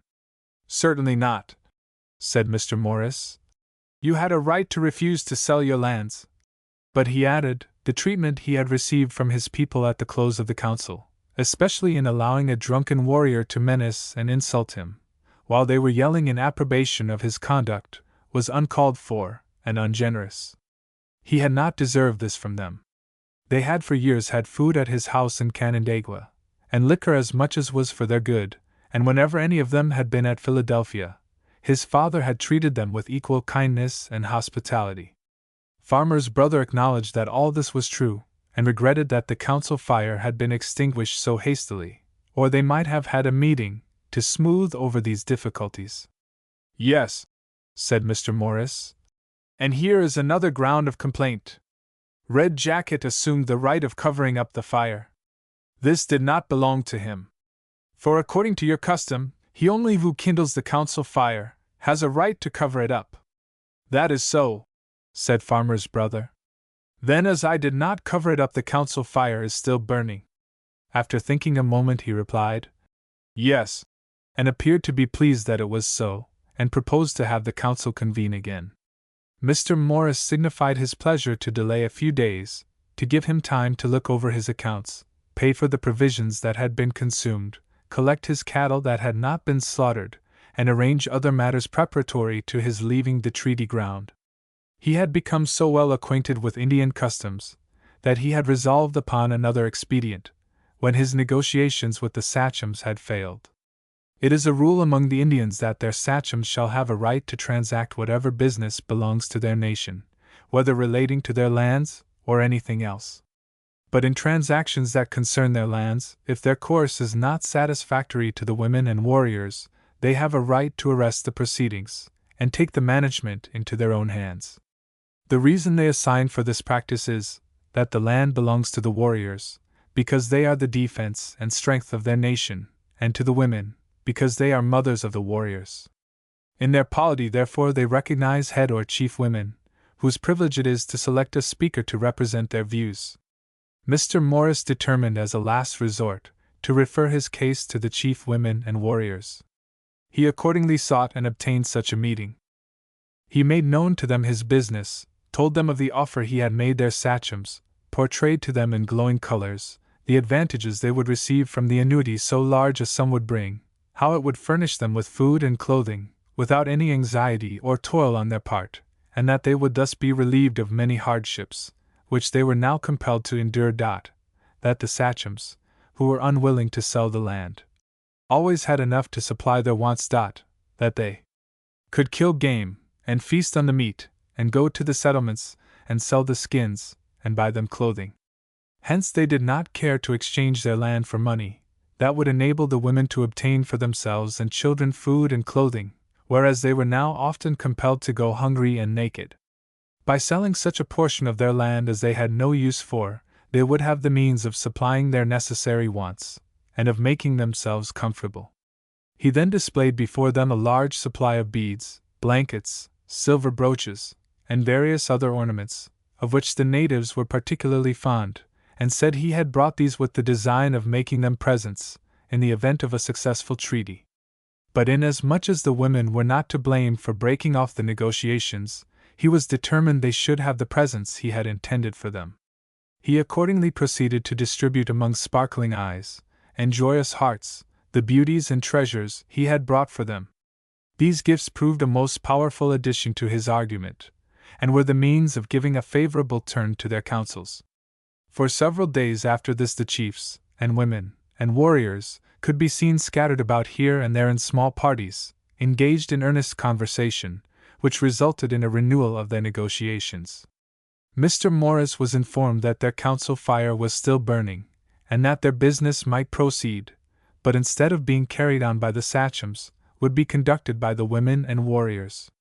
Cornplanter, being the principal war chief, appeared on this occasion in their behalf.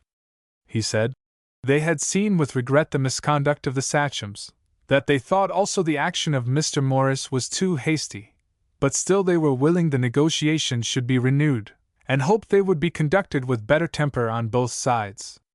Mr. Morris offered a few conciliatory remarks in reply, and Farmer's Brother, on the part of the sachems, represented these proceedings of the women and warriors, as in accordance with the customs of their nation. The way being thus opened, the negotiations were readily carried forward to a successful termination.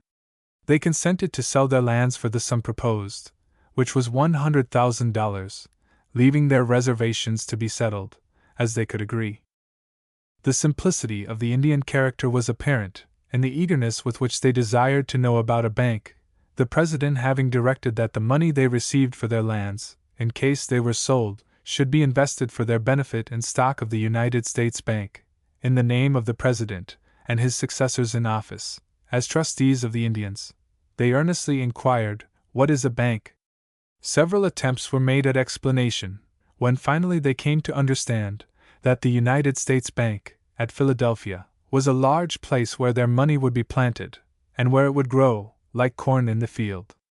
As it was desirable also for them to understand that the dividends from it might be greater some years than others, this was explained by referring to the idea of planting, as they could know from experience, that some years they would have from the same ground a better crop than others. Hence, after this, when speaking to Mr. Morris about their money, they would inquire what kind of a crop they were going to have that year. Another point of interest with them was to ascertain how large a pile the money they were to receive would make. This was shown them by representing the number of kegs of a given size it would take to hold, and the number of horses that would be necessary to draw it. These questions being settled, the next point to be agreed upon was the size of their reservations. Mr. Morris had stipulated, in case their demands were reasonable, no deduction would be made from the price they were to receive. But instead of moderate, very exorbitant claims were presented, growing out of a degree of rivalry between different chiefs. Their comparative importance would be graduated in a measure by the size of their domain, and the number of people they would thus be enabled to have about them. Hence they were individually ambitious of not being outdone in the size of their reservations. Red Jacket put in a claim to about 1/4 of the entire tract purchased. Cornplanter desired about as much, and other chiefs were alike ambitious in securing extensive reservations, and they wished to have them marked out by natural boundaries, such as rivers, hills, or the course of streams.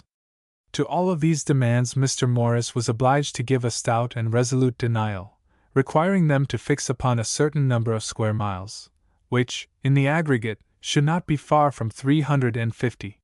Here also arose difficulties about the size of their respective allotments, which they were unable to settle, so that Mr. Morris was obliged to assume the office of arbiter, and decide these for them, which he accomplished generally to their satisfaction. In only one instance did he depart from his purpose of not allowing natural boundaries, in describing their reservations. It was in case of Mary Jemison, the white woman, who lived on the Genesee River, some few miles above Mt. Morris. Her history is one of singular interest, and as belonging to this region, and connected with the circumstances under consideration, a brief notice of this remarkable woman will not be out of place. Hers is an instance of the entire change that may be wrought in the taste and inclination, so that instead of a civilized, a person may prefer an uncultivated state of society. Though descended from the whites, she became so thoroughly Indian in her feelings and habits that she was regarded as a curiosity, and called by way of distinction, the white woman. She was born on the ocean, while her parents were emigrating from Ireland to this country, about the year 1742 or 3. Her father and mother, soon after landing at Philadelphia, removed to a frontier settlement of Pennsylvania, lying on what was called Marsh Creek. During the war between the French and English, she was taken captive with her parents by a party of Shawnee Indians. On the way, her father and mother were killed. The mother, anticipating, from tokens she had observed, what would be their fate, advised her child not to attempt an escape from the Indians, as she most likely would be taken again, and treated worse. But as a course better adapted to promote her welfare, she was told to try and please her captors, adding as her parting counsel, "Don't forget, my daughter, the prayers I have taught you, repeat them often, be a good child, and may God bless you." After this, under various trials she went with the party, until they came to Fort Duquesne. Footnote: afterwards called Fort Pitt, now the site of Pittsburgh. Here she was given to 2 Indian women, who were of the Seneca Nation, and lived 80 miles below, on the Ohio River, at a place called Shenanjee. With the usual ceremony observed by the Indians on such occasions, she was adopted into their family, and called the Hawamis. At length, under kind treatment, she began to feel as one of them. In time she was married to a young chief of the Delaware tribe, with whom she lived happily for several years in the Shawnee country. She became devotedly attached to her Indian husband, who treated her with marked tokens of affection. After a time she welcomed with the joy of a young mother's heart the appearance in her wigwam of a daughter, her firstborn. The bright morning of her domestic joy was soon overcast with sorrow. She is seen strewing over her little one's grave the fallen leaves of autumn. Shenanjee, her Indian husband, once more became a father. Together they gladly embraced a son. Their lonely cabin after this was enlivened and cheered by his childish prattle. Nothing now remained to interrupt the joy of the mother, but the absence of the father, whom the season of hunting took far away from his cherished home. Yet with returning spring these toils are forgotten, as he is surrounded once more with the charms of the domestic fireside. But at length there came a spring whose joyful return brought not the long wished for Shenanjee back to his lonely cabin. Many an evening fire blazed brightly to bid him welcome, yet he did not come. Choice venison had been dried and laid up for him, new skins had been prepared and spread for his couch, and many a silent hour whiled away with thoughts of the absent one, but he came not. His returning comrades brought back the sad news of his death. The Hawamis mourned long and deeply for the pride of her Indian wigwam. Her own kindred could not have extended to her more genuine sympathy than did her new relatives by adoption. They kindly offered to take her back, if she desired to go, to her former friends among the whites, or if she chose to remain among them, they promised to give her a home of her own. A part of her Indian relatives lived in the valley of the Genesee, and this was the occasion of her removal there, from her home on the Ohio. A few years intervened, and she again became the wife of an Indian, the distinguished Seneca warrior Hiokatu. She resided with him until his death, at Gardow, the place where she was living, at the time of her appearance at this treaty. The chiefs desired for her a special reservation. To this Mr. Morris readily assented, in case she would specify a certain number of acres. She said to him, "I do not know anything about acres, but I have some improved places," pointing them out on the ground. "Here a patch of potatoes, there a few beans, and another still, where there's a little corn." She wished these might be embraced in her reservation, at the same time giving boundaries, which she thought would include them. Mr. Morris, owing to the lateness of the hour, and the impatience of the commissioners, gave his consent to the boundary named, supposing it might include 100 or 150 acres. But much to his surprise, the tract, when surveyed, was found to contain not less than 17,927 acres. Footnote: Indian Treaties, page 39. This reservation has been variously represented to contain 4,000, and by others a larger number of acres. Colonel Stone makes it 30,000. The amount given in the text is that obtained by actual survey of the boundaries in question. They are as follows: beginning at the mouth of Steep Hill Creek, thence due east until it strikes the old path, thence south until a due west line will intersect with certain steep rocks on the west side of the Genesee River, thence extending due west, due north, and due east, until it strikes the first mentioned bound, enclosing as much land on the west side as on the east side of the river. The survey by Augustus Porter, surveyor, gives it 17,927. Mary Jemison, the white woman, had thus secured to her, according to the pledge of the Indians to give her a home, a princely domain, where for years after in primitive simplicity she planted her beans, potatoes, and corn, and maintained, as in former years, the usages of her Indian life. The most of this tract she afterwards sold to John Gray and Henry B. Gibson of Canandaigua, a deed for which was executed bearing date of September 3 d. 1823. She retained for her own use 1,280 acres, and received for the balance the sum of $4,286, or an annuity of $300 forever. The Senecas became gradually dispossessed of their lands in the valley of the Genesee, and in the year 1825, removed to their reservation at Buffalo.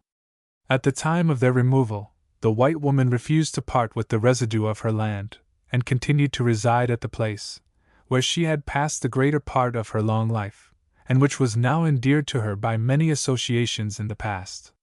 But here she soon found herself surrounded by another race, and as time advanced, she longed to be among the people she had chosen for her kindred, and disposing of her possessions in the Genesee Valley, removed to Buffalo in 1831. She had now upon her the infirmities of age.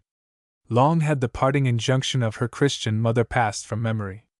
The religion as well as habits of the Indian had become hers. 90 summers had passed over her head. The missionary had visited her, and had been assured that her faith had long been in accord with that of the red man, and she had no desire to change her religious views. But ere her last hour came, a voice reached her from the distant past. It awakened memories long forgotten. She sent for the missionary. He came and stood by her. She was almost withered away.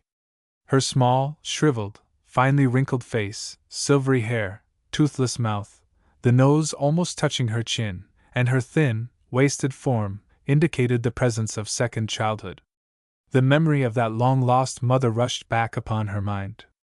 She cried out in anguish, as well as sincerity of heart, "O God! Have mercy upon me!" The prayer of her childhood returned. She instinctively began to say, "Our Father which art in heaven." As a child she received the instructions of the missionary, and before departing this life, her soul was lighted up with a cheering hope, based upon a reception of the clear and living truths of Christianity.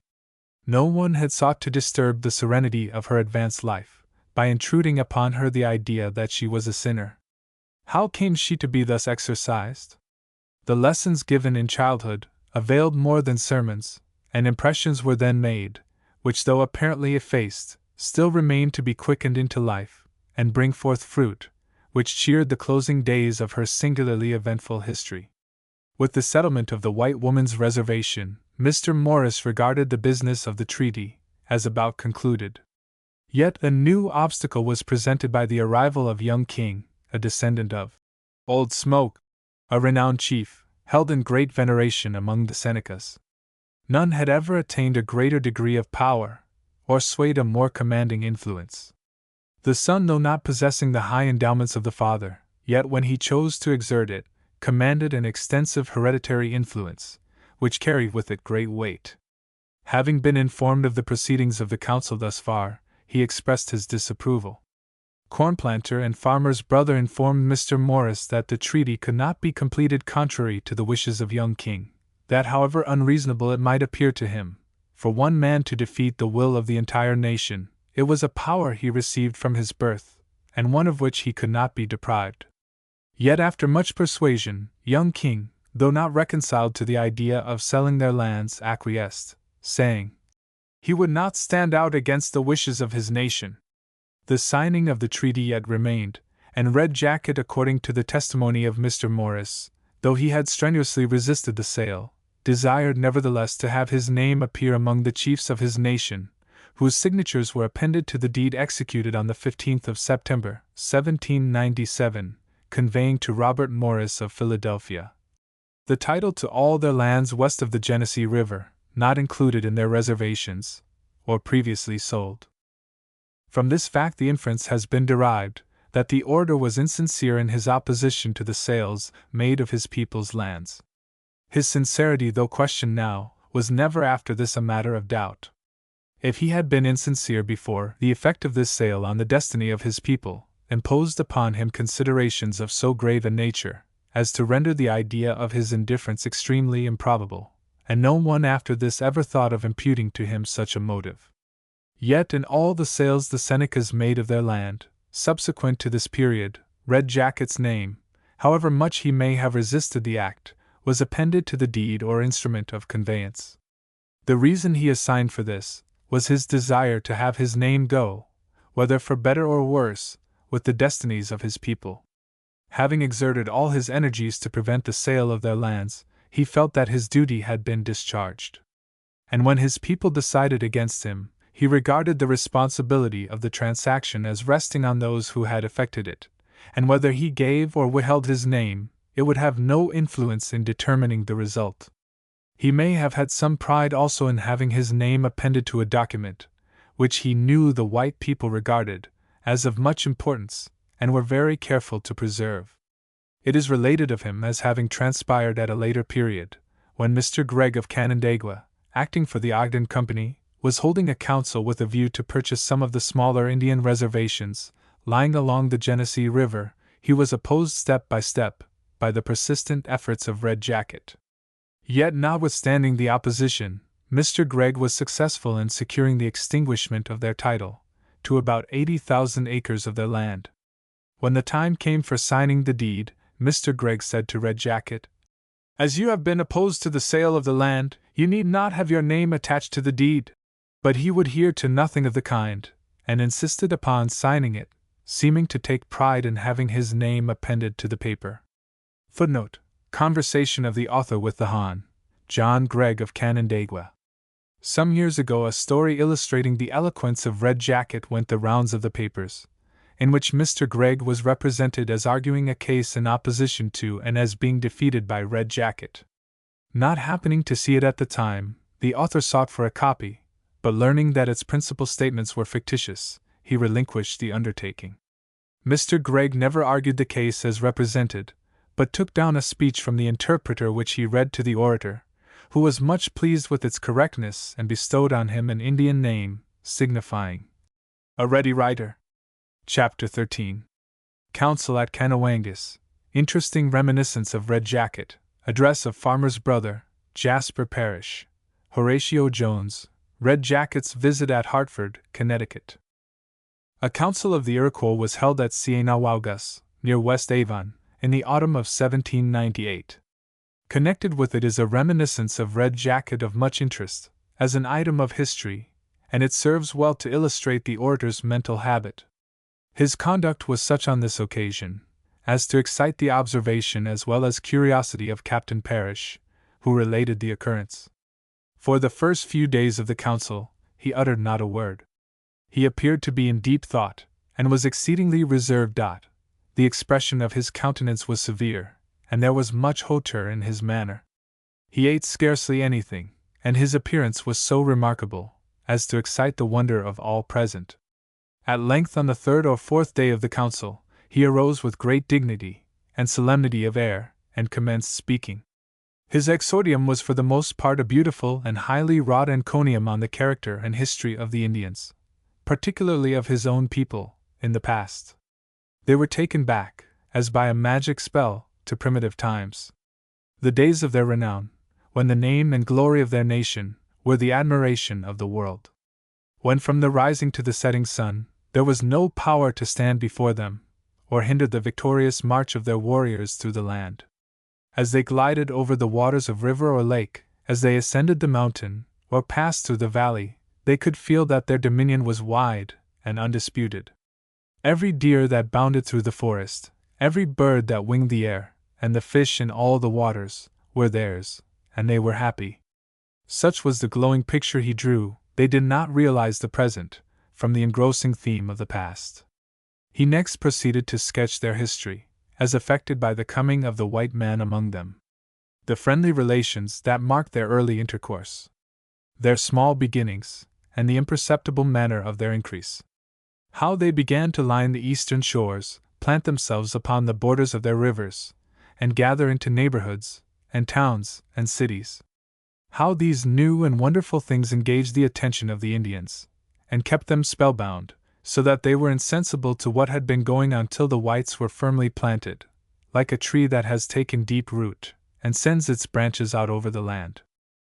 He next drew their attention to a time when the signs of a great tempest began to appear. When the clouds began to overspread the heavens, when the lightning flashed, and the thunders rolled, and the land was shaken by their power. A mighty whirlwind came sweeping through the land, the tall trees of the forest were uprooted, the branches torn off and sent flying through the air. So has our nation, he said, been uprooted, the strong men torn from us, and scattered, and laid low.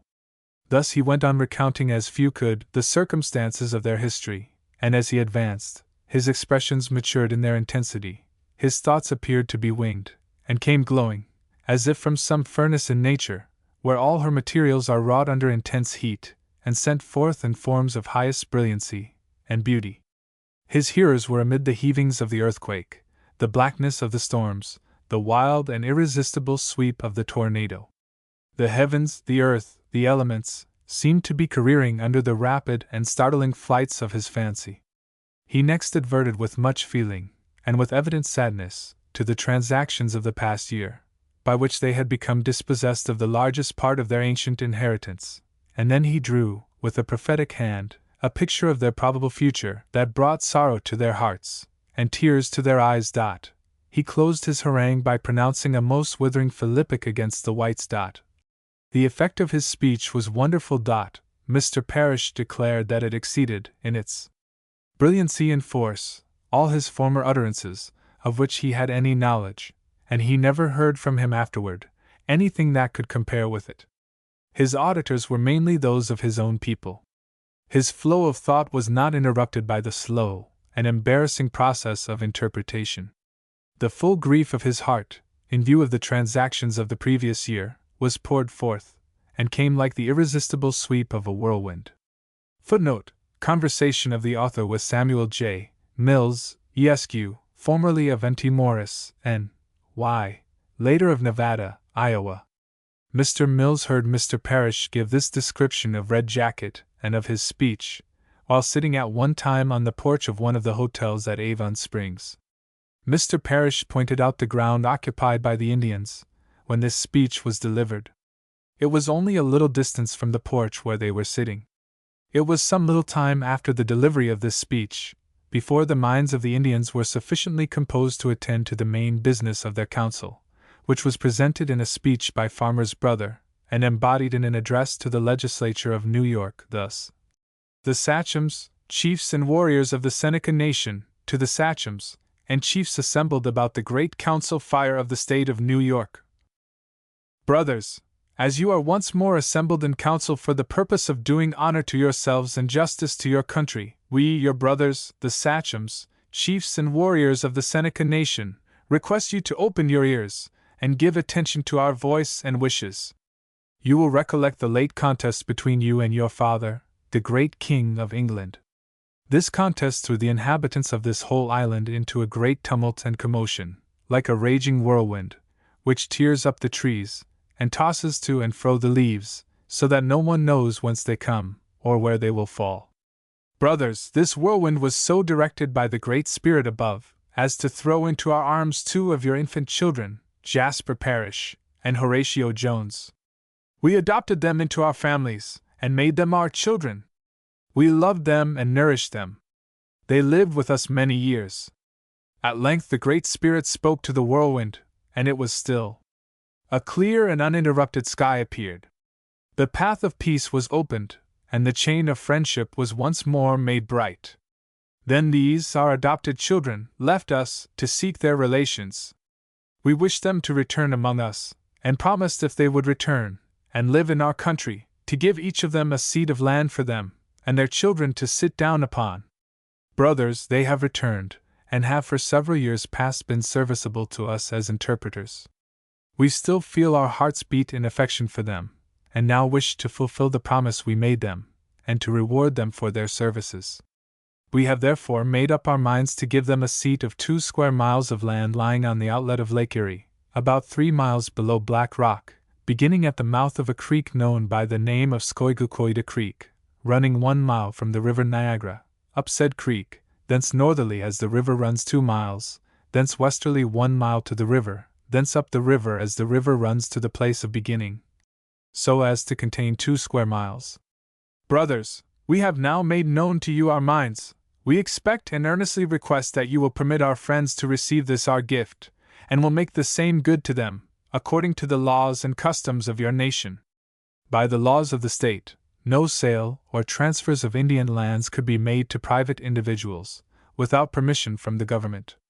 hence the address embodying the request as presented above, which was complied with, and the land secured as desired by the Indians. The above is certainly an able document, and has been justly admired for its originality, and the boldness of its figures. It is in keeping with the high order of mind that has marked the history of the Six Nations.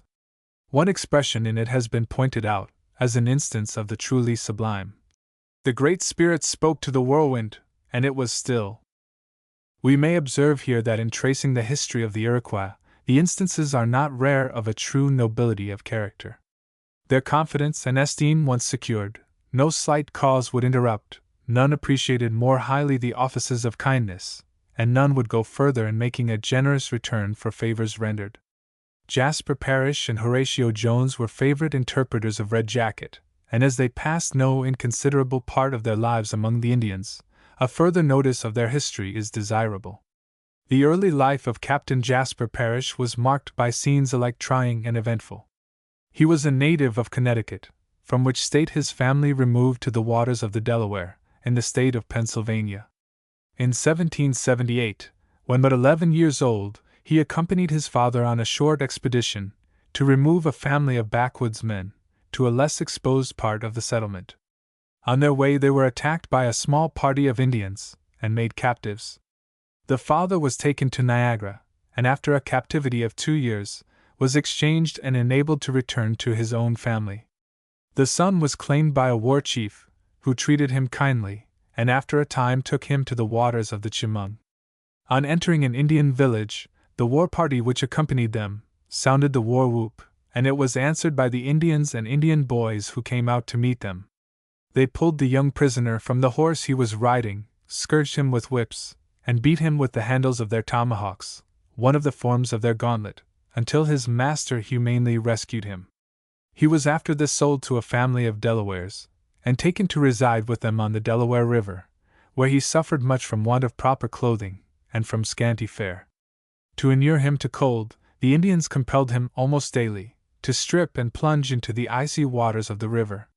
He was with the Indians when General Sullivan invaded their country, and witnessed their retreat, after the battle at Newtown, until they found protection from the guns of the British, at Fort Niagara.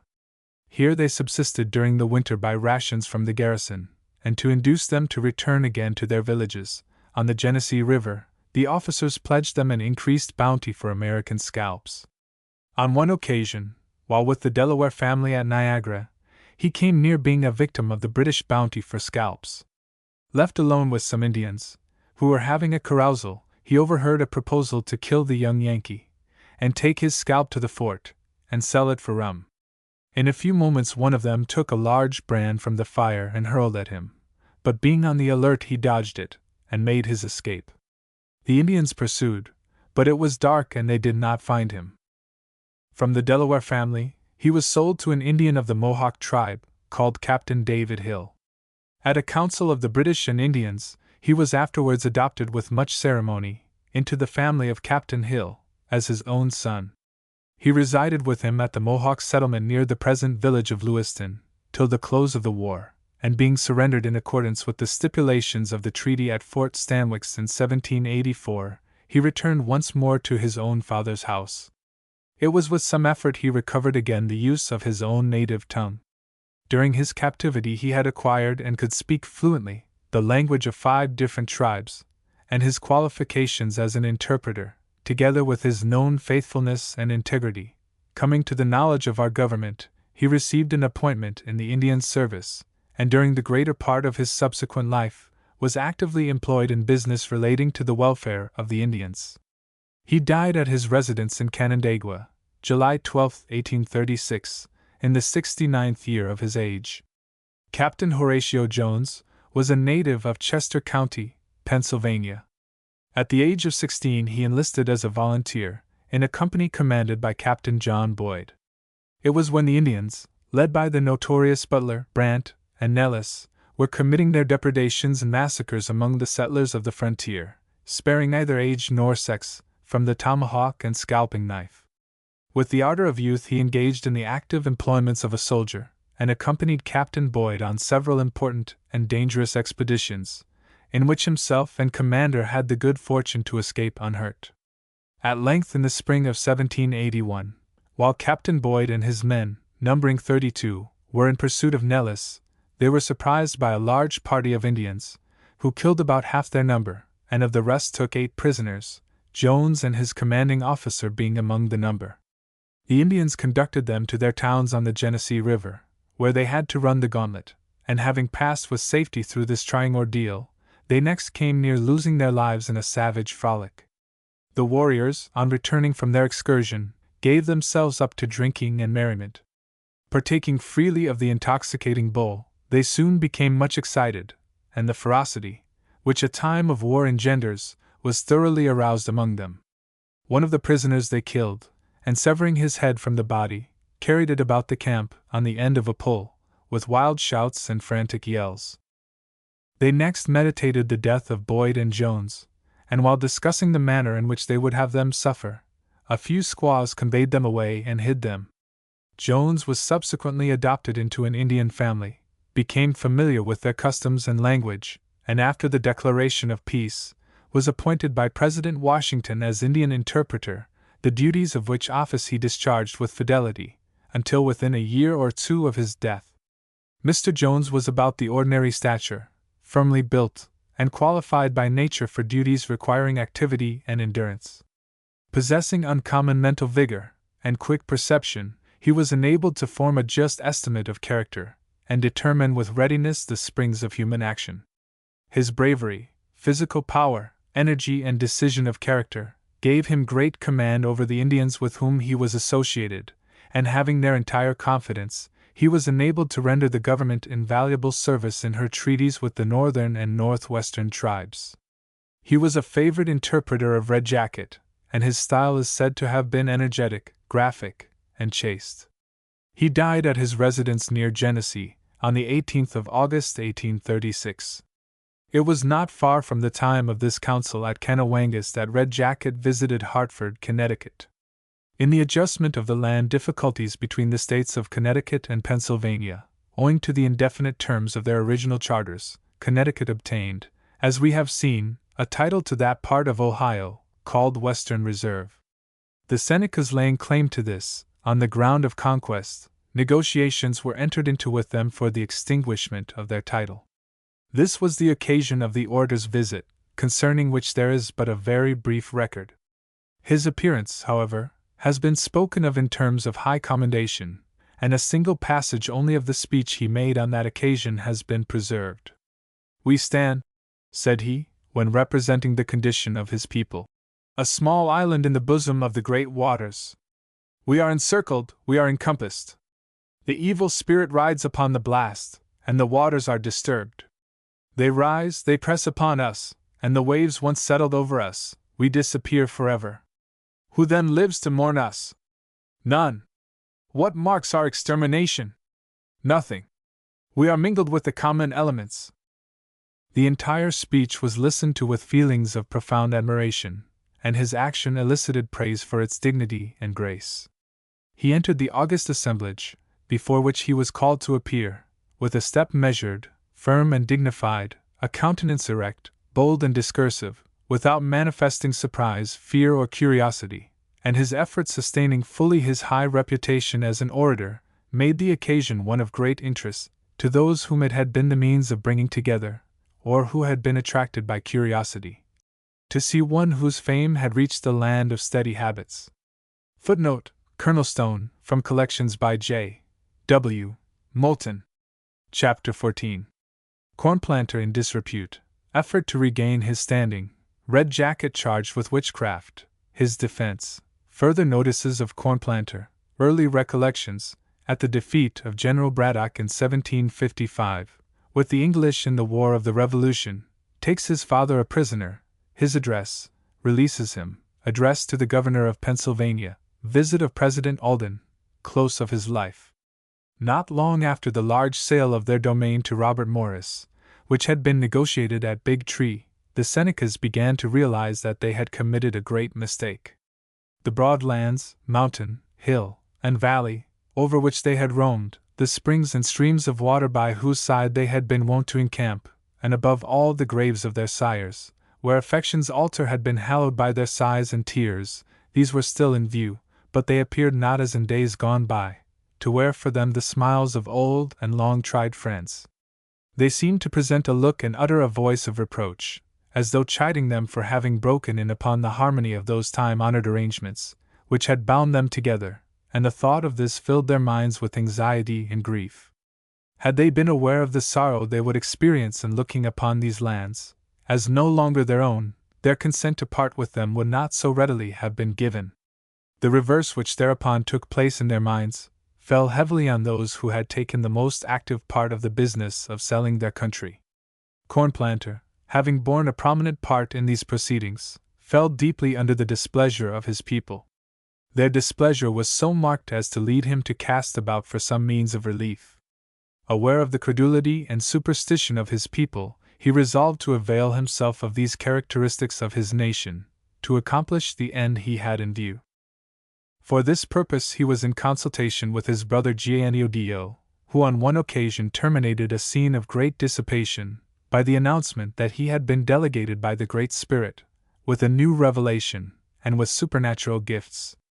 A severe illness became the occasion during which he made a visit to the unseen world, where visions and revelations of a most extraordinary nature had been made known to him. The happiness of the good and the tortures of the wicked had thus become matters of personal observation. The announcement of these, in language and gesture indicating his assurance of their reality, gained for him credence among the people, as well as chiefs of his nation, and he was received as a prophet. His earliest attempts were successful in accomplishing a desirable reform, especially among the Onondagas, the most profligate of the 6 nations, from the degrading vice of intemperance. His influence in this direction was salutary, and had he confined his efforts to the recovery of his people from drunkenness, his mission would truly have been one of mercy, and his career might have terminated with the highest usefulness and honor. But sympathizing with Cornplanter, his brother, he conceived the idea of instituting against their enemies the charge of witchcraft. In this the Indians generally believed, and a charge of this nature, coming from such a source, was a very grave matter. Through the instrumentality of Congress selected by himself, the sentence of death was procured against certain familiars of Satan, and this sentence would have been executed, had there been no interference, from the knowledge of it coming to the whites, living in the vicinity. In no way discouraged, but rather emboldened by their success, they proceeded so far as to bring such a charge against Red Jacket himself, who was thus publicly denounced, at a great council held at Buffalo Creek, and put upon trial. A degree of rivalry had hitherto existed between Cornplanter and Red Jacket, and as the former descended in the estimation of his people, for the part he had taken in the sale of their lands, the latter rose for the same reason, so that the highest aim of Cornplanter was reached, when he could, by this means, affect materially the character and influence of his distinguished rival. The order was thus placed in circumstances the most critical and trying of any that had hitherto met him in life. He perceived at a glance that his entire history in the future would depend on the decision that would then and there take place. He might be doomed, if his life were spared, and this was not altogether certain, to be the victim of surmises and superstitions that would be annoying if they did not prove to be utterly destructive of his happiness. He accordingly summoned himself for an effort as great as his position was dangerous. He conducted the trial in his own defense. In this he exhibited the exceeding wariness, which was ever a prominent characteristic of his nature. The slightest circumstance affecting the character, or bearing suspiciously upon his adversary, was not overlooked, and his history was scanned with the searching scrutiny of a mind that seemed to grasp intuitively the secret springs which had influenced his conduct. One by one the professions that had formed his garb of sanctity were exposed to the burning power of his keen satire, and step by step he advanced to a point where, from the full assurance he had established this conviction in the minds of his people, he pronounced him an impostor, a cheat. Footnote: Conversation of the author with W.M. Jones, a chief among the Senecas, and a son-in-law of Red Jacket. His speech riveted the attention of his hearers for nearly 3 hours. He prevailed. The iron brow of superstition relented under the magic power of his eloquence. The Indians divided and a majority appeared in his favor. Perhaps, says the distinguished author just quoted, the annals of history cannot furnish a more conspicuous instance of the triumph and power of oratory in a barbarous nation devoted to superstition and looking up to the accuser as a delegated minister of the Almighty. Footnote: Governor Clinton's Historical Discourse. The victory which Red Jacket thus achieved recoiled heavily on Cornplanter, and gave him a blow from which he never afterward fully recovered. He retired to his reservation on the waters of the Allegheny River, within the boundaries of Pennsylvania, where he devoted himself, during the remainder of his long life, to the elevation and improvement of his people. He did not, after the example of his great rival Red Jacket, spurn the improvements of civilization, but engaged in agriculture after the example of the whites, and welcomed to his abode the teachers of Christianity, and himself openly avowed his belief in its doctrines. Cornplanter was a native of Siennawangas, on the Genesee River, a half-breed, the son of an Indian trader, from the valley of the Mohawk, a white man named John Nile. Of his early life little is known further than he himself intimated, in a letter written long afterward, to the governor of Pennsylvania, in which he said, "When I was a child I played with the butterfly, the grasshopper, and the frogs, and as I grew up, I began to pay some attention, and play with the Indian boys in the neighborhood, and they took notice of my skin, being a different color from theirs, and spoke about it. I inquired of my mother the cause, and she told me that my father was a resident in Albany. I still ate my victuals out of a bark dish. I grew up to be a young man, and married me a wife, and I had no kettle or gun. I then knew where my father lived, and went to see him, and found he was a white man, and spoke the English language. He gave me victuals, while I was at his house, but when I started to return home, he gave me no provision to eat on the way. He gave me either kettle or gun. He was with his people when they fought in alliance with the French in the year 1755. The principal part of the force which met and defeated the English under General Braddock was Indian, and it was through their prowess mainly, if not entirely, that the victory was gained. What part Cornplanter took in that engagement is not known, but in the War of the Revolution, he was a war chief, and ranked high in the estimation of his people. In a speech addressed to President Washington in 1790, he related the manner in which the Indians came to be in alliance with the English. Many nations inhabited this country, but they had no wisdom, therefore they warred together. The 6 nations were powerful and compelled them to peace. The lands to a great extent were given up to them. The French came among us and built Niagara. They became our fathers and took care of us. Sir William Johnson came and took that fort from the French. He became our father and promised to take care of us, and did so until you were too strong for his king. When you kindled your 13 fires separately, the wise men that assembled at them told us that you were all brothers, the children of one great Father, who regarded the red people also as his children. They called us brothers, and invited us to his protection. They told us that he resided beyond the great water, where the sun first rises, that he was a king whose power no people could resist, and that his goodness was as bright as that Sunday. What they said went to our hearts. We accepted the invitation, and promised to obey him. What the Seneca nation promise, they faithfully perform, and when you refused obedience to that king, he commanded us to assist his beloved men in making you sober. In obeying him we did no more than yourselves had led us to promise. The men that claimed this promise told us that you were children, and had no guns, that when they had shaken you, you would submit. We hearkened to them and were deceived. As a leader he was very active and brave, and as a partisan of the English, bore a prominent part in all of the principal engagements, in which the Indians were concerned during that war. He was on the warpath with Brant during the campaign of General Sullivan against the Indian towns in the Genesee country in 1779, and also when under the command of Brant and Sir John Johnson, the Indians subsequently avenged the invasion of Sullivan, by the fearful destruction they wrought in the valley of the Mohawk. It was during this expedition that Cornplanter visited his father a second time.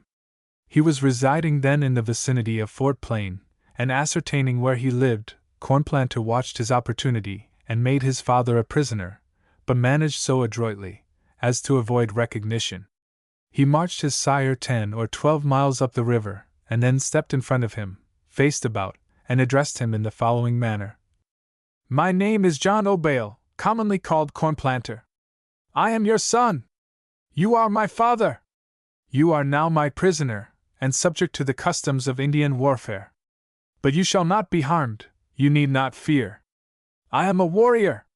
Many are the scalps I have taken. Many the prisoners I have tortured to death. I am your son. I was anxious to see you, and greet you in friendship. I went to your cabin, and took you by force. But your life shall be spared. Indians love their friends and their kindred, and treat them with kindness. If now you choose to follow the fortunes of your yellow son, and to live with our people, I will cherish your old age with plenty of venison, and you shall live easy. But if it is your choice to return to your fields, and live with your white children, I will send a party of my trusty young men to conduct you back in safety. I respect you, my father. You have been friendly to Indians, and they are your friends. The father preferred to return to his white children, and was therefore set at liberty, and escorted back in safety to his own home. In another address to the governor of Pennsylvania, he used this language. I will now tell you that the Great Spirit has made known to me that I have been wicked, and the cause was the Revolutionary War in America. The cause of Indians having been led into sin at that time was that many of them were in the practice of drinking and getting intoxicated. Great Britain requested us to join with them in the conflict against the Americans, and promised the Indians land and liquor. I myself was opposed to joining in the conflict, as I had nothing to do with the difficulty between the two parties. They told me they would inform me of the cause of the revolution, which I requested them to do minutely. They then said it was on account of the heavy taxes imposed on them by the British government, which had been for 50 years increasing upon them, that the Americans had grown weary thereof, and refused to pay, which affronted the king. There had likewise a difficulty taken place about some tea, which they wished me not to use, as it had been one of the causes that many people had lost their lives. And the British government now being affronted, the war commenced, and the cannons began to roar in our country. The white people who live at Warren called on me, some time ago, to pay taxes for my land, which I objected to, as I had never been called upon for that purpose before, and having refused to pay, the white people became irritated, called upon me frequently, and at length brought 4 guns with them, and seized our cattle. I still refused to pay, and was not willing to let the cattle go. After a time of dispute, they returned home, and I understood the militia was ordered out to enforce the collection of the tax. I went to Warren, and to avert the impending difficulty, was obliged to give my note for the tax, the amount of which was $43.79. It is my desire that the governor will exempt me from paying taxes for my land to the white people, and also cause that the money I am now obliged to pay may be refunded to me, as I am very poor.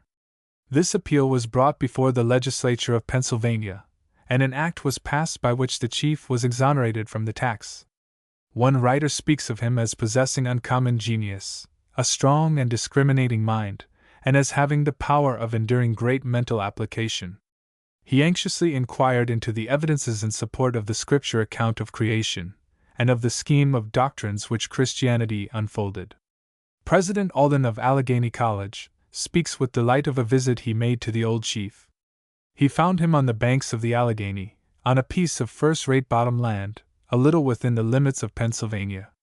He was the owner of 1,300 acres of land, on a part of which stood his village, whose inhabitants gave signs of industry and thrift. He found it pleasant to behold the agricultural habits of the place as appeared from the numerous enclosures of buckwheat, corn, and oats. He also speaks of seeing a number of oxen, cows, and horses, and many logs designed for the sawmill and the Pittsburgh market.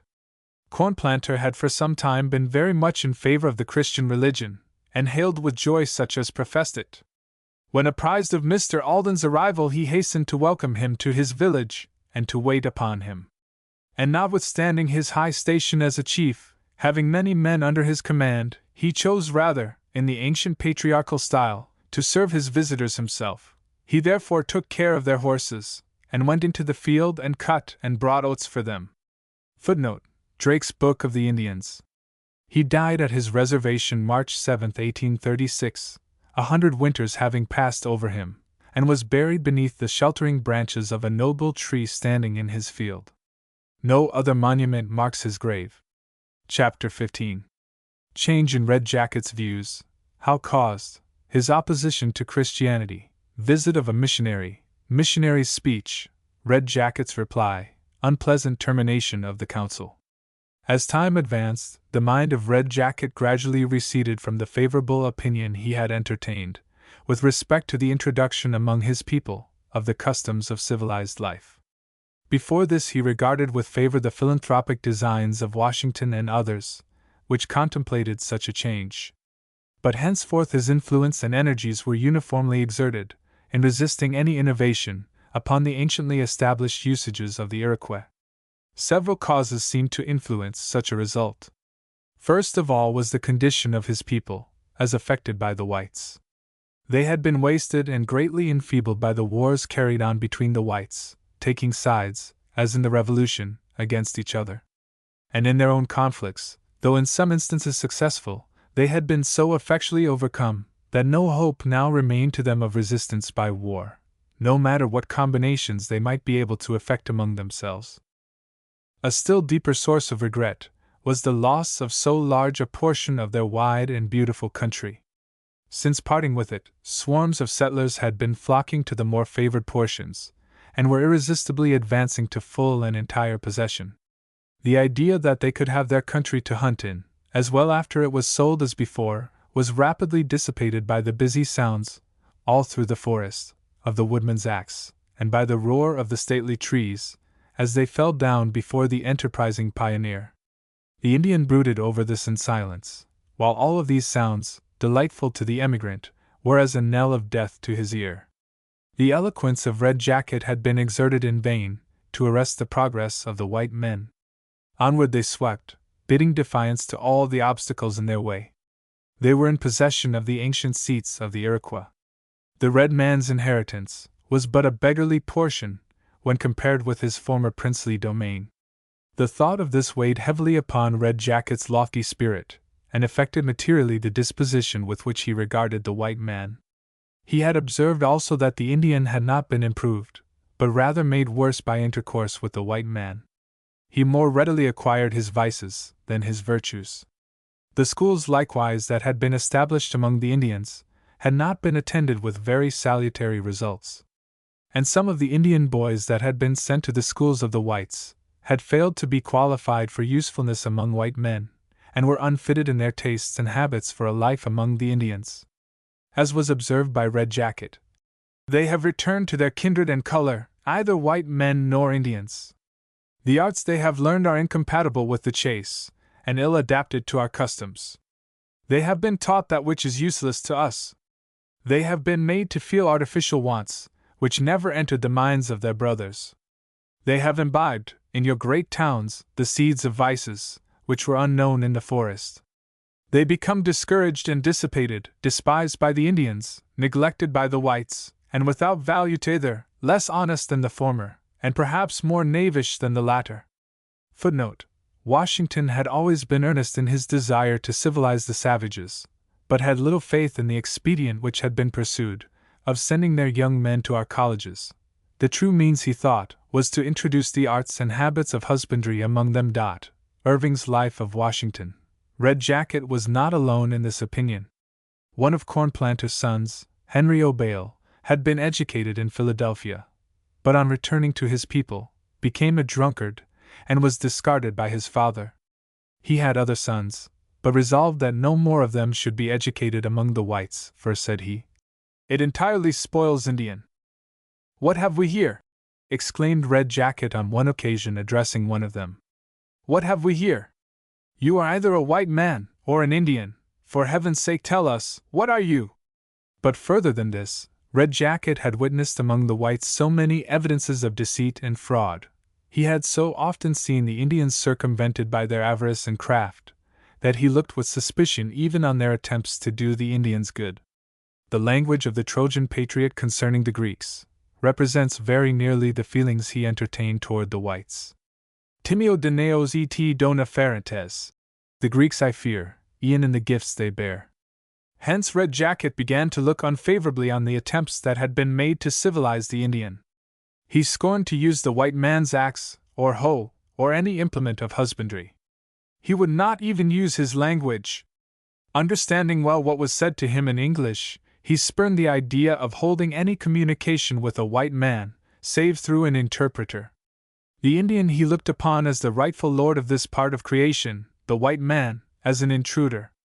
The white man's ways were good for the white man, but in his view they would spoil the Indian. He believed that the peculiar characteristics of the Indian were conferred on him by the Great Spirit for a wise purpose, and for his good they needed to be maintained. Hence all the ancient habits of his people he earnestly strove to preserve, and had it been in his power, he would have built a wall like the Chinese, to keep his people from meeting with, and being contaminated by the whites. He would frown contempt on the Indian, who used a stool or chair in his cabin, and no king in his palace ever sat more proudly, or with greater dignity on his throne, than did Red Jacket on his bearskin in his humble dwelling. We can but admire in this his independence of character, and when we reflect upon his conduct as influenced by the conviction that such a course was essential for the good of his people, we may view it as meriting the praise of philanthropy. Had he been as firm in resisting every enticement of the whites, he would have maintained a greater consistency, and himself attained a higher degree of excellence. Red Jacket was equally opposed to the introduction of Christianity among his people. He looked upon the religion of the white man with the same feeling of suspicion and distrust as everything else coming from that source. He had no evidence from experience of the benefits that would arise to them from its introduction among them.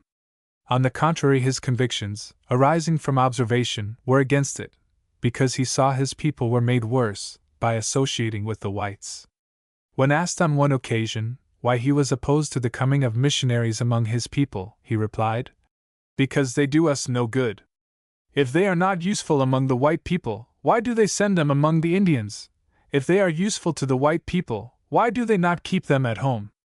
They are surely bad enough to need the labor of everyone who can make them better." The Indians made no distinction between those who professed religion and those who made no profession. Their own religion was national. There was no division between the religious and irreligious. All were religious. In other words, they were all educated in the same faith, all united in observing the same religious rites, and all entertained the same religious belief, as had been handed down to them from their forefathers. This was salutary in promoting among them many virtues, worthy of commendation. They very properly estimated the value of religion by the practical influence it exerted on those who received it. And they judged of the Christian religion by the conduct and character of the nation that received and cherished it, who were nominally Christian. Unfortunately for the success of Christianity among them, they had witnessed so much deceit and fraud, there were so many among the whites, who were ready to take advantage of them, to make them drunk, and then cheat them, they were unable to perceive in what way the religion of the whites, from whom they had received such treatment, could be better or as good, even as their own. They had not learned to regard those only as Christians, who reduced the principles of Christianity to practice, and were not aware that as a system, it enforced only what was right, and tolerated no conduct that was wrong. Hence, in the efforts made to introduce Christianity among the Senecas, we find Red Jacket summoning the entire force of his influence and eloquence in opposition to the measure. The arrival among them of a missionary from Massachusetts was the occasion of a forensic effort, which defines very clearly his position, and though it may have suffered, as did most of his speeches, from coming through an interpreter, it displays nevertheless indications of deep thought and of a high order of talent. It was regarded at the time as an effort of great ability, and is perhaps as fair a specimen of his oratory as has come down to us from the past. A council having been called to consider the matter, the missionary was introduced, who spoke as follows. Footnote: the speech of the missionary is quoted from Colonel Stone, the reply of Red Jacket from Drake, who is Colonel Stone's authority for the same speech. My friends, I am thankful for the opportunity afforded us of meeting together at this time. I had a great desire to see you, and inquire into your state and welfare. For this purpose I have traveled a great distance, being sent by your old friends, the Boston Missionary Society. You will recollect they formerly sent missionaries among you, to instruct you in religion and labor for your good. Although they have not heard from you for a long time, yet they have not forgotten their brothers, the Six Nations, and are still anxious to do you good.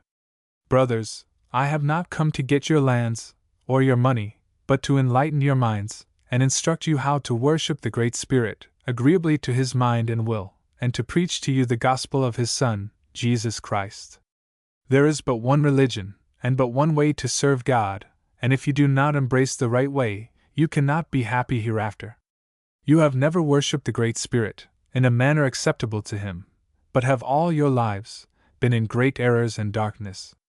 To endeavor to remove these errors, and open your eyes, so that you might see clearly, is my business with you. Brothers, I wish to talk with you as one friend talks with another, and if you have any objections to receive the religion which I preach, I wish you to state them, and I will endeavor to satisfy your minds, and remove the objections. Brothers, I want you to speak your minds freely, for I wish to reason with you on the subject, and if possible remove all doubts, if there be any on your minds. The subject is an important one, and it is of consequence that you give it an early attention, while the offer is made you. Your friends, the Boston Missionary Society, will continue to send you good and faithful ministers, to instruct and strengthen you in religion, if on your part you are willing to receive them. Brothers, since I have been in this part of the country, I have visited some of your small villages, and talked with your people. They appear willing to receive instruction, but as they look up to you, as their elder brothers in council, they want first to know your opinion on the subject.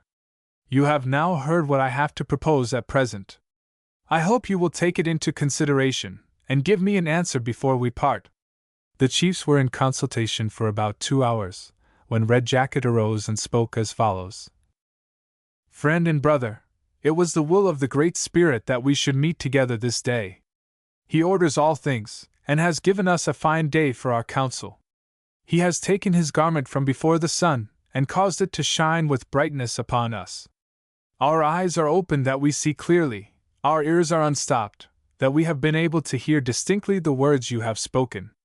For all these favors we thank the Great Spirit, and Him only. Brother, this council fire was kindled by you. It was at your request that we came together at this time. We have listened with attention to what you have said. You requested us to speak our minds freely. This gives us great joy, for now we consider that we stand upright before you, and can speak what we think. All have heard your voice, and all speak to you now as one man. Our minds are agreed. Brother, you say you want an answer to your talk before you leave this place. It is right you should have one, as you are a great distance from home, and we do not wish to detain you. But we will first look back a little, and tell you what our fathers have told us, and what we have heard from the white people. Brother, listen to what we say. There was a time when our fathers owned this great island. Footnote: the term used by the Indians when speaking of this continent. Their seats extended from the rising to the setting Sunday. The Great Spirit had made it for the Indians. He had created the buffalo, the deer, and other animals for food. He had made the bear and the beaver. Their skins served us for clothing. He had scattered them over the country, and taught us how to take them. He had caused the earth to produce corn for bread. All this He had done for His red children because He loved them. If we had some disputes about our hunting ground, they were generally settled without the shedding of much blood. But an evil day came upon us. Your forefathers crossed the great water, and landed on this island. Their numbers were small. They found friends and not enemies. They told us they had fled from their own country for fear of wicked men, and had come here to enjoy their religion. They asked for a small seat. We took pity on them, granted their request, and they sat down amongst us.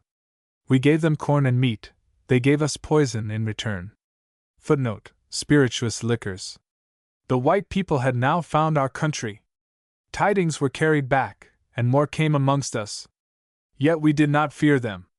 They called us brothers. We believed them and gave them a larger seat. At length their numbers had greatly increased. They wanted more land, they wanted our country. Our eyes were opened, and our minds became uneasy. Wars took place. Indians were hired to fight against Indians, and many of our people were destroyed. They also brought strong liquors among us. They were strong and powerful, and have slain thousands. Brother, our seats were once large, and yours were very small. You have now become a great people, and we have scarcely a place left to spread our blankets. You have got our country, but are not satisfied. You want to force your religion upon us. Brother, continue to listen. You say that you are sent to instruct us how to worship the Great Spirit agreeably to His mind, and if we do not take hold of this religion which you white people teach, we shall be unhappy hereafter. You say that you are right, that we are lost. How do we know this to be true? We understand that your religion is written in a book. If it was intended for us as well as you, why has not the Great Spirit given it to us, and not only to us, but why did He not give to our forefathers the knowledge of that book, with the means of understanding it rightly? We only know what you tell us about it. How shall we know when to believe, being so often deceived by the white people? Brother, you say there is but one way to worship and serve the Great Spirit. If there is but one religion, why do you white people differ so much about it? Why are you not all agreed, as you can all read the book? Brother, we do not understand these things. We are told that your religion was given to your forefathers, and has been handed down from father to son. We also have a religion which was given to our forefathers and has been handed down to us, their children. We worship in that way. It teaches us to be thankful for all the favors we receive, to love each other, and to be united. We never quarrel about religion. Brother, the Great Spirit has made us all, but He has made a great difference between His white and red children. He has given us different complexions and different customs. To you He has given the arts. To these He has not opened our eyes. We know these things to be true. Since He has made so great a difference between us and other things, why may we not conclude that He has given us a different religion according to our understanding? The Great Spirit does right. He knows what is best for His children. We are satisfied. Brother, we do not wish to destroy your religion or take it from you. We only want to enjoy our own. Brother, you say you have not come to get our land or our money, but to enlighten our minds. I will now tell you that I have been at your meetings, and saw you collect money from the meeting. I cannot tell what this money was intended for, but suppose it was for your minister, and if we should conform to your way of thinking, perhaps you may want some from us. Brother, we are told that you have been preaching to the white people in this place. These people are our neighbors. We are acquainted with them. We will wait a little while, and see what effect your preaching has on them. If we find it does them good, makes them honest, and less disposed to cheat Indians, we will then consider again of what you have said. Brother, you have now heard our answer to your talk, and this is all we have to say at present. As we are going to part, we will come and take you by the hand, and hope the Great Spirit will protect you on your journey, and return you in safety to your friends. Suiting the action to the word, he then drew near the missionary with the other chiefs, to take him by the hand. But he would not receive them, and rising hastily from his seat said, there was no fellowship between the religion of God and the works of the devil, and he could not therefore join hands with them. When this was interpreted to the Indians, they smiled and retired from the interview, without saying anything further. Such is the account given of this transaction. The termination is painful. It is a sad thought, that when the Indians had been invited to make known their objections, if they had any, and when they had been offered in good faith by this unlettered son of the forest, he should have been answered with so little patience or kindness. We hesitate not to say that the red man in this manifested the better spirit. Mr. Crane afterward regretted the course he had taken, saying, he supposed by shaking hands with them, they would regard it as signifying his approval of what they had said. Chapter 16. Tecumseh and Indian Confederation, aid given by Sa-Go-Ye-Wat-Ha, doings at the Prophet's Town, great Indian Council at the West, Red Jacket's claim for precedence of the Senecas, his adherence to the United States, hostilities encouraged by British agents, warriors gathered at Prophet's Town, visited by Jan Harrison at the head of his troops, hostilities disclaimed, surprised by a sudden attack, Indians defeated, war proclaimed against England, Indians take sides, Unfavorable commencement, different successes. Part taken by Red Jacket. 16 years had intervened since the Treaty of Peace, concluded with the Indians at Greenville, by General Wayne in 1795. During this time friendly relations had been maintained with the various Indian tribes, who were in correspondence with the United States. This period had not closed, however, ere the ambitious designs of an active and influential chief began to wear the appearance of open hostility. The possession of rare mental endowments, together with physical qualifications that were the means of extending his renown as an intrepid brave, far beyond the boundaries of his own tribe, rendered the name of Tecumseh a rallying word for the dusky warriors, even among the remote wilds visited by the Indian. Tecumseh entertained the ambitious project, at various times a favorite design with the Indian, of uniting all their tribes at the west and southwest, in one strenuous endeavor to resist the further advance of the whites into their country, and of forming here a confederacy, similar to that which had existed among the Iroquois. In these views he was greatly assisted and strengthened by the influence and efforts of his brother, Elskwata. Elskwata, on the death of Penegashega, an aged and revered prophet, very adroitly assumed the sacred office of this Indian saint, and began to proclaim himself as a delegated messenger of the Great Spirit to his people. He commenced his career among the Shawnees, the people of his tribe, as early as 1805.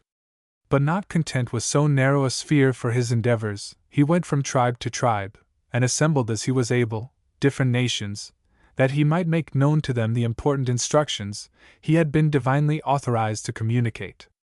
For a long time his efforts wore the appearance of a religious and pacific character.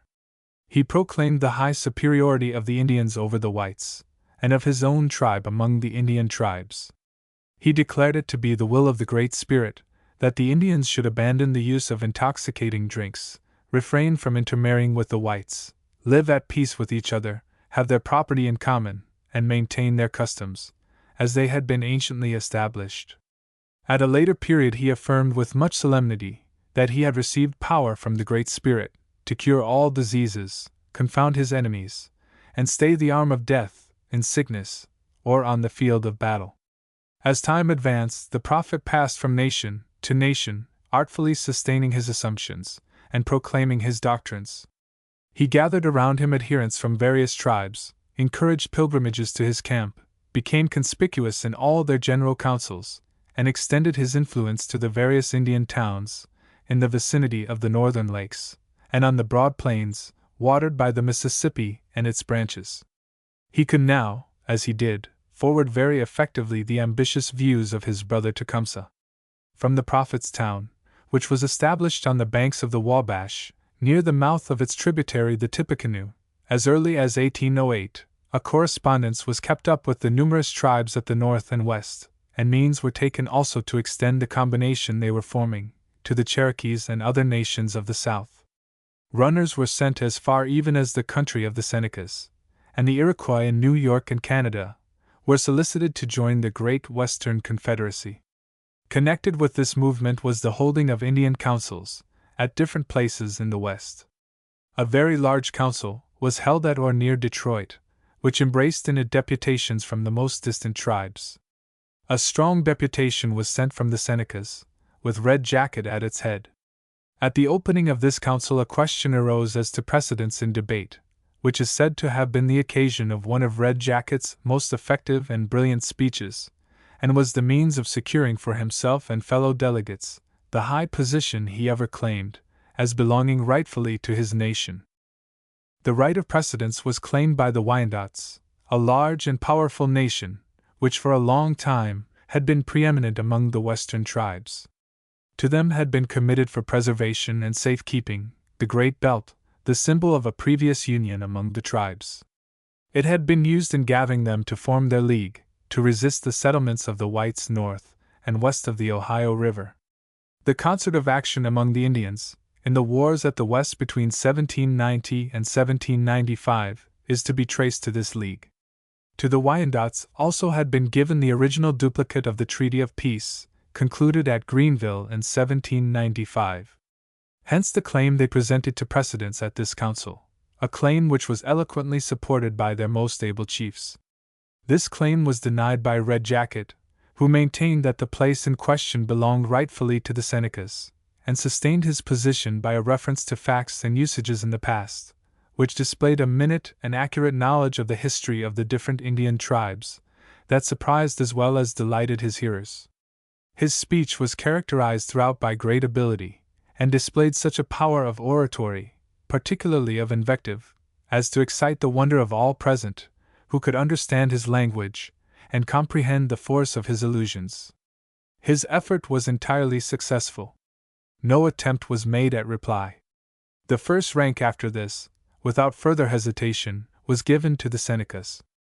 It is due to the memory of Red Jacket, who has been called double-tongued and deceitful, to state that from the time he fully gave his adherence, he never swerved from his allegiance to the United States.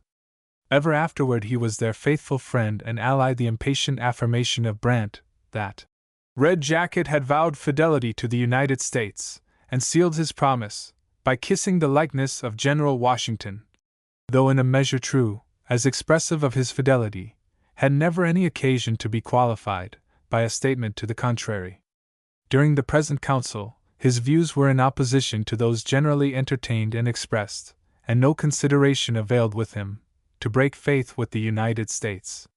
He had before this notified the Indian agent of the formation of another league, and of the avowedly warlike purpose of certain Indian councils that had been held at the West. Early in the year 1810, at the head of a delegation of his people and accompanied by the agent, and Captain Parrish as interpreter, he visited the city of Washington, and informed our government of the hostilities that were in contemplation, and of the efforts of his people to secure peace. The pacific counsels of Red Jacket were of little avail. The warlike agitation was continued. The retreat of the Prophet on the banks of the Wabash became not less noted for warlike exercises than for its religious harangues. The minds of the Indians were already ripe for an outbreak, whenever a sufficient pretext should offer. The visit of Tecumseh at Vincennes in the summer of 1810, with 300 well-armed warriors, and his haughty and insulting bearing toward Governor Harrison, indicated clearly the hostile spirit that was rife among them. Not long after this, the report came that 1,000 warriors awaited his command, in and about the Prophet's town. So large a horde of Indians together, without the means of support, and practicing themselves in the arts of war, were viewed with suspicion. Charity must have been blind to have supposed they were assembled merely for the purpose of devotion. Frequent plundering, midnight arson, and occasional massacres in frontier settlements proclaimed the fact that hostilities had already commenced, and that our people in this region needed protection. The Indians were greatly encouraged in their warlike feeling by the intercourse they constantly maintained with the British Indian Department. The British Fur Company, also by her traders, had correspondence with the leading men of all these western and northwestern tribes, and this intercourse resulted in holding the Indians more firmly in alliance with the English. The desire they entertained for dominion on this continent led them to encourage the Indians, in their effort to hold in check the settlements of the United States that were pushing their way westward. Thus countenanced and encouraged, the Indians became more determined and bold in their hostility. These threatening indications, coming to the knowledge of our government, General Harrison was directed to go with an armed force to the Prophet's town, and his visit resulted in the Battle of Tippecanoe, fought on the 7th of November, 1811. His officers desired him to attack the town on the day before, but wishing to avoid fighting if possible, and having been met by several chiefs, who disclaimed having hostile intentions, and offered submission and peace, he made a careful survey of the country, and selecting an advantageous position, encamped for the night. At an early hour in the morning they were furiously assailed by the Indians, who had stealthily crept up very near without being observed. A bloody and, for a time doubtful, engagement ensued, but at length the Indians were repulsed and a decisive victory gained. The Prophet was securely stationed on an adjoining eminence during the battle, and the American bullets having a more powerful effect upon the Indians than they had been led to anticipate, a runner was sent to him with the intelligence. He was engaged singing very piously one of his old war songs. When told what was taking place, he said, "Go, fight on, it will soon be as I have said." and commenced singing again more loudly. Footnote: the prophet had assured them that the Americans would not be successful, that their bullets would not hurt the Indians, who would have light while their enemies would be in darkness. Life and Times of W.M. H. Harrison. Tecumseh was absent when the battle was fought, being engaged in forwarding his designs among the Indian tribes at the south. He was disappointed and grieved with the result, regarding the battle as premature, and tending very much to thwart the purposes he had in view. He awaited a more favorable turn in the wheel of fortune, and thought this would come with the war anticipated between England and the United States. Difficulties, growing out of the right assumed by the former, of boarding American vessels, to discover and remove any English sailors belonging to the crew, which frequently resulted in seizing American seamen and forcing them into the British Navy, had now assumed so formidable an aspect as to call forth from our government a proclamation of war against England, issued on the 19th of June 1812. In anticipation of this event, as well as after it, means were employed by the agents of Britain to secure the services of the Indians during this contest. The opportunity was gladly welcomed by the Miamis, Shawnees, and other Indian tribes, who had recently been severely chastised by General Harrison. The Mohawks and other Indians in Canada were also induced to take up the hatchet, and efforts were made to influence such of the Six Nations as resided within the state of New York to take sides with the British in this war, but they were not successful. The United States, instead of seeking among the Indians recruits for their army, advised the Senecas and other tribes of the Iroquois within their borders to remain neutral. A council was convened by the Indian agent, Mr. Erastus Granger, for the purpose of spreading the whole matter before them. It resulted in securing from them a pledge of neutrality. So well convinced were they of the wisdom of this course, they determined to send a deputation of their brethren to Canada, to dissuade them, if possible, from taking any part in the war. It was sent, but did not accomplish the end desired.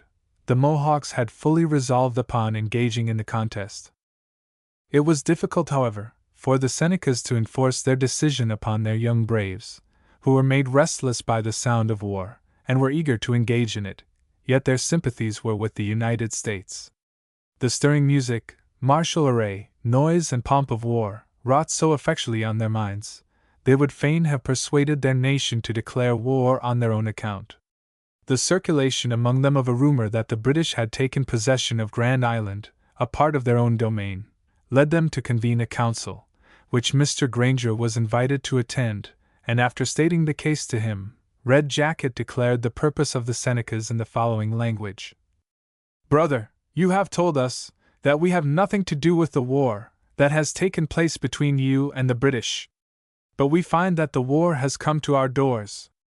Our property is taken possession of by the British and their Indian friends. It is necessary for us now to take up the business, defend our property, and drive the enemy from it. If we sit still upon our seats, and take no means of redress, the British, according to the customs of you white people, will hold it by conquest. And should you conquer the Canadas, you will claim it on the same principle, as though you had conquered it from the British. We therefore request permission to go with our warriors, and drive off those bad people, and take possession of our lands." Their request was granted, and the chiefs, regarding themselves as an independent nation, issued a formal declaration of war against the provinces of Upper and Lower Canada, and summoned their warriors to protect their rights and liberties with the Americans. 400 warriors, armed and painted, and ready for the field, answered to this call, led by the brave though now aged farmer's brother, who was said by Colonel Worth to have been the noblest Indian in form and mold, in carriage and in soul, of that generation of his race. Footnote: Colonel Worth as given by Colonel Stone. The principal scene of war at this time was on our northwestern frontier. Its commencement had been disastrous. The capture of Mackinac, Chicago, and Detroit, attended by the surrender of General Hull, commander of the American forces at the latter place, spread a feeling of insecurity and dismay all along our western frontier settlements. For an immense extent they were without protection. But new troops were raised and brought onto the field, under the wise conduct of General Harrison, and the signal naval victory of Commodore Perry on Lake Erie, September 10, 1813, and the equally decisive battle on the River Thames, in the October following, very materially improved the prospect of the American arms. After this battle, the Western Indians were disposed to entertain propositions of peace. Thus far they had proved to be efficient allies of the British, increasing their force by an addition of nearly 1,800, commanded by the renowned Tecumseh, who had been called the Indian Bonaparte. His preeminence among them was now widely acknowledged, and he swayed by his influence a greater number of warriors than any Indian of his time. Before engaging in the Battle of the Thames, he seemed to have a presentiment of his death. He said to the chiefs about him, "Brother warriors, we are about to enter into an engagement from which I shall never come out. My body will remain on the field of battle." Footnote: Life of Tecumseh, by Benjamin Drake. His prediction was verified, as marking the field of strife where the Americans were victorious. The ashes of this celebrated warrior here repose, near the borders of a willow marsh, the willow and the wild rose weaving a chaplet over his grave. The Indians who had volunteered their services in the American army were first employed in the gallant defense made at Black Rock, during the month of July, of this same year, 1813. A surprise party from the British headquarters at Lundy's Lane was sent against the American stores, collected at Black Rock and at Buffalo, and were not at this time strongly guarded.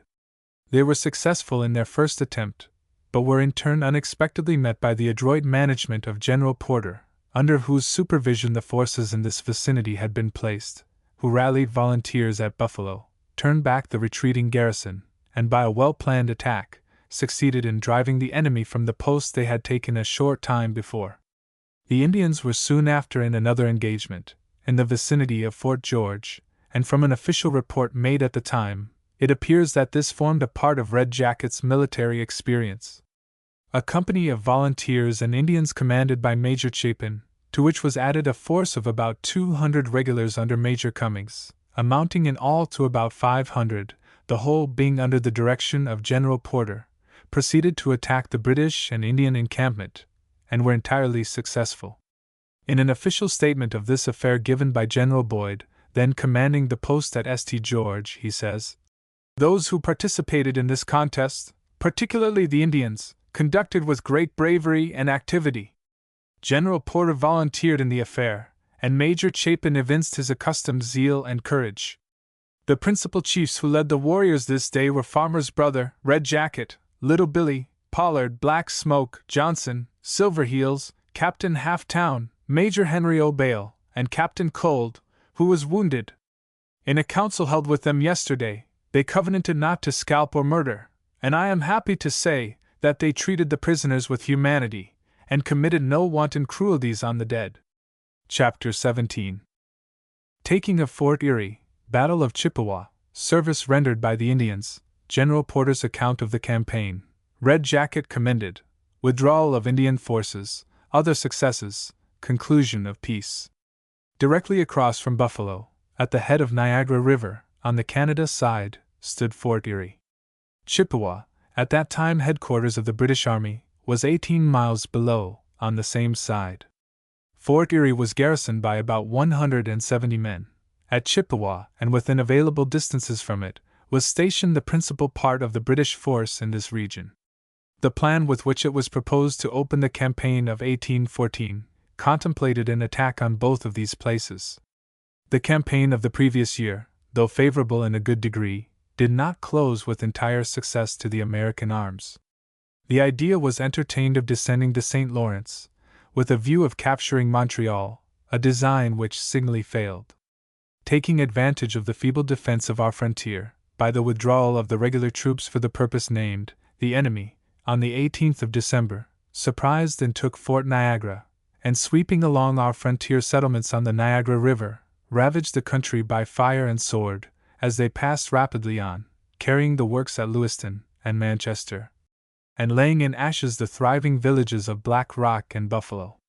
They burned also without opposition a village of the Tuscaroras. The voice of Red Jacket was thereupon heard, arousing his people again to the necessity of taking up arms. And as the result, about 600 warriors, mostly from the Seneca Nation, were in readiness to offer their services at the opening of the present campaign. Buffalo was the appointed place of rendezvous, and on the 1st of July, General Brown, who commanded our forces, regarding them as sufficient to warrant the commencement of the plan of operations, began by reconnoitering Fort Erie.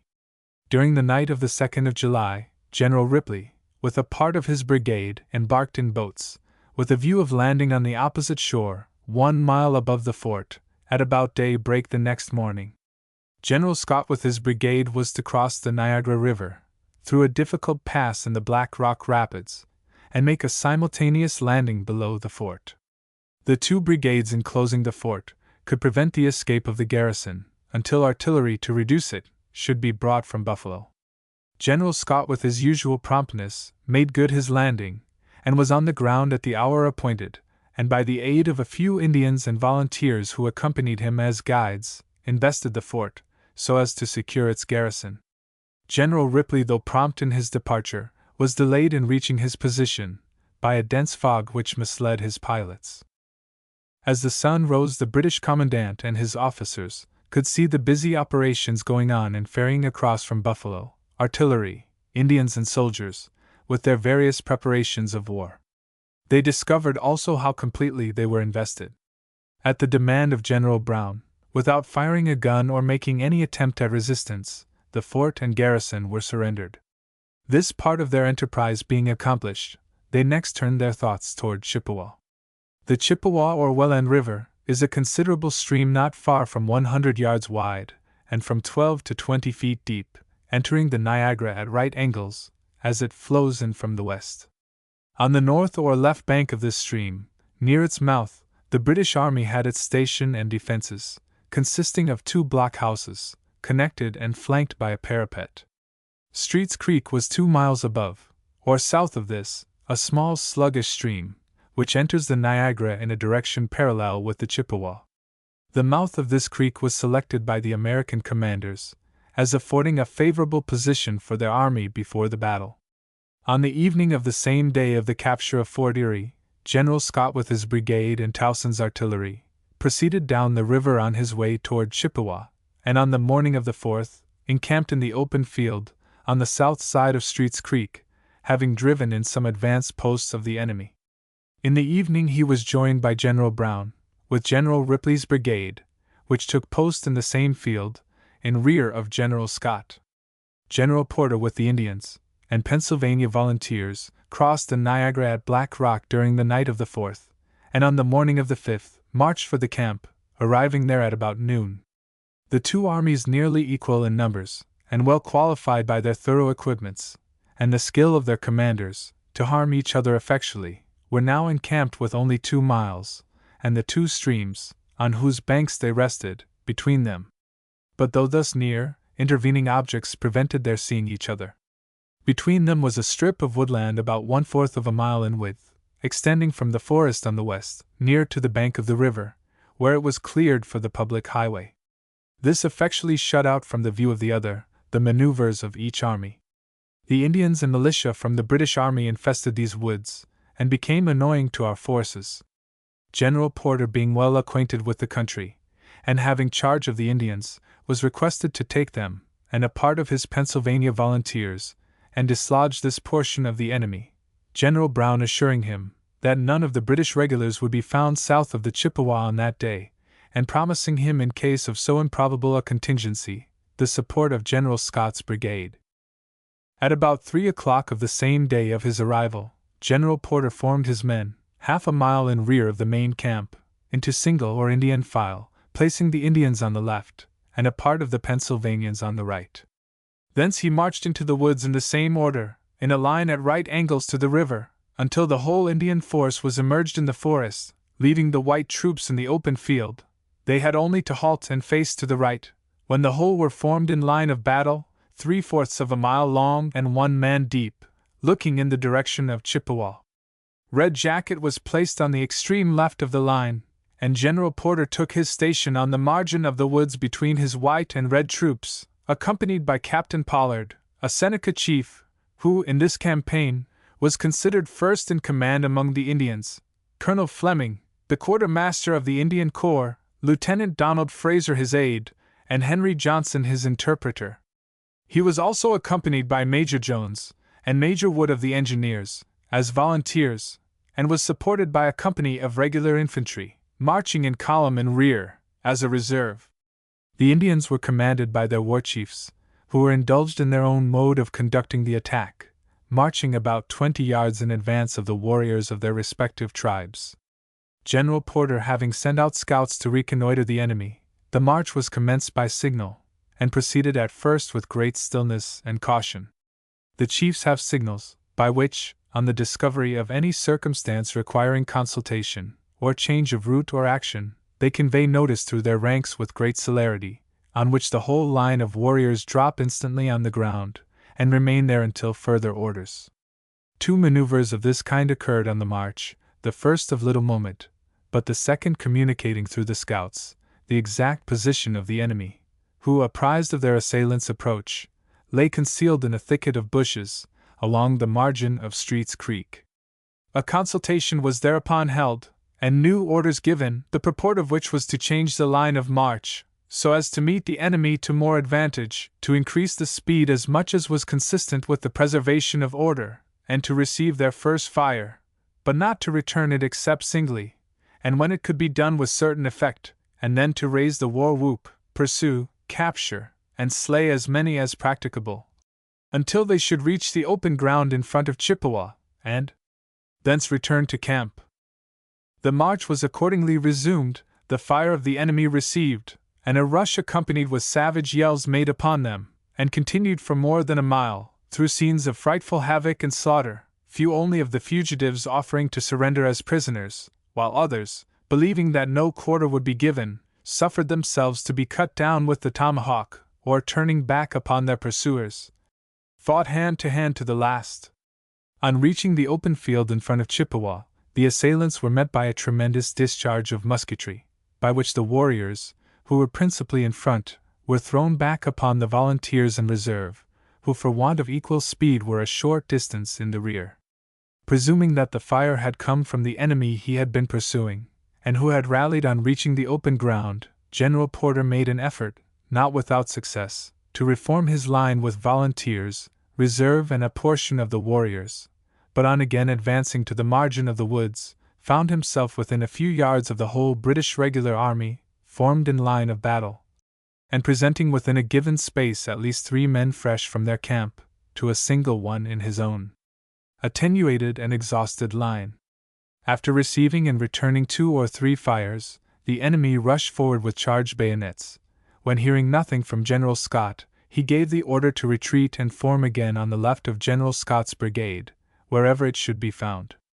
It appears that the British commander had resolved on making a general attack, that day, on the American camp, and in execution of this purpose had marched his whole force across the Chippewa, a short time before General Porter entered the woods with the Indians, and having sent forward his Indians and militia, which was the British force met in the woods, to commence his attack on the left flank of the Americans, formed in the meantime his battalions of regulars on the plain, under cover of the strip of woodland which divided the 2 camps, with his artillery on his left, near the gorge occupied by the road along the bank of the river, ready to act the moment the effect of the flank attack should be developed.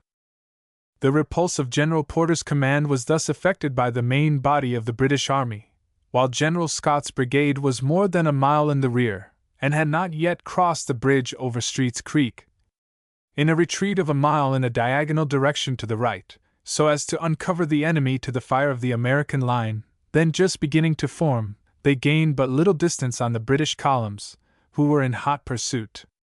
When General Porter and his staff arrived at Street's Creek, they were met by Major Jessup's battalion then in the act of taking its position, which was on the left, and a short distance from the remainder of General Scott's brigade, and the volunteers, fatigued as they were, aided Major Jessup's evolutions, which were executed with great order and celerity, by breaking down the fences to enable him to pass from the road bordering on Street's Creek to his position in the field. Nothing could exceed the coolness and order with which General Scott's brigade crossed the bridge and formed its line, under the galling fire of the enemy's artillery, and the headlong approach of his infantry, who, when only 50 yards distant, were received by a tremendous discharge of musketry from the American line, which forced them to fall back for a considerable distance. But they speedily rallied and advanced again, when they were met in the same gallant manner, and they thereupon fled, with as much precipitation as they had entered it, not halting until they had recrossed the Chippewa and destroyed their bridge. General Scott pursued them around the point of woods, beyond which he could only advance in face of their batteries, and these he could not reach by reason of the intervening river. He therefore deployed to the left, and forming a line in the open field, in front of Chippewa, directed his men to lie down with their heads toward the batteries, the better to avoid the effect of their fire. The battle between the regular troops was but of a few minutes' duration, with the exception of the artillery, which on both sides was earliest and longest engaged, and served with the most destructive effect, Colonel Towson occupying the right of the American line, on Street's Creek, and the British artillery the left of theirs, at the point of woods, and both commencing with the first movements of the regular troops. Immediately after the two lines had encountered on Street's Creek, a magnificent charger completely caparisoned, but without a rider, was seen prancing and curveting in the center of the battlefield, and endeavoring to make his escape through the American line to the rear. Presuming that he belonged to some officer who had fallen, he was forthwith secured by the servant of General Porter, and immediately mounted by the general, to whom he was a most acceptable acquisition, after the labors of the day, which he had performed on foot. Riding up to General Brown, who was also in the midst of the action, General Porter received his orders to march with the 200 Pennsylvanians, who had been left in camp, to the support of General Scott, which orders were promptly executed by following General Scott's brigade around the point of woods, receiving the fire of the British batteries, and taking post on his left, with the men in the same recumbent position. Here they awaited the arrival of General Ripley's brigade, which on the first discovery that the whole British army was in the field, had been ordered to make a detour through the woods, and attack the enemy's right. They soon came up, in the same muddy plight with the volunteers and Indians, who had previously traversed the same ground, when the whole army at about sundown quietly retired to their camp, on the south side of Street's Creek.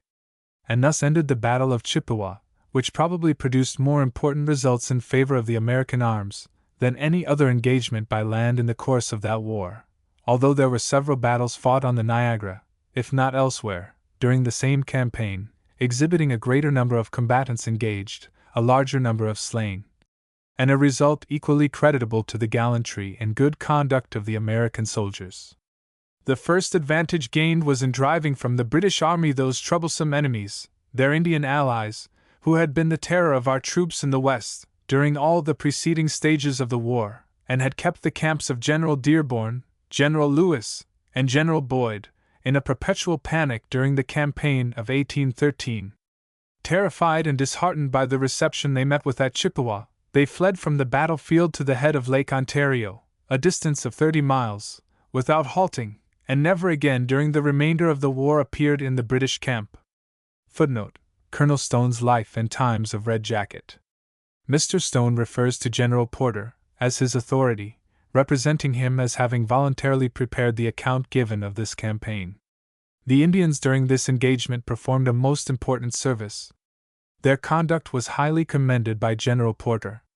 Speaking of those under his command, General Porter says, "The great body of warriors as well as volunteers, engaged in the opening attack, fought with boldness, not to say desperation, unsurpassed by any other troops, until they were placed in a situation where it would have been madness not to retreat." The part Red Jacket took in this battle, though by no means conspicuous, was such as to call forth from an early biographer the affirmation that he displayed the most undaunted intrepidity, and completely redeemed his character from the suspicion of that unmanly weakness with which he had been charged in early life, while in no instance did he exhibit the ferocity of the savage, or disgrace himself by any act of outrage towards a prisoner or a fallen enemy. The same writer adds, "His therefore was that true moral courage, which results from self-respect and the sense of duty, and which is more noble, and a more active principle, than that mere animal instinct which renders many men insensible to danger. Opposed to war, not ambitious of martial fame, and unskilled in military affairs, he went to battle from principle, and met its perils with the spirit of a veteran warrior, while he shrunk from its cruelties with the sensibility of a man and of a philosopher." Footnote: Life of Red Jacket. McKenney's Indian Biography. Red Jacket as a civil officer was not called to take so prominent a place on the field of battle as the war chiefs. Yet in all of their deliberations, which were frequent during the campaign, he could act as their counselor, as he did on every such occasion. He was uniformly their principal orator, and his manner on these occasions is represented as being graceful and imposing in the eye of every beholder, and his voice music, especially in the ears of his own people. He had the power of wielding them at will, and the soul-stirring trumpet could not produce a more kindling effect in the bosoms of a disciplined army than would his appeals upon the warriors of his race. Footnote: Colonel Stone's Life of Red Jacket. That the Battle of Chippewa was particularly severe to the Indian forces engaged in it may be inferred from the fact that the British Indians retreated not only beyond the Chippewa, but stayed not until they had gone 30 miles further. The battleground was strewed with many of their number who had been slain. 2, who had been mortally wounded, and were still alive, were dispatched by a party of New York Indians, who were looking for the bodies of their fallen friends. Being reproached for their conduct in taking the life of an unresisting foe, one of them replied, in a manner that indicated evident sorrow for the deed done, that it did seem hard to take the lives of these men, but they should remember that these were very hard times. Footnote: Colonel Stone. The sight of slain warriors was far from being a pleasing object for Red Jacket to behold, and having ever been opposed to his people engaging in contests that did not really concern them, he proposed now that the Indians had helped chastise the British for burning one of their villages, and as they were no longer on Indian ground, that they should withdraw from a further participation in the war, in case they could prevail on their Canadian brethren to do the same. With the consent and approval of General Brown, a deputation of 2 brave and influential chiefs was sent to the Indians, who had fought with the British, with this in view. They were successful in persuading them to enter into this arrangement. The Indians therefore after this retired to their villages, with the exception of a few young braves, with whom the love of war was a more potent influence than the counsels of the aged and more considerate of their nation. Soon after the battle, our army forced a passage across the Chippewa, and after a short engagement the enemy gave way, and retired to Lake Ontario. Our army continued its march down the Niagara River, destroying some of the British works on their way. With new forces brought into the field, General Drummond took command of the British, and on the 25th of July the 2 armies met again, and there was a hard-fought, but not very decisive battle, at Lundy's Lane, near Niagara Falls. The American army soon after fell back to Fort Erie. A British force of 5,000 advanced and laid siege to the fort, making a vigorous assault on the 15th of August. They were repulsed with a loss of 1,000 men. Later, General Brown issued from the fort and gave them so stunning a blow as caused them to relinquish the siege. Other successful engagements during the year, ending with the signal victory at New Orleans under General Jackson, inspired greatly the hopes of the American people, and served likewise to repress the ardor of their opponents, which led to the return of peace with England, which was concluded at Ghent on the 24th of December 1814. Chapter 18. Preemptive right to the Indian reservations sold to Ogden and Company, counsel to obtain the lands, Mr. Ogden's speech, Red Jacket's reply, Indians refused to sell, another counsel called, Account of it by Hon. Albert Tracy, various utterances of the orator on that occasion, Indians appeal to the governments of the United States and New York, noble response of Governor DeWitt Clinton of New York. Final success of the Ogden Company. Though the Indian lands within the state of New York had now been narrowed down to a comparatively small compass, there were not wanting those who would take from them the remaining portion of their ancient inheritance. The preemptive right to their reservations was sold by the Holland Land Company to Colonel Aaron Ogden and others, who were known as the Ogden Company. The efforts of these gentlemen to induce the Indians to dispose of their reservations resulted in calling several Indian councils, at which Red Jacket was the prominent speaker, and in which the entire force of his great powers was summoned to withstand and thwart their endeavors. A council for this purpose was convened at their village near Buffalo, during the summer of 1819. The Hon. Morris S. Miller of Oneida was present as a commissioner on the part of the United States, and the Hon. Nathaniel Gorham of Canandaigua represented the interests of the state of Massachusetts. Captain Parrish of Canandaigua and Captain Horatio Jones of Genesee were present as interpreters.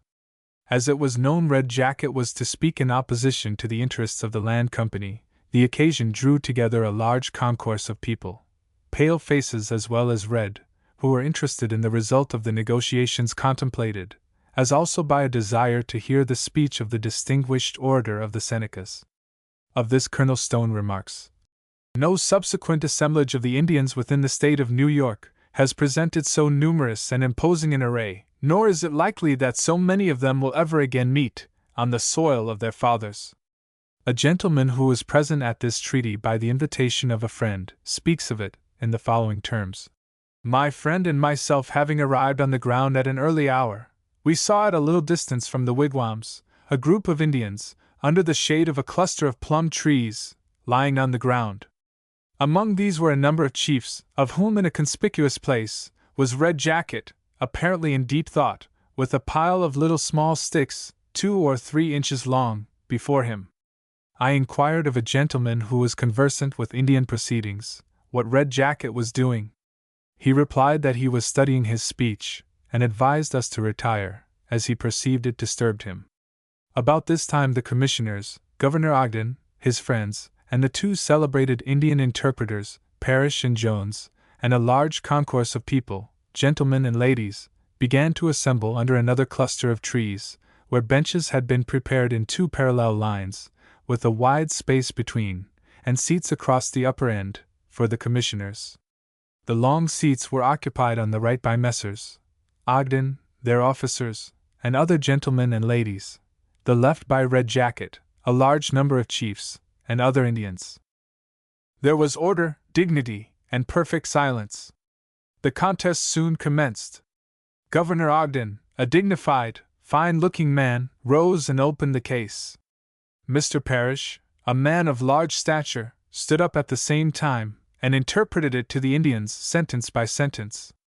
Footnote: Author's scrapbook. The object was to buy the Indian title, as they had already bought the preemptive right. Governor Ogden told them it was the wish of their great father, the President of the United States, that they should sell these lands, and go down to a reservation on the Allegheny River, where they could live in peace, and have a good foothold forever, and used various arguments in favor of such a course. After Governor Ogden had finished his speech, Red Jacket rose with a great deal of composure, and adjusting his belt of handsome wampum, and looking to the sky for a moment spoke. Mr. Parrish interpreted. Red Jacket says he thanks the Great Spirit that we are all alive and here this pleasant day. He then addressed the commissioners, answering all the statements and arguments of Governor Ogden in their order, unfolding a long roll of parchments attached together, of treaties that had been made at different times by the United States, with the 6 nations. They had been preserved in good order. He pointed to the dates, and to the substance of the treaties from time to time, with great accuracy, as appeared from the interpretation, answering Governor Ogden with the most forcible arguments, interspersed with wit and humor. His speech on this occasion, as quoted by Colonel Stone, is as follows. Brother, we understand that you have been appointed by our great father, the President, to make these communications to us. We thank the Great Spirit for this pleasant day given us for our reply, and we beg you to listen. Brother, previous to your arrival at this council fire, we were told that our great father had appointed a commissioner to meet us. You have produced your commission, and it has been read and explained to us. You have also explained the object of your mission, and the wishes of the President in sending you to the council fire of the 6 nations. We do not doubt that the sealed document you produced contained the words of the President, our great father. When first informed of your appointment, we supposed that you were coming to meet us on a very different subject. Since the War of the Revolution, we have held various councils with our white brothers, and in this same manner.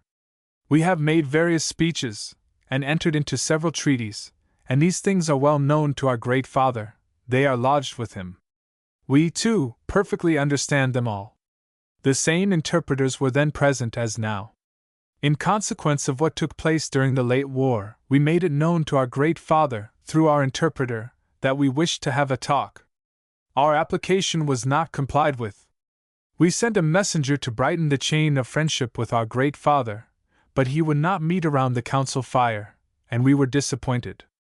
We had supposed that the commissioner he has now sent came forward to brighten the chain of friendship, to renew former engagements. When we made a treaty at Canandaigua with Colonel Pickering in 1794, we were told, and thought that it was to be permanent, and to be lasting, between us and the United States forever. After several treaties had been entered into under our great father, General Washington, large delegations from the 6 nations were invited to meet him.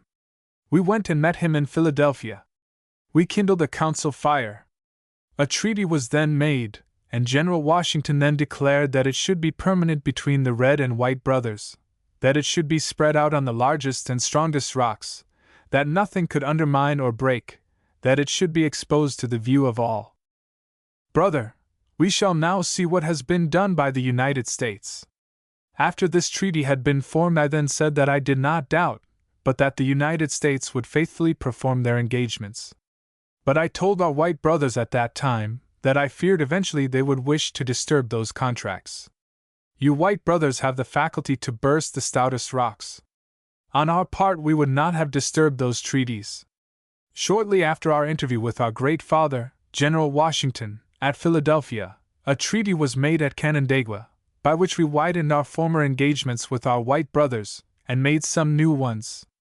The Commissioner, Colonel Pickering, then told us that this treaty should be binding and should last, without alteration, for 2 lives. We wished to make it extend much farther, and the 6 nations then wished to establish a lasting chain of friendship. On our part, we wished the treaty to last as long as trees grow and waters run. Our brother told us that he would agree to it.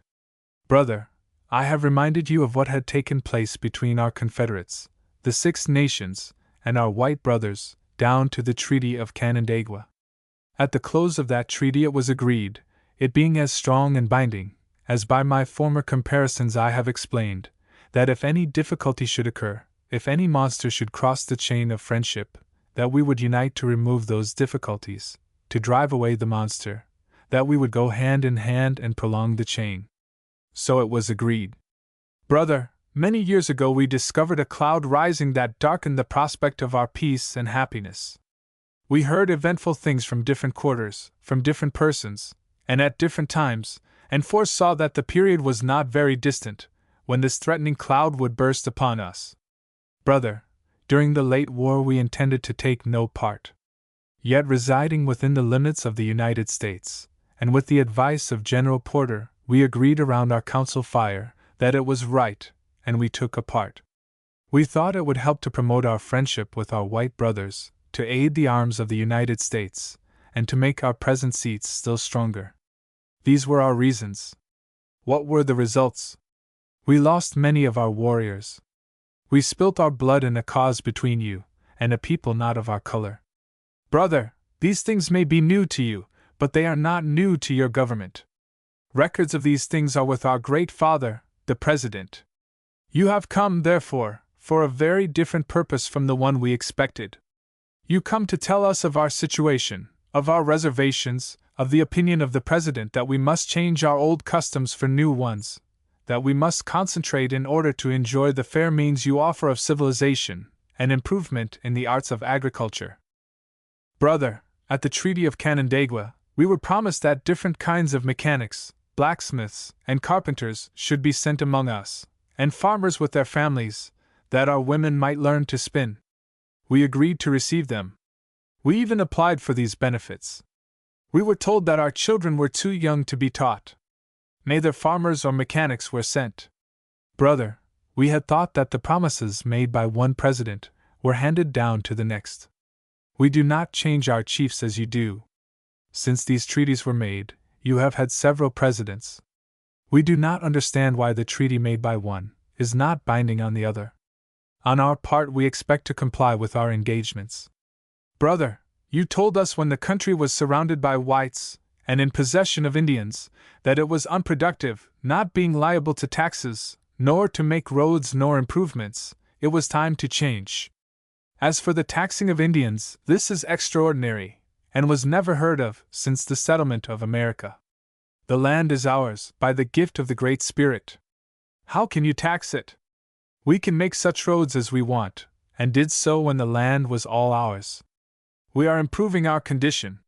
See these large stocks of cattle, and those fences.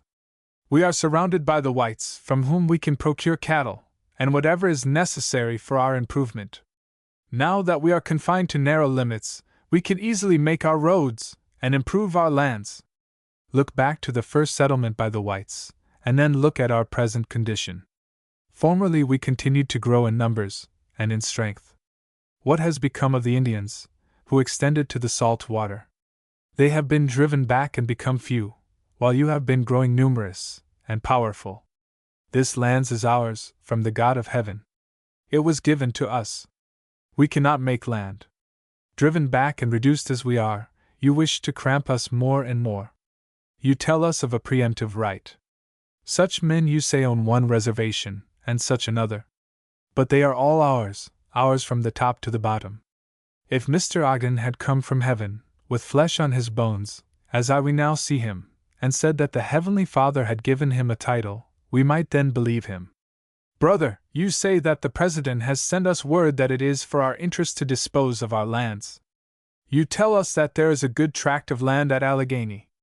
This too is very extraordinary. Our feet have covered every inch of that reservation. A communication like this has never been made to us, at any of our councils.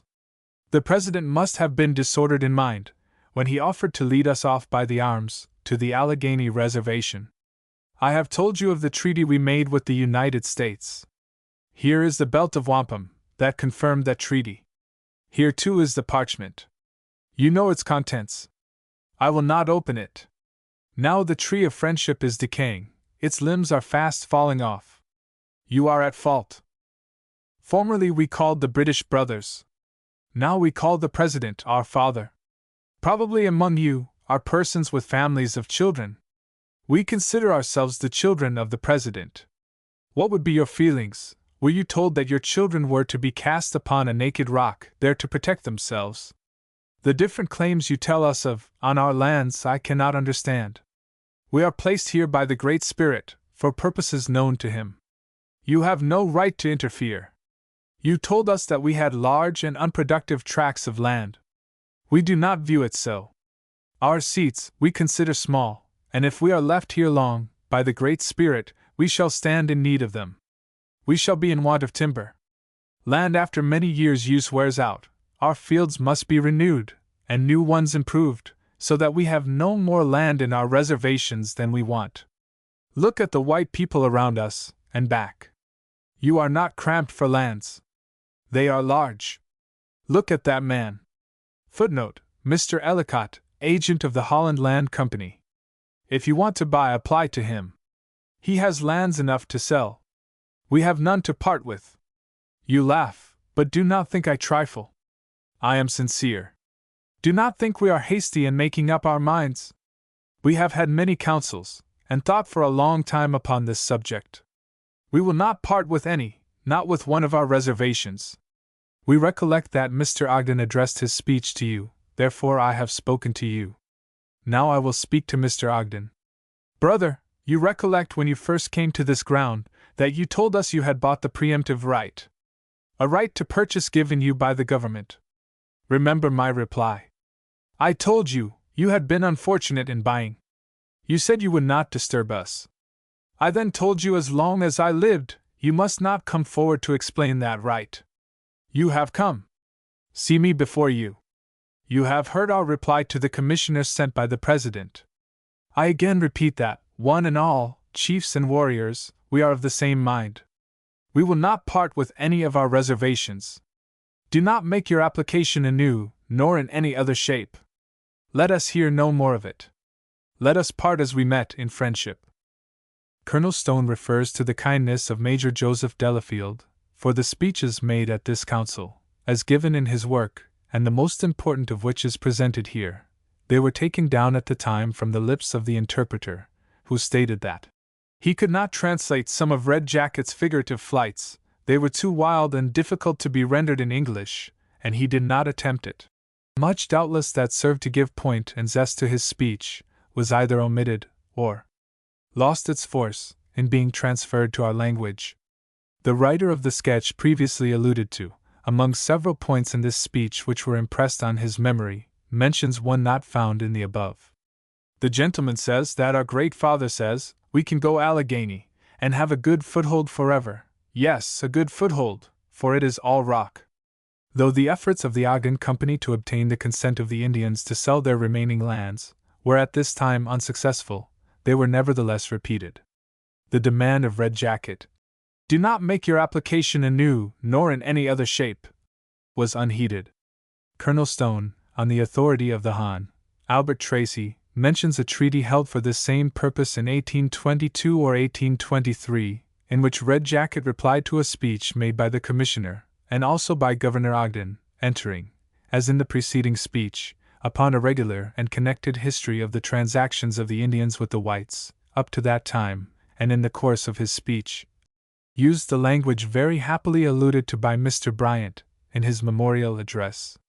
At the close of the speech that has been quoted almost entire, some of his people desired him to apologize for one or two utterances he had made, regarding them as rude, and adapted to awaken unpleasant reflections. He refused, saying, "No, it has gone forth, let it stand." A circumstance doubtless alluded to, in the words which immediately follow. Often the fierceness of his temper, the righteous indignation that swelled his bosom, impelled him to hurl defiance at his foes, and to use language, the possible consequences of which caused the more timid and abject of his followers to tremble with apprehension. But Red Jacket would retract not a single word, although a majority of the chiefs would sometimes secretly deprecate the severity of his utterances. Again, on other occasions, sorely beset and almost despairing, he would essay to melt the hearts of the pitiless pursuers of his people, and give utterance to such touching words as these: "We first knew you a feeble plant, which wanted a little earth whereon to grow. We gave it to you, and afterward, when we could have trod you under our feet, we watered and protected you, and now you have grown to be a mighty tree, whose top reaches the clouds, and whose branches overspread the whole land, whilst we, who were then the tall pine of the forest, have become the feeble plant and need your protection." Again, assuming the pleading tones of a supplicant, he said, "When you first came here, you clung around our knee, and called us father. We took you by the hand and called you brothers. You have grown greater than we, so that we can no longer reach up to your hand. But we wish to cling around your knee, and be called your children." In this same speech, referring to their services during the late war with England, he said, "Not long ago you raised the war club against him, who was once our great father over the waters. You asked us to go with you to the war? It was not our quarrel. We knew not that you were right. We asked not, we cared not, it was enough for us that you were our brothers. We went with you to the battle. We fought and bled for you, and now," his eye kindling with emotion, and the deepest feeling indicated in his utterance, as he pointed to some Indians present that had been wounded in that contest, "and now dare you pretend to us that our father the President, while he sees our blood running, yet fresh from the wounds received, while fighting his battles, has sent you with a message to persuade us to relinquish the poor remains of our once boundless possessions, to sell the birthplace of our children, and the graves of our fathers? No! Sooner than believe that he gave you this message, we will believe that you have stolen your commission, and are a cheat and a liar." Once more, speaking of the preemptive right and the assurance given them that their lands were desired only in return for a fair equivalent of their value, he called their attention to the great cessions the Indians had already made, together with the solemn declarations that they should not be importuned to relinquish their remaining reservations. He said, "You tell us of your claim to our land, and that you have purchased it from your state. We know nothing of your claim, and we care nothing for it. Even the whites have a law by which they cannot sell what they do not own.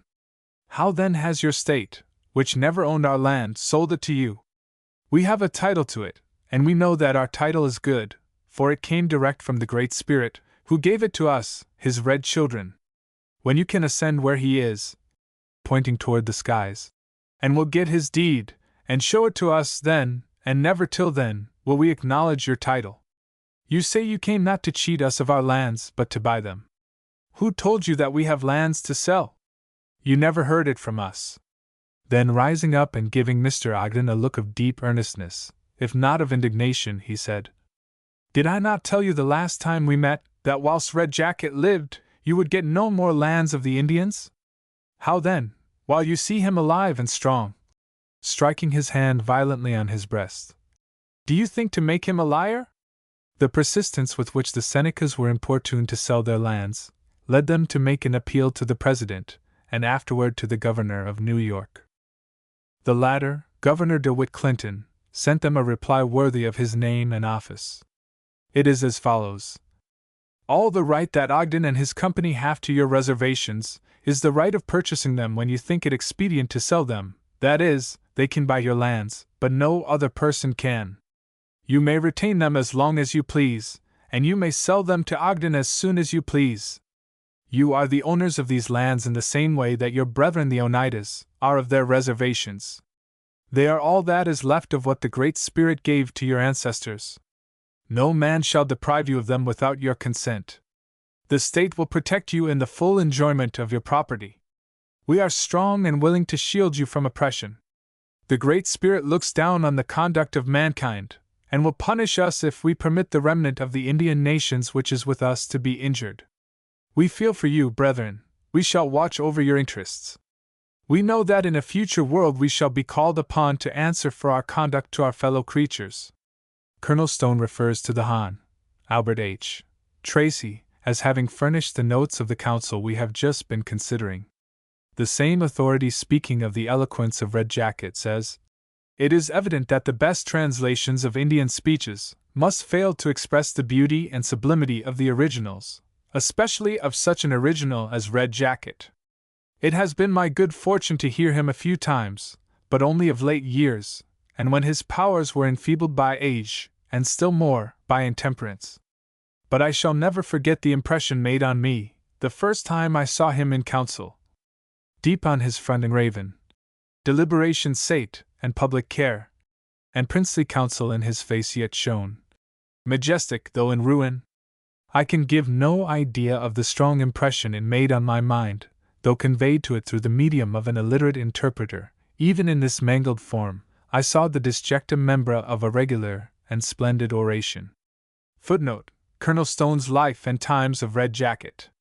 The Ogden Company, though defeated time and again by the watchfulness and powerful influence of Red Jacket, continued to ply their endeavors, until by degrees the remaining portion of their once proud inheritance was wrested from them, and the orator was left in the decline of life to survey, as he often did in a spirit of dejection, the haunts of his youth, which had nearly all passed into other hands, through the craft and avarice of the white man. Chapter 19. Witchcraft, Lease of Tom Jemmy, Testimony of Red Jacket, Red Jacket's Philippic, Finding of the Court, Remarkable Interview of Dr. Breckenridge with Red Jacket, Further Expression of Views. In the spring of 1821, a man belonging to Red Jacket's tribe fell into a languishing condition, and after lingering for some time, unable to obtain relief, died. The medicine men were unable to divine the cause of his malady. The circumstances of his sickness and death were thought to be very peculiar, and his friends could discover no better way of explaining the matter than to suppose he had been bewitched.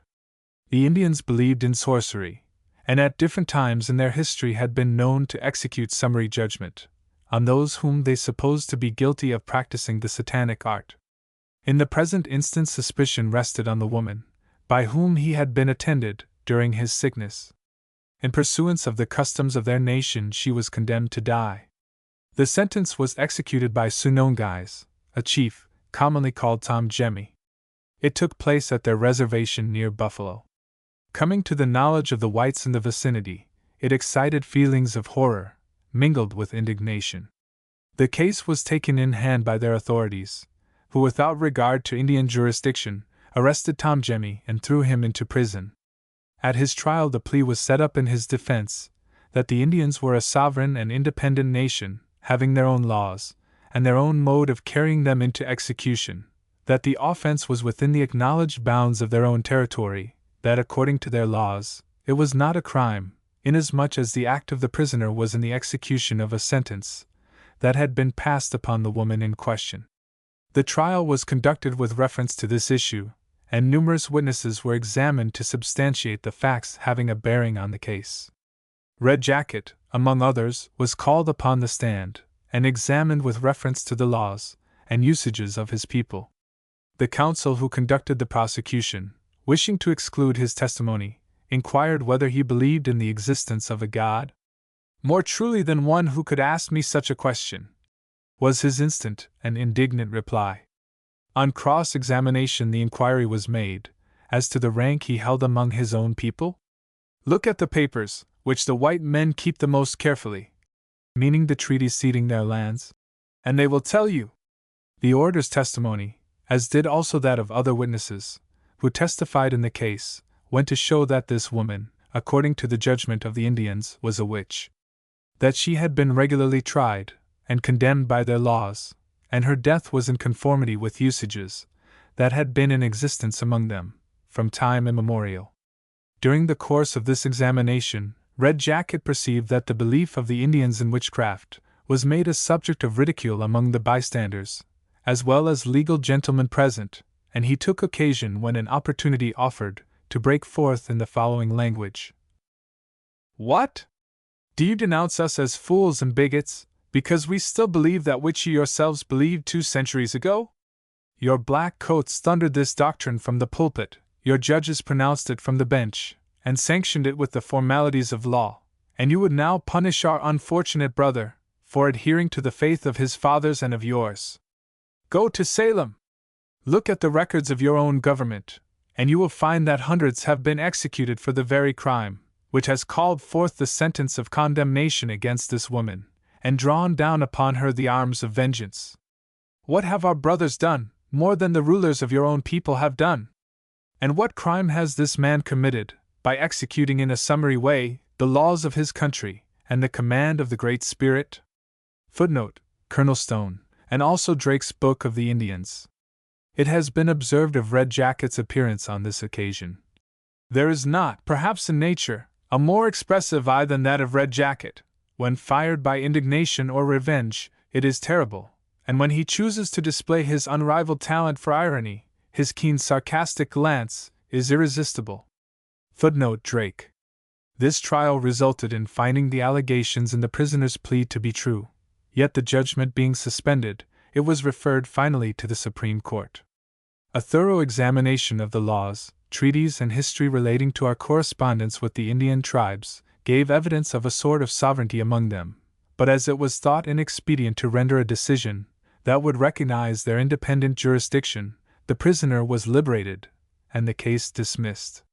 Not far from the time we are now considering, a remarkable conversation took place between Red Jacket and a young candidate for the clerical office, who afterward became an eminent divine.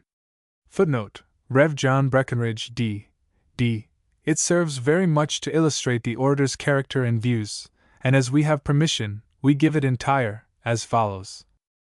"The first opportunity I ever enjoyed of seeing that deservedly celebrated Indian chief, Red Jacket, was in the year 1821, at the residence of General Peter B. Porter, Black Rock, New York. Being on a visit to the General and his family, it seemed a peculiarly fit occasion to become acquainted with the great Seneca orator, whose tribe resided within a few miles of Black Rock. General Porter embraced in his command the Indian warriors who fought with us on that line, during the late war, with Great Britain. From this cause, from his high character, his intimate acquaintance with the chiefs, and his known attachment to these interesting people, he had great influence over them, and his lamented lady, who it is not indelicate for me to say, was my sister, had by her kindness won the rugged hearts of all the leading men. So that their united influence, and my near relationship to them, secured to me at once access to the chiefs, and their entire confidence. I had not only a great desire to see Red Jacket, but also to use this important opportunity to correct some of his false impressions in regard to Christianity, and the missionaries established in his tribe. To this end it was agreed to invite Red Jacket and the other chiefs of the Senecas to visit Conashusta, footnote, name given by Red Jacket to General Porter, and meet his brother at his house. The invitation was accordingly given, and very promptly and respectfully accepted. On the appointed day they made their appearance in due form, headed by Red Jacket, to the number of perhaps 8 or 10, besides himself. Red Jacket was dressed with much taste, in the Indian costume throughout. He wore a blue dress, the upper garment cut after the fashion of a hunting shirt, with blue leggings, very neat moccasins, a red jacket, and a girdle of red about his waist. I have seldom seen a more dignified or noble-looking body of men than the entire group. It seems, though no such impression was designed to be made by the terms of the invitation, that some indefinite expectation had been excited in their minds, of meeting an official agent on important business. And they have been so unworthily tampered with, and so badly treated by us, as a people, and many of their most important treaties have been so much the result of private and corrupting appeals, that they very naturally look for some evil design in every approach to them, however open and simple it may be. So it was on this occasion. As soon as the ceremonies of introduction had passed, with the civilities growing out of it, the old orator seated himself in the midst of the circle of chiefs, and after a word with them, followed by a general assent, he proceeded in a very serious and commanding manner, always speaking in his own nervous tongue, through an interpreter, to address me as follows. We have had a call from our good friends, pointing to the general and his lady, to come down to Black Rock to meet their brother. We are glad to break bread and to drink the cup of friendship with them. They are great friends to our people, and we love them much.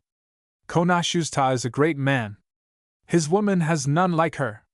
We often come to their house. We thank them for telling us to come today. But as all the chiefs were asked, we expected some important talk. Now, here we are. What is your business?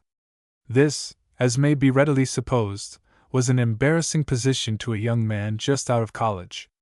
I paused. Every countenance was fixed upon me, while Red Jacket in particular seemed to search me with his arrowy eye, and to feel that the private and informal nature of the meeting, and the extreme youth of the man, were hardly in keeping with the character and number of the guests invited, and his whole manner implied that but for the sake of the general and his good viands, I should have waited for you to come to us. With these impressions of his feelings, I proceeded to say in reply, that I should have thought it very presumptuous in me to send for him alone, and still more for all the chiefs of his tribe, to come so far to see me, and that my intention had been to visit him, and the other chiefs at his town, but the general and his lady could not go with me to introduce me. Nor were we at all certain that we should find him and the other chiefs at home, and at any rate the general's house was more convenient. He intended, when he asked them, to keep them as long as they could stay, and to invite them to break his bread, and drink his cup, and smoke his pipe, that his woman, and he as well as I, desired to see them at their house, that as to myself, I was a young man, and had no business with them, except that I had heard a great deal of Red Jacket, and wished to see him and hear him talk, and also that I had some things to say to him. When we were better acquainted, which though not business, were important to his people, and I thought it would be interesting to him, as I knew he loved his people much, and finally that I would return his visit, and show him that it was not out of disrespect, but out of regard for him, and great desire to see him, that we had sent for him, this being the way that white men honor one another. Mrs. Porter immediately confirmed what I had said, and gave special point to the hospitality of the house, and the great desire I had to see Red Jacket. Her appeal, added to the reply, relaxed the rigor of his manner and that of the other chiefs, while it relieved our interview of all painful feelings. After this general letting down of the scene, Red Jacket turned to me familiarly and asked, "What are you? You say you are not a government agent, are you a gambler?" Footnote: the name given by Red Jacket to a land speculator. Or a black coat? Or what are you? I answered, I am yet too young a man to engage in any profession, but I hope some of these days to be a black coat. He lifted up his hands accompanied by his eyes, in a most expressive way, and though not a word was uttered, every one fully understood that he very distinctly expressed the sentiment, "What a fool!" I had too often been called to bear from those reputed great and wise among white men the shame of the cross, to be surprised by his manner, and I was too anxious to conciliate his good feelings to attempt any retort, so that I commanded my countenance, and seeming not to have observed him, I proceeded to tell him something about our colleges, etc. etc., that gradually led his mind away from the ideas with which it was filled and excited when he arrived. A good deal of general conversation ensued, addressed to one and another of the chiefs, and we were just arriving at the hour of dinner, when our conference was suddenly broken up by the arrival of a breathless messenger, saying that an old chief, whose name I forget, had just died, and the other chiefs were immediately needed to attend his burial. One of the chiefs shed tears at the news. All seemed serious, but the others suppressed their feelings, and spent a few moments in very earnest conversation, the result of which Red Jacket announced to us. They had determined to return at once to their village, but consented to leave Red Jacket and his interpreter. In vain were they urged to wait until after dinner, or to refresh themselves with something eaten by the way. With hurried farewell and quick steps they left the house, and by the nearest footpath returned home. This occurrence relieved me of one difficulty. It enabled me to see Red Jacket at leisure and alone. It seemed also to soften his feelings, and make him more affable and kind. Soon after the departure of the chiefs, we were ushered to dinner. Red Jacket behaved with great propriety in all respects. His interpreter, Major Barry, though half a white man and perhaps a chief, ate like a true savage. After a few awkward attempts at the knife and fork, he found himself falling behind, and repeating the old adage which is often quoted to cover the same style among our white urchins of picking a chicken bone, that fingers were made before knives and forks, he proceeded with real gusto, and much good humor, to make up his lost time upon all parts of the dinner. It being over, I invited Red Jacket into the General's office, where we had, for 4 hours, a most interesting conversation on a variety of topics, but chiefly connected with Christianity, the government of the United States, the missionaries, and his loved lands. So great a length of time has passed since that interview, that there must be supposed a failure in the attempt perfectly to report what was said. I am well assured I cannot do justice to his language, even as diluted by the ignorant interpreter, and his manner cannot be described. But it was so impressive a conversation, and I have so often been called on to repeat it, that the substance of his remarks has been faithfully retained by my memory. It is only attempted here to recite a small part of what was then said, and that with particular reference to the illustration of his character, mind, and opinions. It has already been mentioned and is largely known, that Red Jacket cherished the most violent antipathy toward the American missionaries, who had been located among his people. This led to very strenuous resistance of their influence, and to hatred of their religion, but of the true character of which he was totally ignorant. His deep attachment to his people, and his great principle that their national glory and even existence depended upon keeping themselves distinct from white men, lay at the foundation of his aversion to Christianity. Though a pagan, yet his opposition was political, and he cared very little for any religion except so far as it seemed to advance, or endanger the glory and safety of the tribe.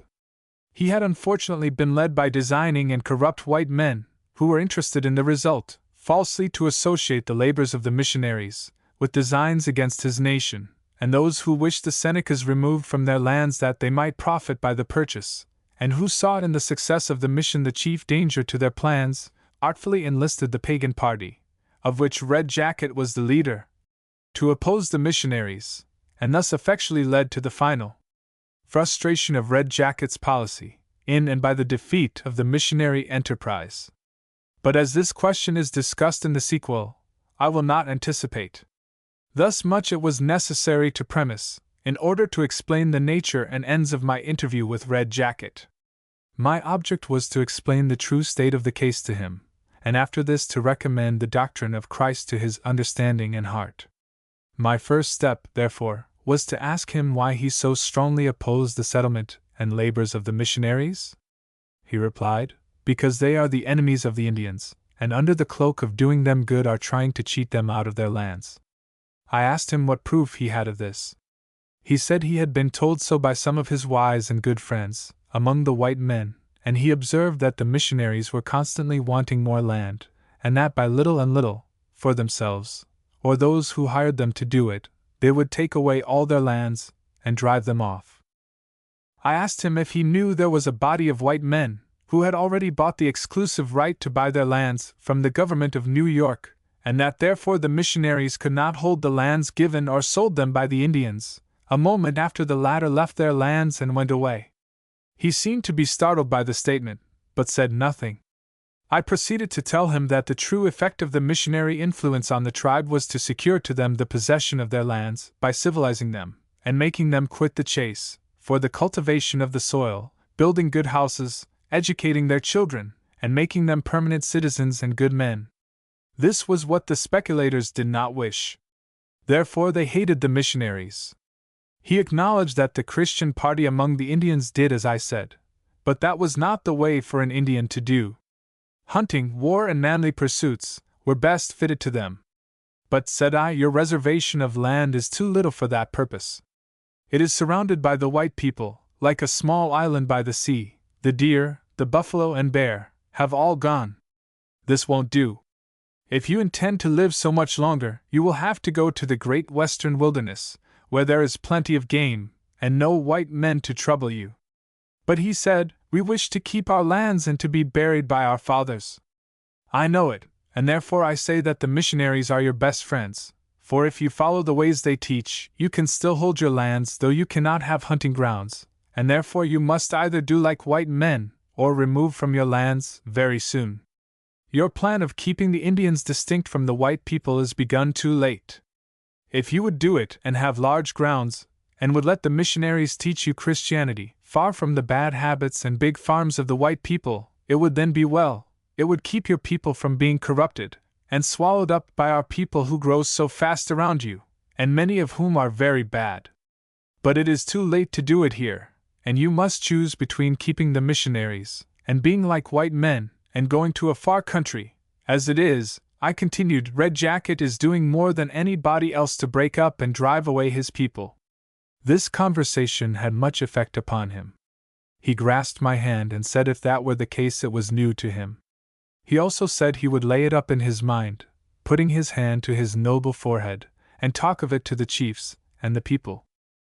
It is a very striking fact that the disgraceful scenes now passing before the public eye over the grave of Red Jacket, so early and so sadly fulfill these predictions, and I cannot here forbear to add that the thanks of the nation are due to our present Chief Magistrate. Footnote: the President alluded to is Mr. Van Buren. W.L.S. for the firmness with which he has resisted the recent efforts to force a fraudulent treaty on the remnant of this injured people, and drive them against their will, and against law and treaties sacredly made, away from their lands, to satisfy the rapacity of unprincipled men. It may be proper here to say likewise, that I do by no means intend to justify all that possibly may have been done by the missionaries to the Senecas. It is probable the earliest efforts were badly conducted, and men of more ability ought to have been sent to that peculiar and difficult station. But it is not for a moment to be admitted, nor is it credible that the authors of the charge believe it, that the worthy men who at every sacrifice went to the mission among the Senecas had any other than the purest purposes. I visited the station, and intimately knew the chief missionary. I marked carefully their plan and progress, and do not doubt their usefulness any more than their uprightness, and beyond all doubt it was owing chiefly to malignant influence exerted by white men that they finally failed in their benevolent designs. But my business is to narrate, not to discuss. My next object was to talk with Red Jacket about Christianity itself. He was prompt in his replies, and exercised and encouraged frankness, with a spirit becoming a great man. He admitted both its truth and excellence, as adapted to white men. He said some keenly sarcastic things about the treatment that so good a man as Jesus had received from white men. The white men, he said, ought all to be sent to hell for killing him, but as the Indians had no hand in that transaction, they were in that matter innocent. Jesus Christ was not sent to them, the atonement was not made for them, nor the Bible given to them, and therefore the Christian religion was not meant for them. If the Great Spirit had intended that the Indians should be Christians, he would have made his revelation to them, as well as to the white men. Not having done so, it was clearly his will that they should continue in the faith of their fathers. He said that the red man was of a totally different race, and needed an entirely different religion, and that it was idle as well as unkind to try to alter their religion and give them ours. I asked him to point out the difference of the races, contending that they were one, and needed but one religion, and that Christianity was that religion which Christ intended for, and ordered to be preached to all men. He had no distinct views of the nature of Christianity as a method of salvation, and denied the need of it. As to the unity of the races, I asked if he ever knew two distinct races, even of the lower animals, to propagate their seed from generation to generation. But do not Indians and white men do so? He allowed it, but denied that it proved the matter in hand. I pressed the points of resemblance in everything but color, and that in the case of the Christian Indians there was a common mind on religion. He finally waived this part of the debate, by saying that one thing was certain, whatever else was not, that white men had a great love for Indian women, and left their traces behind them wherever they could. On the point of needing pardon from being wicked, he said the Indians were good till the white man corrupted them. But did not the Indians have some wickedness before that? Not so much. And how was that regarded by the Great Spirit? Would he forgive it? He hoped so, did not know. Jesus, I rejoined, came to tell us he would, and to get that pardon for us. As to suffering and death among the Indians, did not they prove that the Great Spirit was angry with them, as well as with white men? Would he thus treat men that were good? He said they were not wicked before white men came to their country, and taught them to be so. But they died before that. And why did they die, if the Great Spirit was not angry, and they wicked? He could not say, and in reply to my explanation of the gospel doctrine of the entrance of death by sin, he again turned the subject by saying he was a great doctor, and could cure anything but death. The interpreter had incidentally mentioned that the reason the chiefs had to go home so soon was that they always sacrificed a white dog on the death of a great man. I turned this fact to the account of the argument, and endeavored to connect it with, and explain by it the doctrine of atonement, by the blood of Christ, and also pressed him on the questions, how can this please the Great Spirit on your plan? Why do you offer such a sacrifice, for so it is considered? And where they got such a right from? He attempted no definite reply. Many other topics were talked over, but these specimens sufficed to illustrate his views and mode of thinking. At the close of the conversation he proposed giving me a name, that henceforth I might be numbered among his friends, and admitted to the intercourse and regards of the nation. Supposing this not amiss, I consented. But before he proceeded he called for some whiskey. He was at this time an intemperate man, and though perfectly sober on that occasion, evidently displayed toward the close of the interview the need of stimulus, which it is hardly necessary to say we carefully kept from him. But he insisted now, and after some time a small portion was sent to him in the bottom of a decanter. He looked at it, shook it, and with a sneer said, "Why, here is not whiskey enough for a name to float in." But no movement being made to get more, he drank it off, and proceeded with a sort of pagan orgies to give me a name. It seemed a semi-civil, semi-religious ceremony. He walked around me again and again, muttering sounds which the interpreter did not venture to explain, and laying his hand on me pronounced me Sa-Go-Ye-Wat-Ha, and instantly, with great apparent delight, took me by the hand as a brother. I felt badly during the scene, but it was beyond recall, and supposing it might be useful in a future day, submitted to the initiation. Red Jacket was in appearance nearly 60 years old at this time. He had a weather-beaten look. Age had done something to produce this, probably intemperance more. But still his general appearance was striking, and his face noble. His lofty and capacious forehead, his piercing black eye, his gently curved lips, and slightly aquiline nose, all marked a great man, and as sustained and expressed by his dignified air, made a deep impression on every one that saw him. All these features became doubly expressive when his mind and body were set in motion by the effort of speaking, if effort that may be called, which flowed like a free, full stream from his lips. I saw him in the wane of life, and I heard him only in private, and through a stupid, careless interpreter.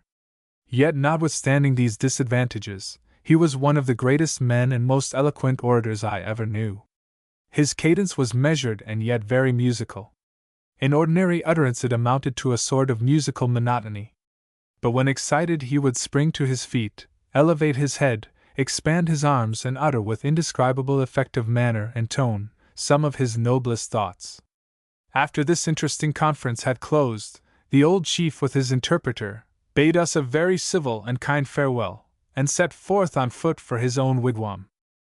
It was 4 years after this before I had the pleasure of again seeing my old friend.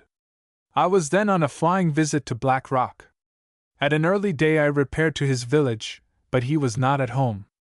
10 days after, as we were just leaving the shore in the steamboat to go up the lake, he suddenly presented himself. It was unhappily too late to return. He hailed me by name, and pointed with much animation to such parts of his person as were decorated with some red cloth which I at parting had presented to him, and which, though not worn as a jacket, was with much taste distributed over his person. These he exhibited as proofs of his friendly recollection. The last time I ever saw him was at the close of Mr. Adams' administration. He, with a new interpreter, Major Barry having been removed by death, had been on a visit to his old friend, Sa-Go-Ye-Wat-Ha, then Secretary of War. After spending some time at the capital, where I often met him, and had the horror to see his dignity often laid in the dust, by excessive drunkenness, he paid me by invitation a final visit at Baltimore, on his way home. He took only time enough to dine. He looked dejected and forlorn. He and his interpreter had each a suit of common infantry uniform, and a sword as common, which he said had been presented to him at the War Department. He was evidently ashamed of them. I confess I was too. But I forbear. He was then sober and serious. He drank hard cider, which was the strongest drink I could conscientiously offer him, so I told him. He said it was enough. I said but little to him of religion, urged him to prepare to meet the Great Spirit, and recommended him to go to Jesus for all he needed. He took it kindly, said he should see me no more, and was going to his people to die. So it was, not long after this, he was called to his last account. Colonel Stone represents the testimony of Dr. Breckenridge as corresponding with hundreds of others, who confessed their inability to do the orator justice. He laments his inability to make even an approach to justice, as to the language and figures in which Red Jacket clothed his thoughts, and by which he illustrated and enforced them. At another time, the benefits of Christianity and the advantages of civilization, being urged by a benevolent gentleman on Red Jacket's attention, he made use of the following language. As to civilization among the white people, I believe it is a good thing, and that it was so ordered they should get their living in that manner. I believe in a God, and that it was ordered by Him that we, the red people, should get our living in a different way, namely, from the wild game of the woods and the fishes of the waters. I believe in the Great Spirit who created the heavens and the earth.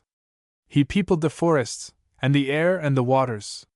He then created man and placed him as the superior animal of this creation, and designed him as governor over all other created beings on earth. He created man differing from all other animals. He created the red man, the white, the black, and the yellow. All these he created for wise but inscrutable purposes. Reasoning from analogy and from the different varieties of the same species, and the different species under one genus, among all other animals, he pointed out their different modes of living, and the different designs of the Creator, that appeared to be evinced with respect to them. He then proceeded. This being so, what proof have we that he did not make a similar arrangement with the human species, when we find so vast, so various, and so irreconcilable a variety among them, causing them to live differently, and to pursue different occupations? As to religion, we all ought to have it. We should adore and worship our Creator, for His great favor in placing us over all His works. If we cannot with the same fluency of speech, and in the same flowing language, worship as you do, we have our mode of adoring, which we do with a sincere heart, then can you say that our prayers and thanksgivings, proceeding from grateful hearts, and sincere minds are less acceptable to the great God of the heavens and the earth, though manifested either by speaking, dancing, or feasting, than yours, uttered in your own manner and style? Footnote, as quoted by Colonel Stone from MS Collections of Joseph W. Moulton. Chapter 20. Personal Characteristics. Interview with General Lafayette. Visit of a French nobleman. Colonel Pickering reproved. Address on launching a schooner bearing his name. Anecdote of Red Jacket and Captain Jones. His humor, strong memory, its cultivation, contempt for pretension without merit, love for the sublime, portraits, acute perception, refined sense of propriety, first bridge at Niagara Falls, loss of his children, care for his people. A prominent characteristic of Red Jacket's mind was self-esteem, which led him to be quite tenacious of his own opinion. He probably did not underrate his own ability. He felt conscious of possessing talents, which would enable him to act with dignity and propriety, in any emergency calling for their exercise.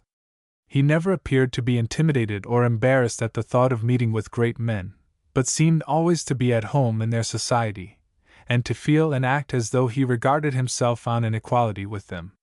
This was evident in his interview with General Lafayette in 1825.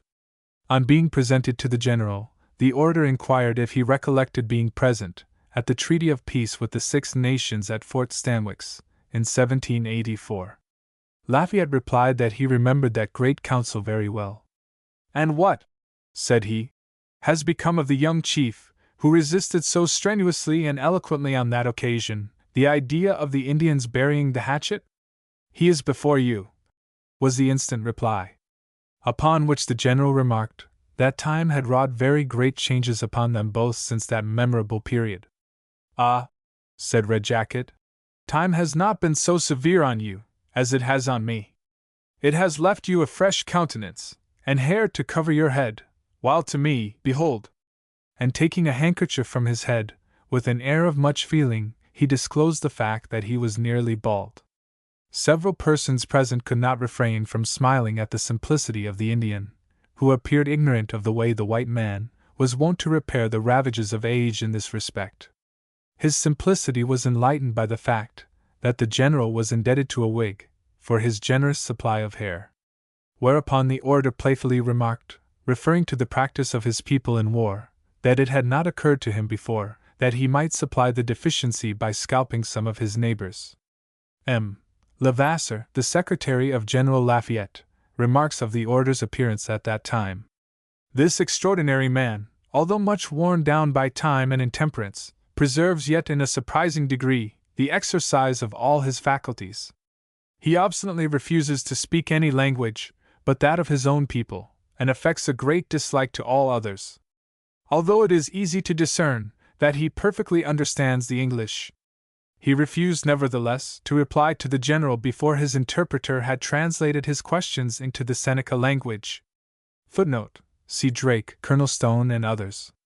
A few Indian words, which the general had picked up during his previous visit to this country, on being repeated by him to the orator, gratified him exceedingly, and appeared to increase very much his regard for Lafayette. Red Jacket appeared always to be gratified by attentions received from distinguished characters. Yet even to enjoy their society, he would not compromise his own dignity. It is said that, about the year 1820, a young French nobleman, who was making the tour of the United States, visited the town of Buffalo. Hearing of the fame of Red Jacket, and learning that his residence was but 7 miles distant, he sent him word that he was desirous to see him, adding a request that the chief would visit him in Buffalo the next day. Red Jacket received the message with contempt, and replied, "Tell the young man that if he wishes to see the old chief, he may find him with his nation, where other strangers pay their respects to him, and Red Jacket will be glad to see him." The Count sent back his messenger to say he was fatigued with his journey, and could not go to the Seneca village, that he had come all the way from France to see the great order of the Senecas, and after having put himself to so much trouble to see so distinguished a man, the latter could not refuse to meet him at Buffalo. "Tell him," said the sarcastic chief, "it is very strange he should come so far to see me, and then stop within 7 miles of my lodge." The retort was richly merited. The Count visited him at his wigwam, and then Red Jacket accepted an invitation to dine with him at his lodgings at Buffalo.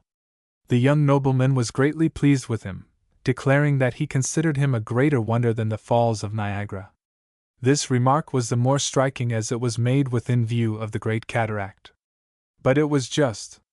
He who made the world, and filled it with wonders, has declared man to be the crowning work of the whole creation. Footnote: McKenney's Indian Biography.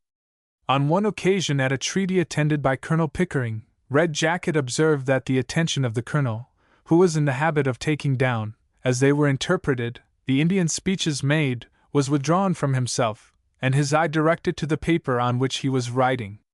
Red Jacket paused. The colonel desired him to proceed. "No," said the orator, "not when you hold down your head." "Why can you not go on while I write?"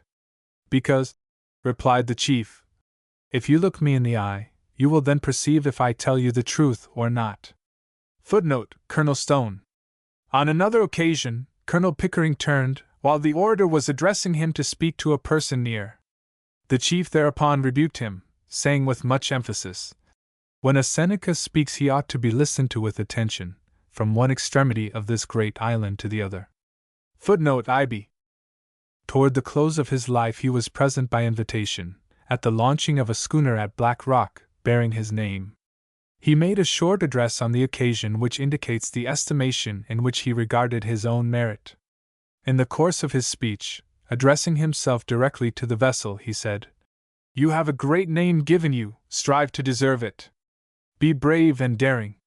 Go boldly into the great lakes, and fear neither the swift winds nor the strong waves. Be not frightened nor overcome by them, for it is by resisting storms and tempests that I, whose name you bear, obtained my renown. Let my great example inspire you to courage, and lead you to glory." Footnote: Colonel Stone.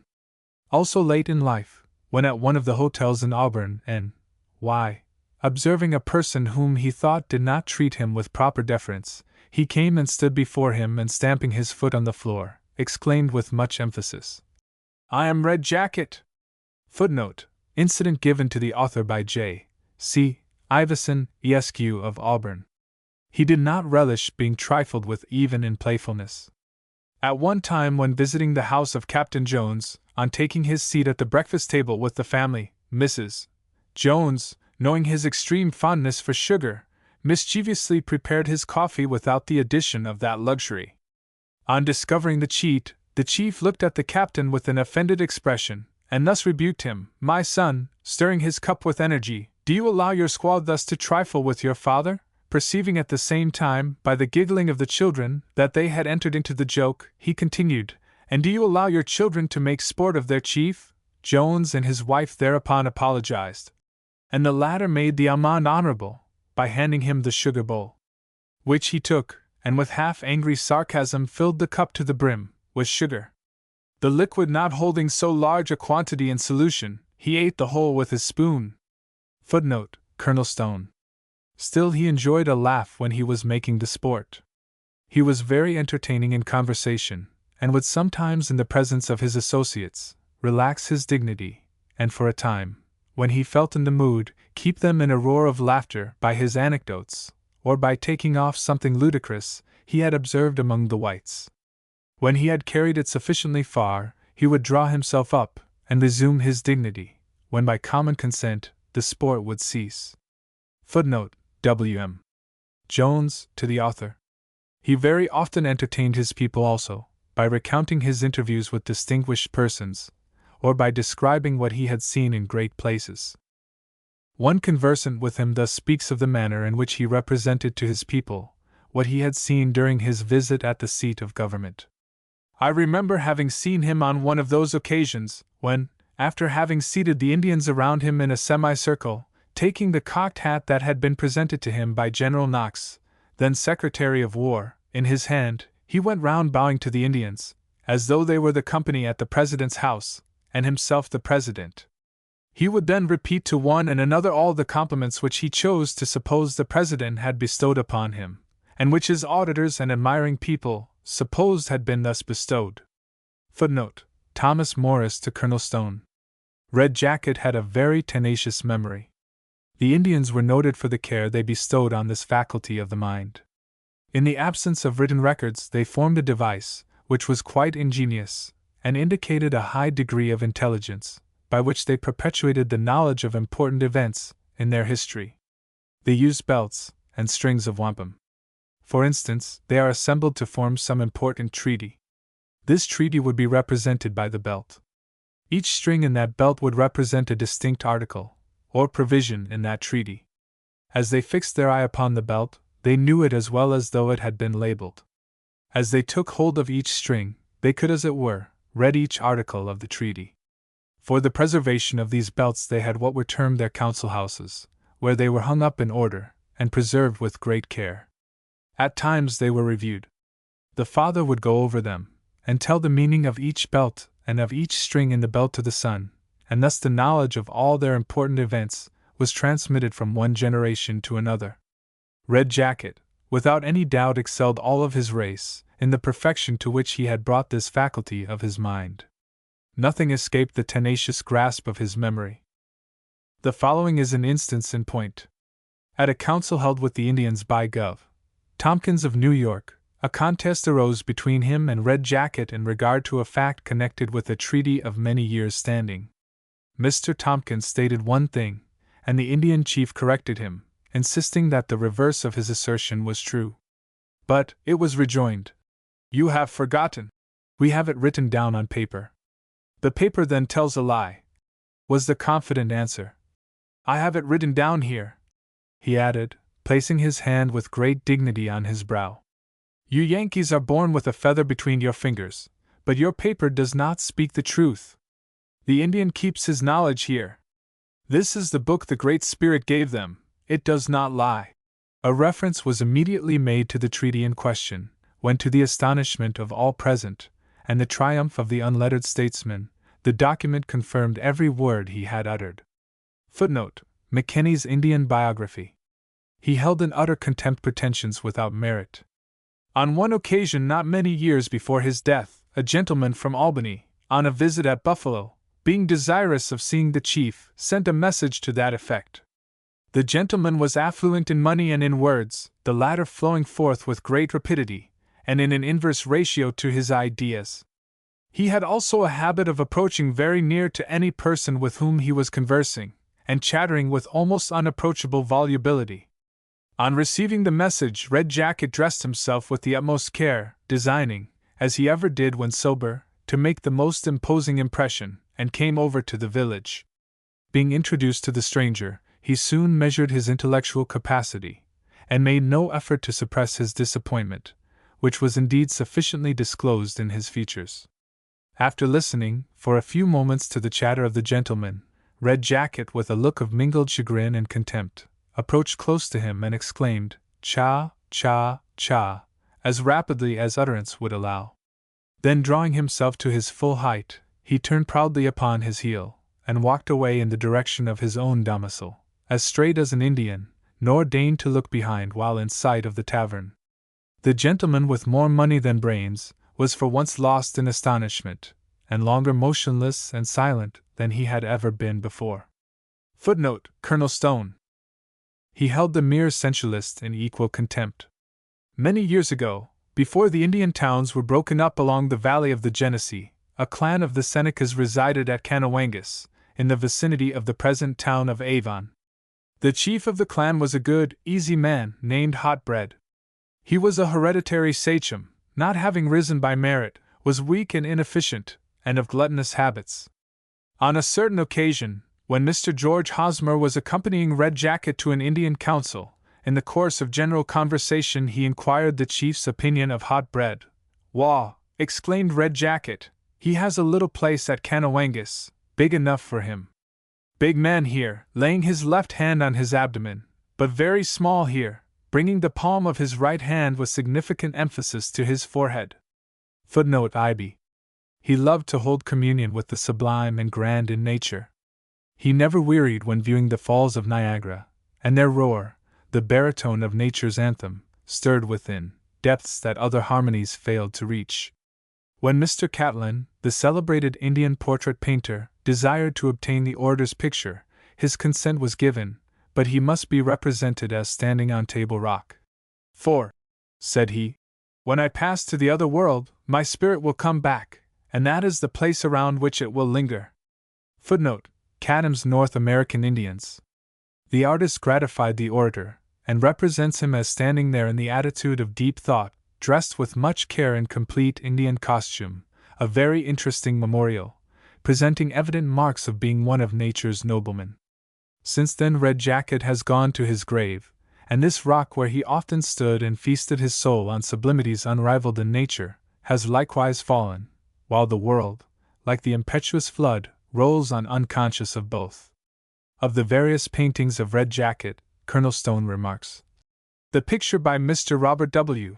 Weir, taken in 1828, at the request of Dr. John W. Francis of New York, is of far the highest order of merit, and has become the standard likeness of the last of the Seneca orators. To this is subjoined the following description from the pen of Dr. Francis, of the orator's appearance on the occasion.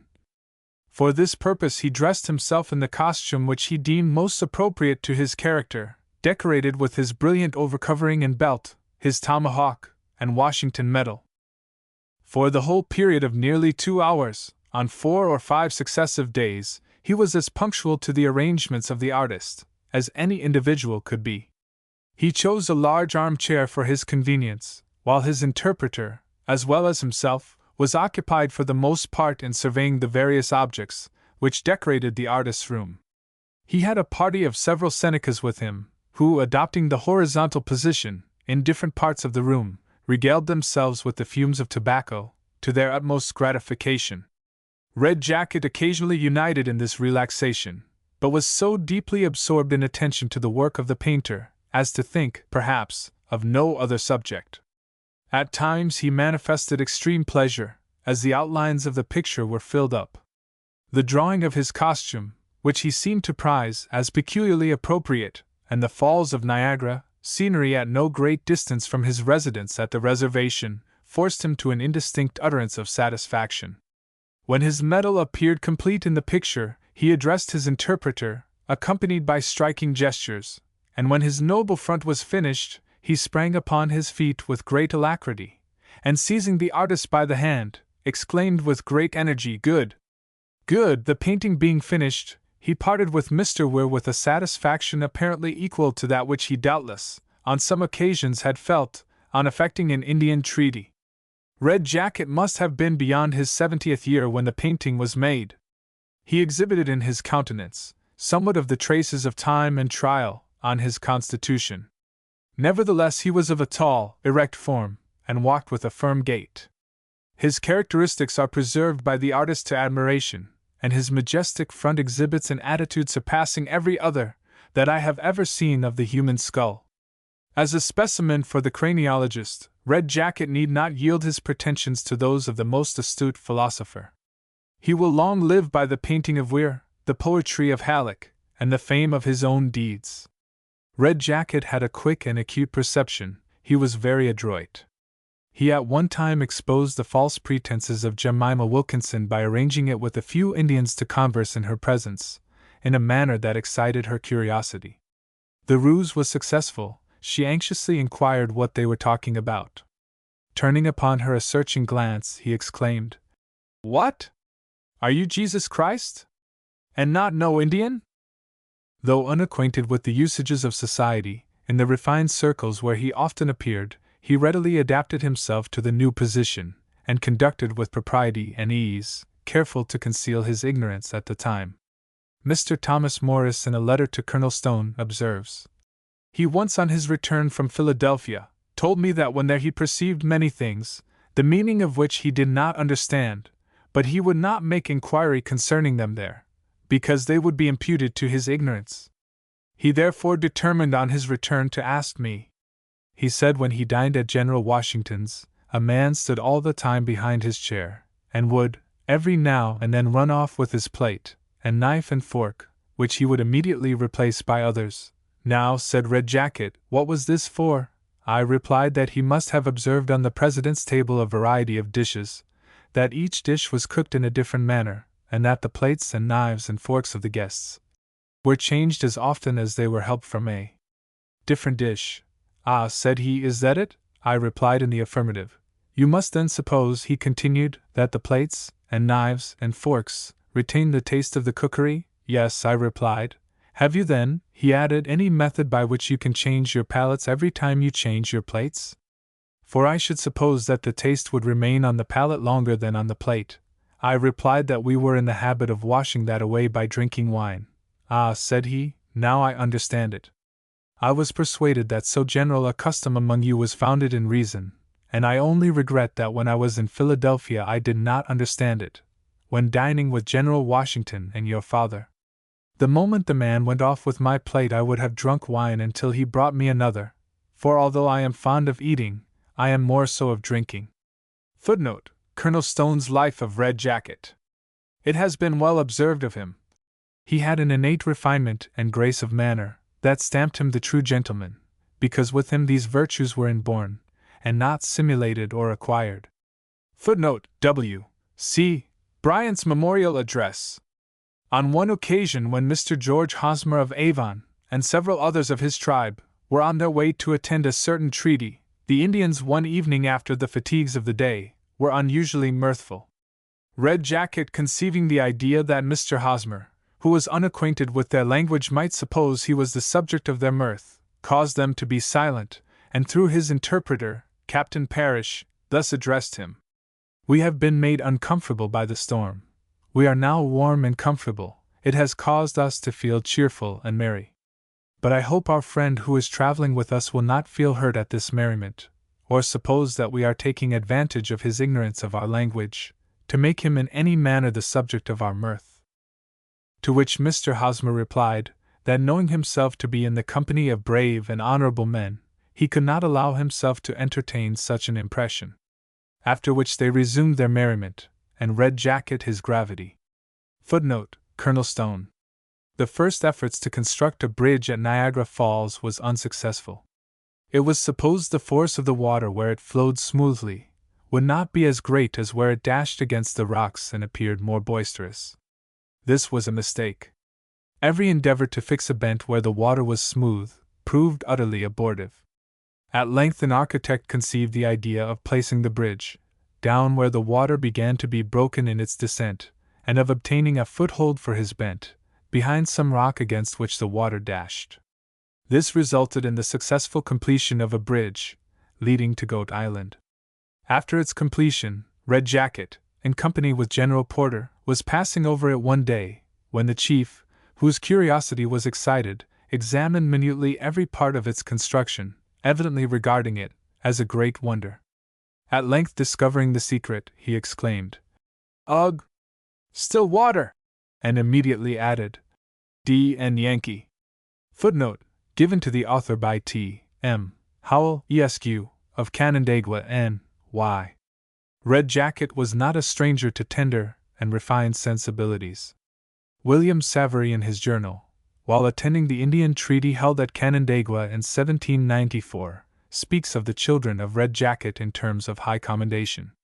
Most of them died of consumption in the dew of their youth. On one occasion, when visiting an aged lady of his acquaintance near Avon, who from early life had been more or less familiar with his history, she inquired of him if any of his children were still living? Fixing his eyes upon her, with a sorrowful expression, he replied, "Red Jacket was once a great man, and in favor with the Great Spirit. He was a lofty pine among the smaller trees of the forest. But after years of glory he degraded himself, by drinking the firewater of the white man. The Great Spirit has looked upon him in anger, and his lightning has stripped the pine of its branches." Footnote: Related to Colonel Stone by Mrs. George Hosmer of Avon. Some 4 or 5 years before his death, 3 brothers, named Thayer, were executed at Buffalo for the crime of murder. The occasion was unusual, and multitudes of both sexes, from the surrounding region, flocked to witness the unhappy spectacle. On the day of the execution, Red Jacket was met by Judge Walden, of Buffalo, wending his way from the town to his home. The judge inquired where he was going, at the same time expressing his surprise that he did not go with the multitudes, flocking to witness the spectacle. His answer was brief: "Fools enough there already. Battle is the place to see men die." The reply was a merited rebuke to the desire so prevalent to witness these awful sights. Footnote: Mrs. George Hosmer to Colonel Stone. Red Jacket ever cherished a watchful regard over the interests of his people, and was always ready to speak in their behalf. At the trial of an Indian for burglary, himself and other chiefs were present to render any aid in their power to their brother in bonds. The prisoner was found guilty of having broken into a house and stolen a few silver spoons. The crime of petit larceny was thus merged in the greater one of burglary. At a fitting opportunity, Red Jacket arose and spoke eloquently in his brother's defense, urging the independence of his nation, the existence among them of laws for the punishment of theft, and boldly demanding the surrender of the prisoner, assuring the court that the prisoner should be tried by these laws, and suffer the penalty they demanded. His effort, though regarded as able and brilliant, did not avail to rescue the prisoner from the white man, whose sentence in the case being for burglary instead of theft, Red Jacket regarded as unnecessarily severe. When the proceedings were over, Red Jacket, who happened to be standing with a group of lawyers, took the following method of expressing his dissatisfaction. Beholding on the sign of a printing office near by an emblematic representation in large figures and characters of liberty and justice, he asked in broken English, pointing to one of them, "What him call?" It was answered, "Liberty." "Ugh!" was his significant and truly aboriginal response. Pointing then to the other figure, he inquired, "What him call?" It was answered, "Justice." Whereupon, his eye kindling with animation, he asked with evident emotion, "Where him live now?" Footnote: Geo Hosmer, Esq., to Colonel Stone. If the sincerity of Red Jacket's regard for the welfare of his people was ever questioned, it was by those who knew not his inner self. In guarding the interests of his people, he was in the habit of closely watching strangers, not only, but even his own friends. Owing to slanderous reports that had been circulated, he at one time began to suspect that his friend Captain Jones was actuated by motives of self-interest, and did not properly regard the interest of the Indians. Jones soon after met Red Jacket with his usual cordiality of manner, but was received with evident marks of coldness and distrust. After the lapse of a few minutes, during which time the questions of Jones were answered in monosyllables, the captain asked an explanation of the orator's conduct. Fixing his searching glance upon him, as if reading the secrets of his soul, Red Jacket told him of the rumor circulated in reference to his fidelity to the Indians, and concluded by saying with a saddened expression, "And have you at last deserted us?" The look, the tone, the attitude of the orator were so touching, so despairing, that Jones, though made of stern materials, wept like a child, at the same time refuting the calumny in the most energetic terms. Convinced that Jones was still true, the chief, forgetful of the stoicism of his race, mingled his tears with those of Jones, and embracing him with the cordiality of old, the reconciled parties renewed old friendship over a social glass. Footnote: W. H. C. Hosmer to Colonel Stone. Chapter 21. Views at the close of life, incident, his life work, unfavorable influences, advance of the Christian party, conversion of Red Jacket's wife, he leaves her, his return, Red Jacket deposed, journey to Washington, his restoration, rapid decline, regards his end as near, talks with his people, endeavors to unite them.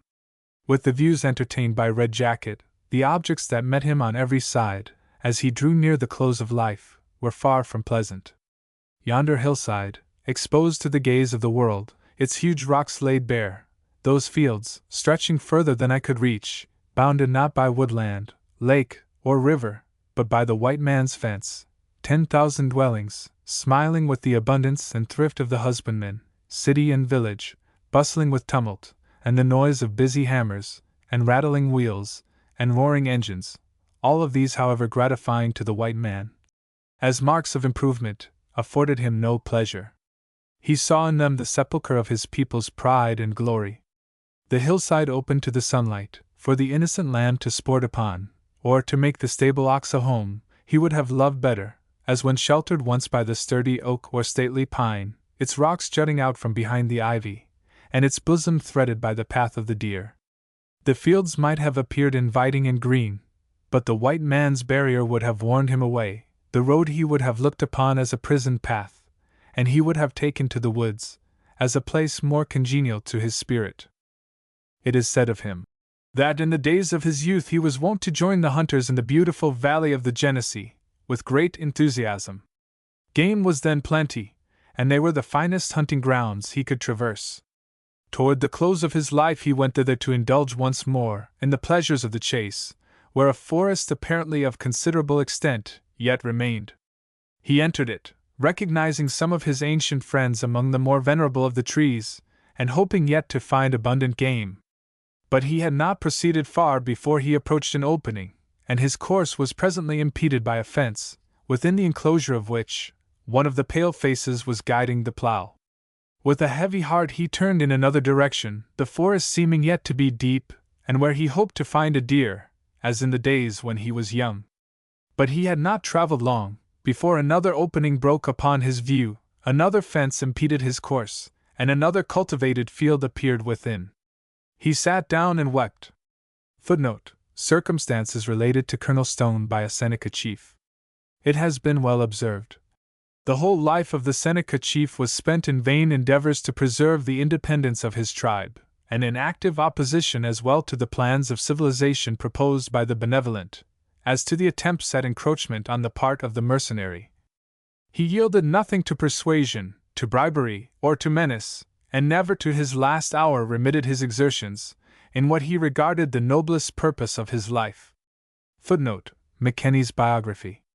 But at the close of life, Red Jacket began to realize more than ever the power of those forces bearing down upon him, to resist which he had summoned all the energies he could command. His people, notwithstanding his efforts, were constantly brought by the encroachments of the whites into a narrower compass, and the religion and customs of the whites continued to gain ground, and threatened to supersede the time-honored usages of his fathers. Intoxicating drinks also, the bane of the Indian race, wrought sad havoc among his people, and had well nigh ruined himself. His influence was thus effectually crippled, and his opposition to Christianity, and the efforts of the whites to obtain their land, carried much less weight than at an earlier period of his life. He saw and felt this, and in view of it, was much cast down. His opposition to Christianity is said to have been much encouraged by wicked and designing men among the whites, who feared that the presence of missionaries among the Indians would interfere with their unworthy and base designs. But his decision, when formed, as already intimated, was consistently and perseveringly maintained. He narrowly watched every proceeding, gathered around him such as would be controlled by his influence, or example, and inculcated in them those sentiments of steadfastness in the religion of their fathers, so strikingly manifested in his own conduct. After various discouragements and reverses, the missionary was at length established among his people, and the adherents of Red Jacket, which at first were the most numerous, by degrees diminished, until finally those friendly to Christianity outnumbered the others. Red Jacket's people, one by one, became interested in the religion the missionary had come to teach. The schools established began to be well attended, several chiefs embraced the new religion, some of them were men of influence, and carried with them many others. Finally, in 1826, Red Jacket's wife became interested on the subject of religion, attended the meetings of the Christians, was led to abandon the pagan worship she formerly attended, altogether, and giving evidences of piety, proposed to unite with the Mission Church, under the care of the Rev. Mr. Harris. Before uniting, she laid the subject before Red Jacket, and desired his consent. This he utterly refused, and threatened, in case she did so, to leave her and never visit her again. Her trial, in view of this refusal, she referred to Mr. Harris, who kindly endeavored to show her what the law of Christianity demanded, that it required her to obey God rather than man, that though her course might subject her to trial, she had the promise of the grace of Christ to help her, and that in the end it might promote her good. Still he committed the matter wholly to her own conscience, advising her to pursue the course that might thus be indicated, and leave the event in the hands of God. After deliberating for a time, she united with the church, and Red Jacket, true to his threat, left her and went to another reservation. She bore his displeasure with a meek and Christian spirit, remained at home with her family, and conducted discreetly, pursuing as before the duties of her household. Red Jacket, after a few months' absence, returned, desiring to be welcomed again by his wife, who received him on condition of his not interfering with her in her religious views, or attendance on the meetings of the mission. To this he gave his assent, and was ever afterward faithful in observing his pledge, not opposing, but aiding her in performing, according to her desire, her religious obligations. A division was now apparent among the Senecas, in regard to religion. There was a Christian and a pagan party. The former led by young King, Captain Pollard, and others, the latter recognized Red Jacket as its ruling spirit. The opposition he had so long exerted began to be regarded with impatience. As the Christian party advanced and became more numerous, they were unwilling to submit to the dictation of the orator. They began to feel that in his opposition to the education and improvement of his people, he was acting the part of an enemy, and not a friend. His habits of intemperance also, having greatly lessened their esteem, they became unwilling he should longer hold the commanding position he had enjoyed, and so well adorned, in the earlier part of his life.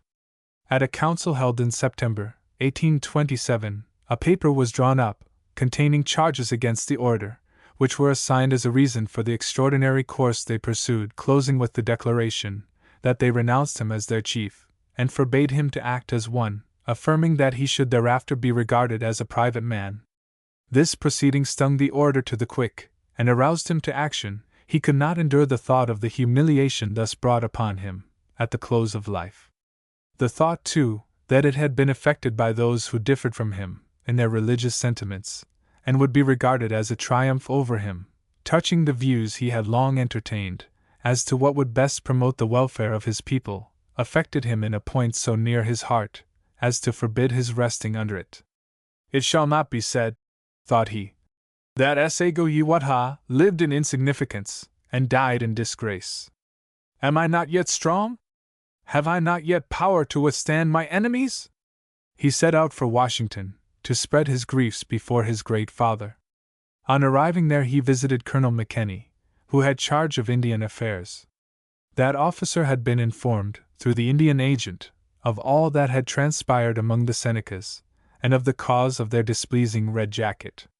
When the customary salutations were over, Red Jacket remarked through his interpreter, "I have a talk for my father." "Tell him," said Colonel McKenney. "I have one for him. I will make it, and will then listen to him." The colonel then proceeded to give a minute history of all that had recently transpired, and dwelt upon the various causes that had operated in producing the rupture that had taken place. He pointed out to him the course he ought to have pursued, that he should have manifested a spirit of forbearance, and allowed the Christian party the same liberty in the exercise of their sentiments, which he demanded for himself, and that this course would have saved him the mortification he now experienced, in being expelled from office and power. During this conversation Red Jacket never took his keen and searching eye from the speaker, but at its close turned to the interpreter, and pointing in the direction of his home and people, said, "Our father has got a long eye." He then proceeded to vindicate himself and his cause, not forgetting to pour upon the black coats plentiful effusions of wrath. The colonel advised him to return to his people, convene a council, and come to a better understanding with them, by allowing those among them who desired to do so to become Christians, while himself and those who thought like him might claim the privilege of following unmolested the faith of their fathers. Footnote: Colonel McKenney's Indian Biography. About 1 month had passed since Red Jacket's deposition. In the meantime Red Jacket had been very active in going from one reservation to another, and sparing no pains in gathering a great council from those belonging to the Six Nations. Another council was convened, much larger than the former, composed of members from other reservations belonging to the Iroquois Confederacy. It assembled at the upper council house of the Seneca village near Buffalo. At the opening of the council, the paper declaring the orator's deposition was read. Half-Town, a Seneca chief of the Cattaraugus Reservation, then arose, and said there was but one voice in his nation, and that was of general indignation at the contumely cast on so great a man as Red Jacket. The council was then addressed by several other chiefs very much to the same effect. After which the condemned orator arose slowly, as if grieved and humiliated, but yet with his ancient air of command. "My brothers," said he, after a solemn pause, "you have this day been correctly informed of an attempt to make me sit down and throw off the authority of a chief by 26 misguided chiefs of my nation. You have heard the statements of my associates in council, and their explanations of the foolish charges brought against me. I have taken the legal and proper way to meet these charges. It is the only way in which I could notice them. Charges which I despise, and which nothing would induce me to notice, but the concern which many respected chiefs of my nation feel in the character of their aged comrade. Were it otherwise, I should not be before you. I would fold my arms, and sit quietly under these ridiculous slanders. The Christian party have not even proceeded legally to put me down. He then made some artful observations on the origin of the attack made upon him. He laid open its history step by step. He dwelt upon the various circumstances connected with the introduction of Christianity among them. He alluded to the course taken by the Christians as ruinous and disgraceful, especially in their abandonment of the religion of their fathers, and their sacrifices, and of the lands given them by the Great Spirit, for paltry considerations. As for the black coats, Mr. Calhoun had told him at Washington 4 years before, that the Indians must treat with them as they thought proper. The government would not interfere. I will not consent, said he, sagaciously identifying his disgrace with his opposition to the Christians. I will not consent silently to be trampled underfoot. As long as I can raise my voice, I will oppose such measures. As long as I can stand in my moccasins, I will do all I can for my nation. Ah! It grieves my heart, when I look around me and see the situation of my people, in old times united and powerful, now divided and feeble. I feel sorry for my nation. Many years have I guided my people. When I am gone to the other world, when the Great Spirit calls me away, who among them can take my place? Footnote: Thatcher's Indian Biography. No adequate account of this speech has been preserved. It is said he spoke 3 hours in his own defense, that it was a masterly effort, and equal to the speeches he used to make in his palmiest days. Footnote: Conversation of the author with W.M. Jones, Seneca Chief. Though greatly dilapidated in his powers by intemperance, he was thoroughly aroused on this occasion, and the eloquence, pathos, and fire of a former day shed around him the luster of a superior mind, and his people for the time forgot and forgave his delinquencies, and by unanimous consent reinstated him in office and power. Thus, by means of one more great exertion of this wonderful faculty, by which he controlled the minds of his people, they were led to reverse the decision that had been made against him, and though he stood among them but the blasted trunk of that tree, which, in its full and luxuriant prime, cast a deep and mellowing shade over their closing history, and invested it still with the appearance of strength, they resolved he should yet wear the title, that better befitted him in other days, though it served but slightly to hide the deformity, wrought in his noble nature, by the demon of intemperance. With this speech the public career of Red Jacket is closed. The effort he made on this occasion, added to his exertions previous to the gathering of the council, was too great for his aged and enfeebled condition. After this he declined very rapidly, and seemed to realize that his end was drawing near. He often adverted to this event, but always in language of philosophic calmness. In view of it he visited successively all of his most intimate friends, at their cabins, and talked with them in the most impressive and affecting manner.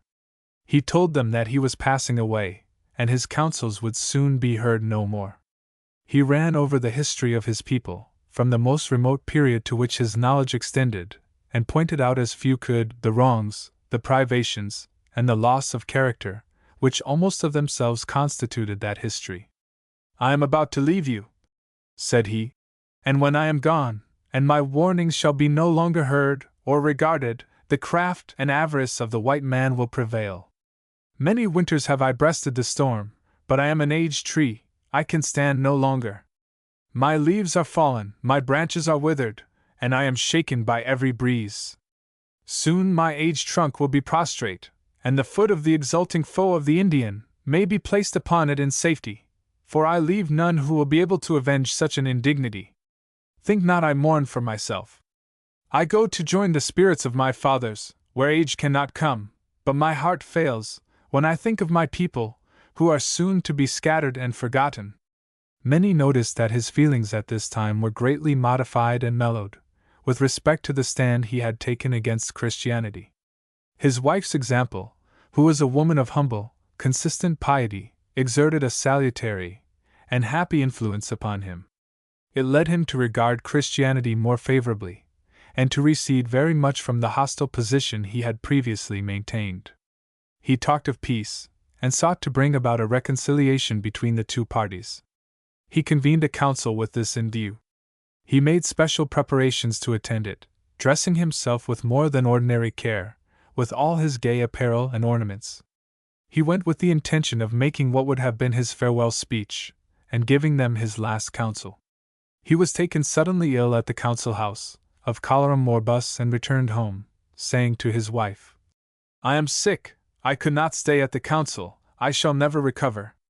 He then took off his rich costume, and laid it carefully away, reclined upon his couch, and did not rise again till morning.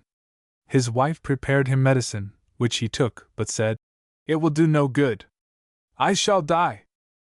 The next day he called his wife and the little girl he loved so much, requested them to sit beside him and listen to his parting words. Addressing his wife, he said, "I am going to die. I shall never again leave this house alive. I wish to thank you for your kindness to me. You have loved me. You have always prepared my food, and taken care of my clothes, and been patient with me.